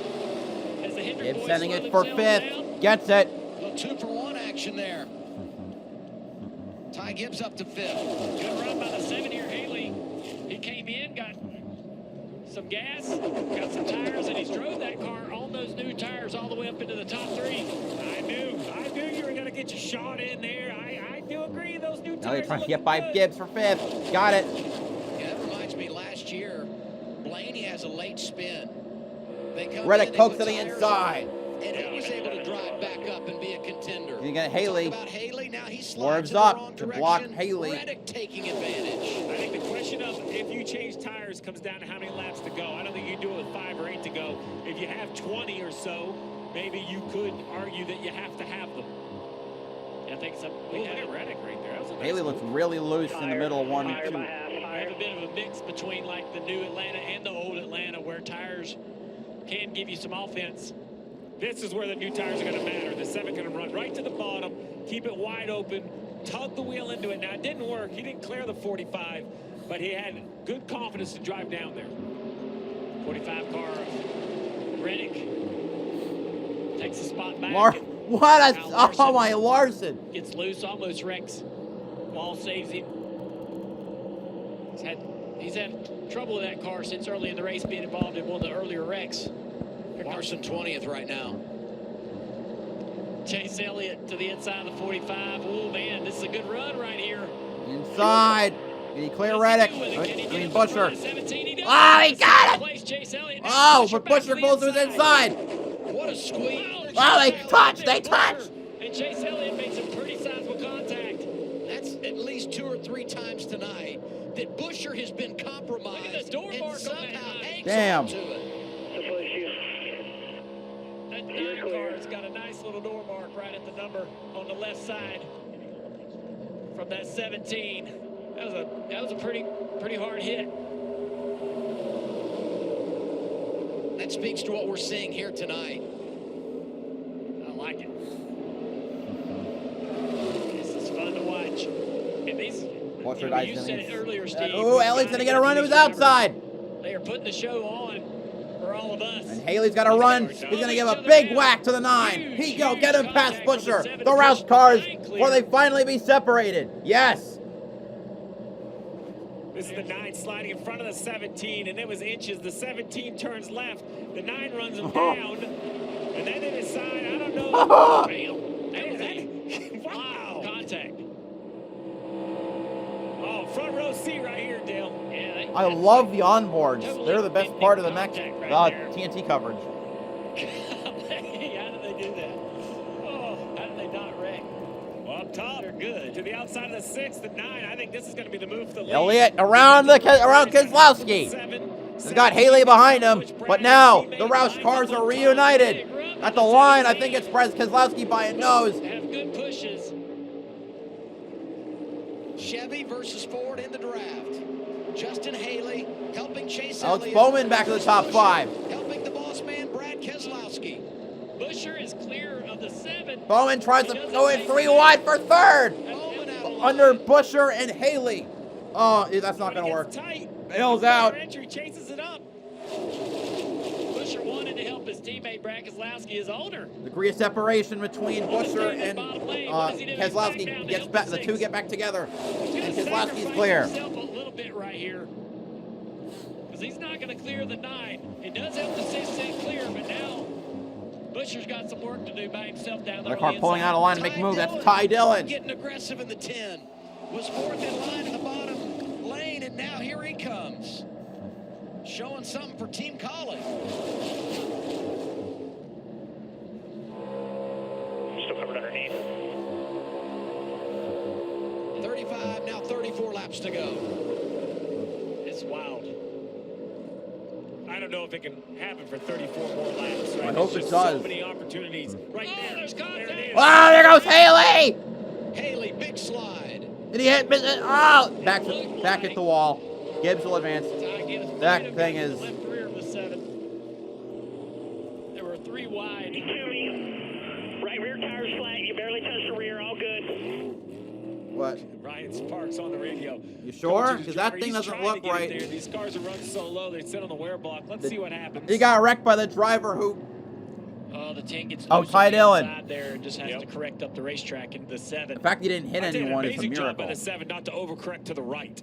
I mean, that car tank slapped and he turned right and they thought it was going to go into the outside wall. Watch this correction, right? He gets caught. It goes left right here, then right. Watch this move. Boom.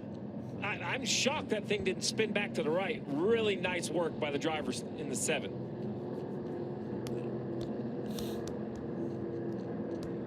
All right, Crew Chief Dale, you're 1-0 in the Xfinity Series.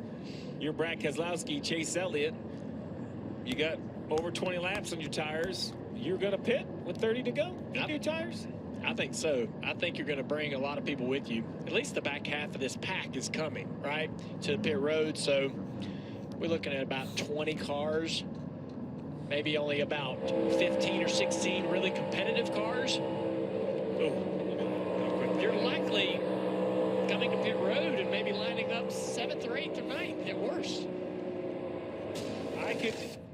I can't pit from the front row. Yeah. Your argument is absolute, and I could absolutely be wrong. I don't think. But if I'm the 6 or the 9, I just cannot give up front row. But Busher on back, I can make an argument that you definitely need to have some fresh tires. But oh, there you go. I thought it'd be easier just to put the 4 up. This wasn't my idea, but it's a great call. The 9, 17, 38, 45, they're not involved. With 32 to go, though, we could hit for the cycle. We could get all 4 of them. I hope that doesn't happen. Hey, I want to go this way. You know, you talk about not giving up those top 2 positions and staying out here.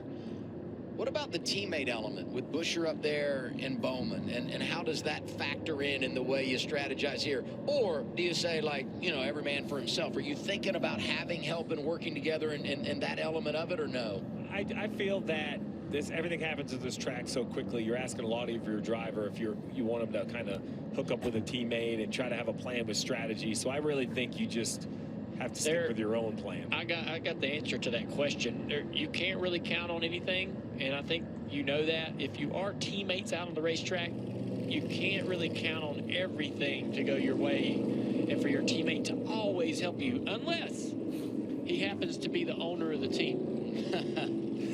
And Brad Keselowski. Wait, this is coming from an owner of a race team, so I like this. I believe, that Chris Busher will be a little more loyal to that 6 car than what the other teammates that are available to each other out there on the racetrack. Maybe not on the very last lap, but we've seen him sacrifice himself to be able to push that 6 car clear into the lead. Brad expects it too. Chase Elliott, team radio. I don't know. I said I'm really torn. What do you think? Yeah, I hate to give it the front row, but I think some guys are going to come. The question is, can you get there in time, not get crashed? Yeah, my gut says stay. Yeah, me too. Yes, sir. Yeah, I'm with the two of them. Let's go to Marty. It's interesting, Adam, because Chase Elliott and Alan Gustafson under the last caution had decided that if caution came out in this range, they would indeed pit. But Steve, here is to make your point. Chase Elliott said, I think too many things are going to have to go right for anyone who pits here to be able to win the race. I just feel like this is going to sound awful, but sometimes on top of the pit box, you have to say, how am I okay losing? And I'm not okay losing taking my driver, who's as good as Chase Elliott, off the front row and it not working on new tires. I'm okay losing staying out with track position and having tires beat us. I'm okay losing that way. The other thing we have, too, is behind them, Stenhouse, Ty Dillon, they have 10-lap fresher tires sitting in 6th and 7th. A few other cars, they're all coming to pit road, even with that advantage. So that tells me how important the new tires are. Stenhouse had better tires than anybody in front of him. Still gives up the track position. And I love, so just as much as I didn't want to pit from the front row, if you're Stenhouse, hey man, we got to win. We got to make something happen. Let's make, 6. We're not quite there. We're kind of in that dirty air. Let's get on the, and he did what you said, Dale. He got everybody to come behind him. So now we can be the first car on new tires. I love Stenhouse and Reddick on the attack. Give me them playing offense here. Alan? An easy choice for Ricky Stenhouse because he told the team, I'm just not fast right now. I'm really, really tight. So they're going to come on, put 2 tires on the right side, roll around to the left, put on 4 tires. Marty Snyder. Long debate between Billy Scott and Tyler Reddick as to whether or not to come right here. But to Steve's point, and they gave up the back half of the top 10 to come down pit road. We'll see where Reddick restarts, but obviously on offense for the 45 for the final 30 laps, Adam. Adam, I think they're going to restart in the same spot. I think basically you can't give up something you don't have. So if you don't have track position, what are you worried about? Hey, the host of our car is damaged, but I don't mind him on offense either. Oh, no, for sure. Danielle? Right now, Adam, Chris Buescher is sitting 15th on the playoff grid, just 35 points above the cut line. He told me, I don't look at points. I don't worry about them. Last week at Pocono, I didn't chase points. Even though I know I'm on the bubble, I go to win, and it ended up being a 40-point plus day. All I try to do is run up front, and the rest will take care of itself.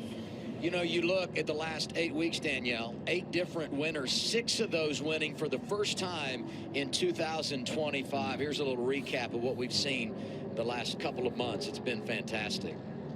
A win today would change the playoff picture. They got it going on. What an effort for this race team. From the back to the front, Ross Chastain wins the Coca-Cola 600. Ryan Blaney is the man in Music City. The playoff field is over half full. Chase Briscoe saves and wins at Pocono. Welcome to the playoffs.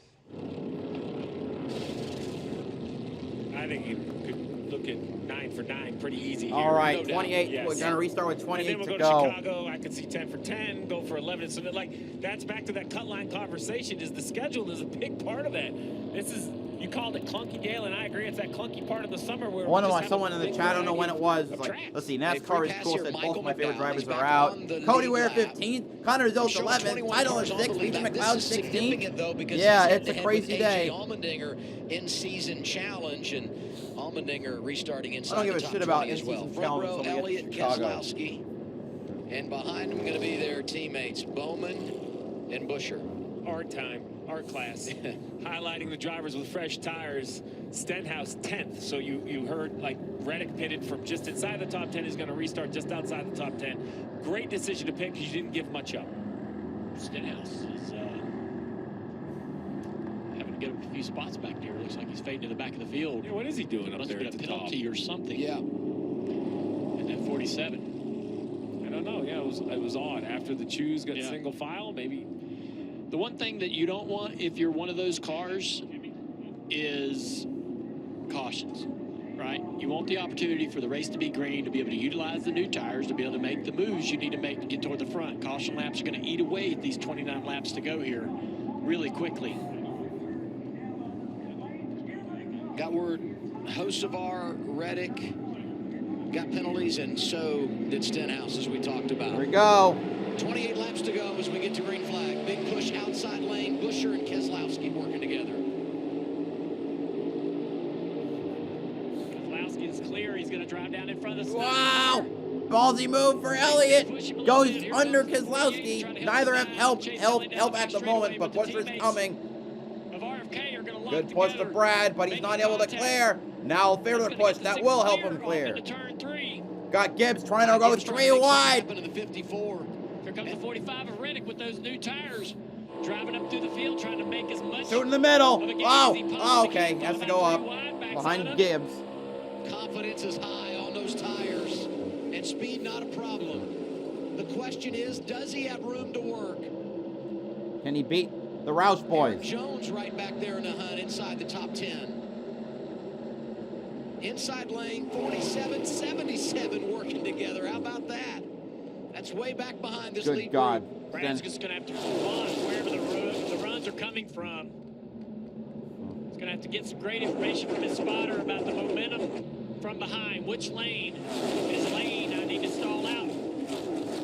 Down in the corner, drive down in front of the 9 car, get him out of the gas. On the straightaway, jump in front of your teammate in the outside line and take the momentum from the top. Big run from the outside. You see Reddick's fourth in that line. He's up to 6th, maybe 5th ahead of Bowman. If Chris Buscher gets another one of those or gets enough momentum to be able to make a run on the 6, does he make the pass? Or does he sit here? Goes into the outside, leaves Elliott to drought to dry. Look at Reddick already up to the top 5. Bowman ducks to the inside, can he clear Zane Smith? Problem is he's got clear 3 Fords. Buscher to be in, where he's kind of required. And he can't get by, he can't slide in ahead of one. We just don't know when. They'll just get pushed by him. Chase Elliott shuffled back to 6th. Racing Ty Gibbs for position. We got almost to Keselowski. These guys got Reddick behind him. Wonder if he was got enough tires now. Carson Hocevar's up to 9th. He's 3 wide between Chase Elliott and Ty Dillon. Tires are starting to race up through there. The 77 of Hocevar. You're absolutely right, right? Like the 45 got tires and got that track position, makes everything harder for Zane Smith for the inside of Chris Buscher, going for his first win. Gibbs pushing Zane Smith. He clears. He's up to 2nd. Line behind Keselowski. 45 got tight right there. Had to jump out of the gas. He gets saved by the 9 of Chase Elliott. Zane Smith kept himself clean all day.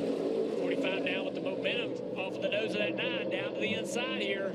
Reddick up to 3rd. Can he close? Yes, he does. Bowman can't. I won't say he's making it look easy, but boy, he's just driving right through Zane there. Smith dives to the inside of Brad. Can he clear? He slides up. Yes, he does. New leader, Zane Smith, for the first time today, with 23 laps to go. He is 22 to go. He is 33 miles away from his first victory. The one that came so close at Nashville last year after the quintuple overtime. Can he seal the deal? I think I'll find next 5 still. Reddick is really the only car that's been able to use the new tires to drive up into the top 5. Brad moves to the inside, trying to take that back. Gets him. Buscher trying to sneak back up there in the 17 car. Chase Elliott back Buscher trying to clear for 3rd, but he can't. Chase Elliott back. No, that's Gibbs. Back to 5th place. 77 of Hocevar and Stenhouse side by side, just off the screen. Toyota's Reddick with a charge to the inside. He'll get to 2nd. Can he get to Keselowski? Not yet. Behind Keselowski. 2 off, half off 38, half off. All nose to tail for the top 5, 6 spots.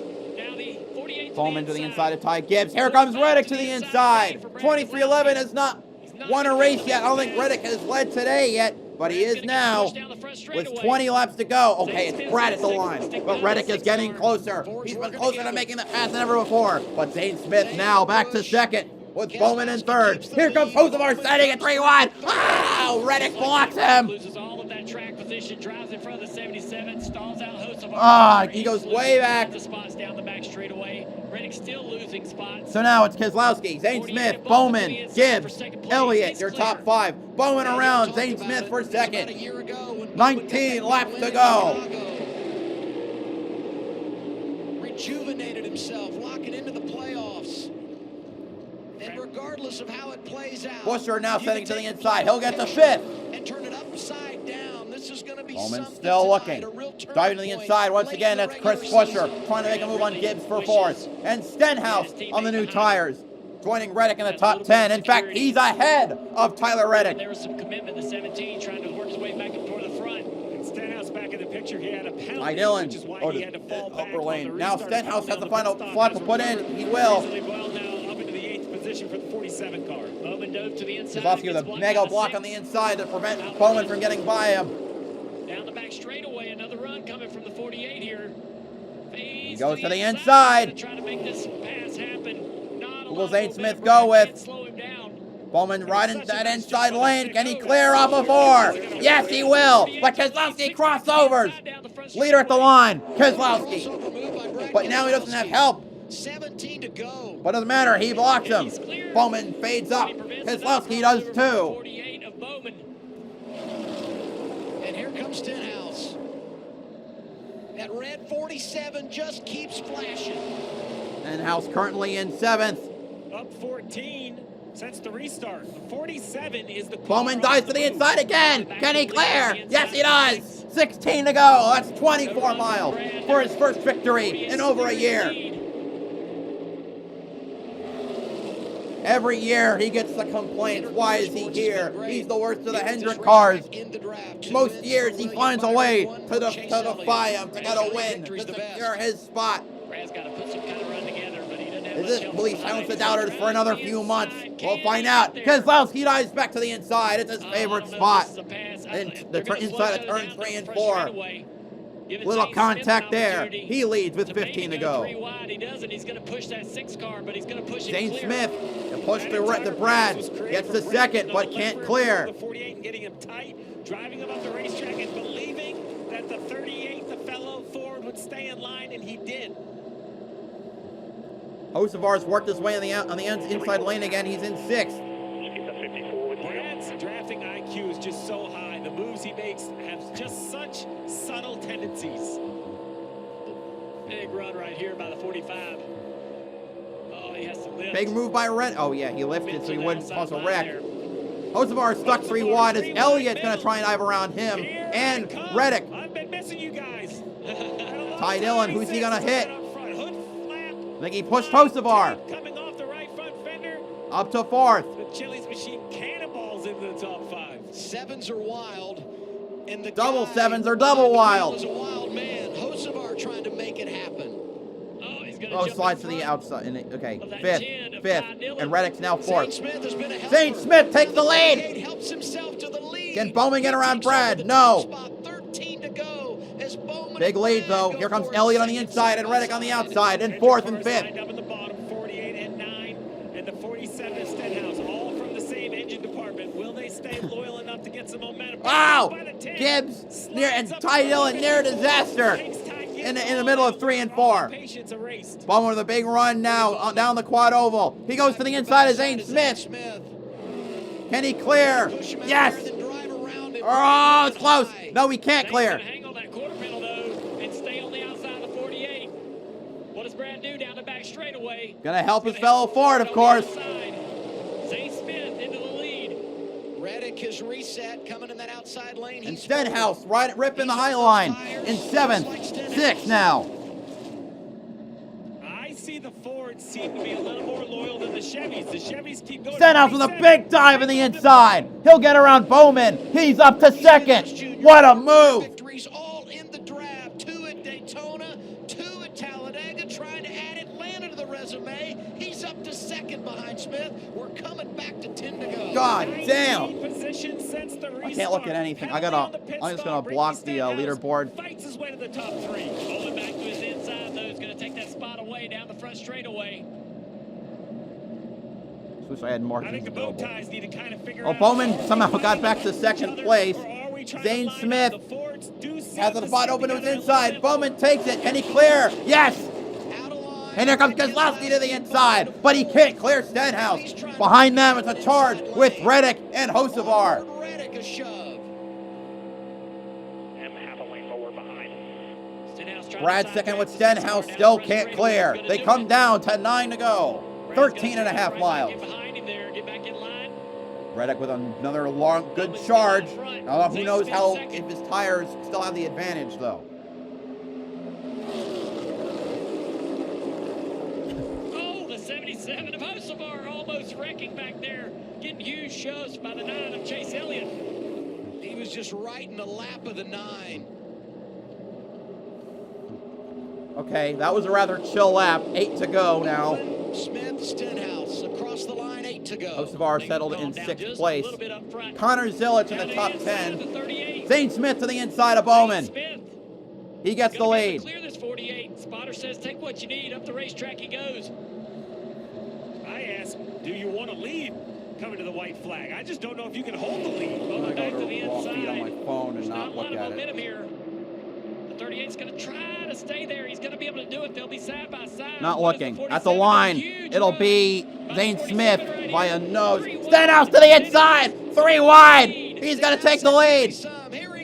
And Keselowski falls in the second. Here comes Reddick shooting the inside to get to 3rd. Oh, baby. And now Hocevar is trying to follow, see if he can get 4 cars making that pass. But that was asking a little much. Bowman falls back to 7th. Lost 5 spots in the span of a lap. 6 to go, with Stenhouse leading. Reddick trying to help the 6 Keselowski on the outside line. The 47 of Stenhouse trying to block whatever's coming. Trying to slow down the 6 of Brad Keselowski on the top right here. Big run down the back straightaway. Keselowski making another move in 3 and 4. That inside lane has worked so well. He'll get another lead. These moves are just indefensible. 5 laps to go. Fantastic finish coming. Reddick diving to the inside of Stenhouse now. We have 5 to go. Reddick clears. Clearing to second place. Bowman's back up through there after having lost some of that track position. Here comes Chase Elliott. Elliott's back in the top 5 for the first time in about 20 laps. Field just keeps cycling. A lot of turnover at the front. Who's going to be there with 4 laps to go? 4 to go, 6 miles. Can Brad rescue his season at last? The win that got away at Darlington. I think it was Darlington. It was somewhere. Wait, no, Kansas actually. But I digress. Reddick got a little push from Stenhouse. He's going to poke to Brad's outside, but Brad has it covered. Bowman with a run to the inside. Can he clear Stenhouse? No. Bowman on the inside looking for help. 3 to go. Here comes the Elliott dives to the inside of his teammate. Bowman, his teammate. 3 laps He's going to get him. Gets a 4th. Tyler Reddick behind him. Try and side draft Reddick. Great run for the 9 with help from his teammate. Can he get to 2nd? The time to make a run is going to be now. Brad blocks the bottom. 3 to go, now 2 to go. Big run for Reddick. Reddick did not go to the inside. That was an Elliott gets by the inside. Can he clear Reddick? Yes, he does. Laps to go. And remember, you want to have the lead on the final lap because if the caution comes out after the white, the race is over. Cover the 9, staying up. Brad goes up to block Elliott. In the 9 with the big momentum around the top of the racetrack. All right, we're coming down to it. Here we go. White flag is out. Last lap at Atlanta. Who's going to take this one home? Elliott looks to the inside. Gets the move. He clears. The hometown hero leading with half a lap to go. But Brad has made all of his moves to the inside of turn 3 and 4. Bowman blocks that for his teammate. Can he hold on for another 3 turns? 3 and 4. He's finally going to pull it off after a year. Chase Elliott wins at Atlanta. Woo! Woo! Woo! What a race! What a finish! Chase Elliott is back, baby! Ah! Oh! Oh! He's been consistent all year long, getting the results, waiting on his opportunity to go to victory lane. Wow! Holy shit! God damn! damn! Oh, I can't believe he last lap pass for his second win in the Peach State. Oh my God! Oh my God! Gets to the inside of the 6, trying to help himself. And that was it. Sealed the deal. The 9 held the lead. Chase won. Two Georgia drivers have won here at the Cup level. Wow! Holy shit! 5 times. This makes number 2 for Chase.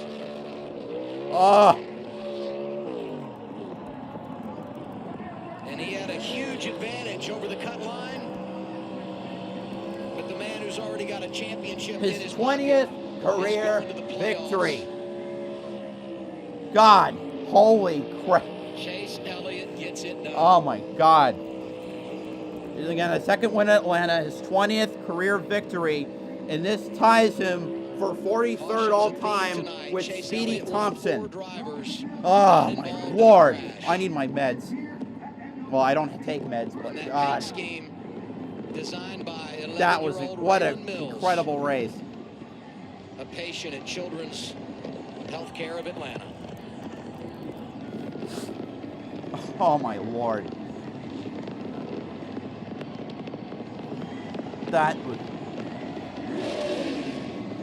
Those last 5 laps, Elliott flawless.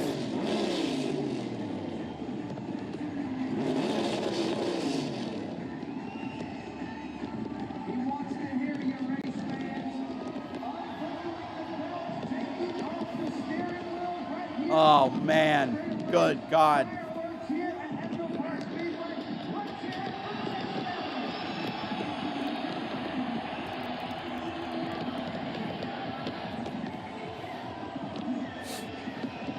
I think it's the first time he's won with the Children Foundation or whatever it's called, where he's had that special paint scheme. Popular victory, a huge celebration. Let's join it Pump the crowd noise, please. down to the front straightaway and Marty Snyder. Adam, anytime NASCAR's most popular driver wins, it's a big deal. But when he wins at his home track, it's even bigger. How about that, Georgia race fans? What a drive for Chase Elliott. So aggressive all night long. In fact, we joked we got a Mr. 3 wide tonight, was willing to do anything it took to get up front. And here comes the 9 team, officially locked in now.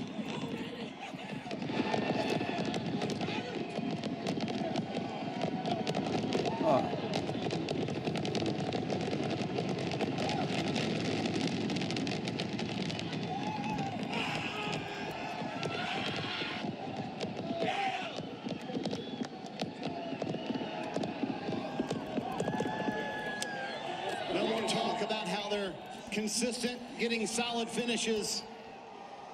Chase Elliott delivers at his home racetrack.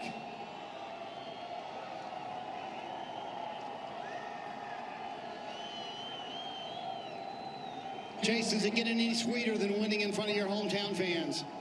Unbelievable. Unbelievable. You guys, how about that? God. Are you kidding me? I've never in my life. This is unbelievable. Thank you guys so much. Hey, you know, just what a special car. And just a huge thanks to Napa Auto Parts and everything they do for me and to benefit Children's Healthcare of Atlanta. Raylan Mills designed a fast Napa Chevrolet tonight, so it was a lot of fun. This right here is something I'll never forget. Thank you guys so much. What made this so... There's Wow. Raylan. Oh, that's the kid who designed the car. That's Good pretty... job on the car design, Raylan. How about watching your car go to victory lane? It was cool. It was cool. What made this win so improbable? It looked like you were out of the game, Chase. Why do you say, I never dreamed this would happen? Well, I just think that, honestly, all the cards fell in the right places there those last couple laps. What a crazy race, man. I don't know if y'all had fun, but it was wild from my seat. So glad we got to run that thing out there to the end. And yeah, just again, thank you so much for everybody that has made this possible. You know, this is the 9th year of Design to Drive. You know, what an incredible way to the 9th win, of course, the 9th year Design to Drive. They get the win for number 9. Mr. Hendrick at home, thanks for sticking with me, pal. And yeah, just again, thanks to all you guys, because this right here is, you can't dream of this. You got a short drive home to Dawsonville. I'm sure there's about 80,000 fans that'd love to party with you tonight. It's going to be a big one, so we'll get ready. All right, Chase Elliott locked into the playoffs, but more importantly, 12th different winner of 2025. Means so much to him, you can tell. He was the highest from Hendrick point. Motorsports He was the driver with the most points without a victory. So no risk of him getting screwed out. That move on the inside of 1 and 2, rise that inside, clear Keselowski on the final lap. Behind him, Bowman goes to the inside. It blocks Brad from making the same move he's made every other time he's tried to crossed back for the lead.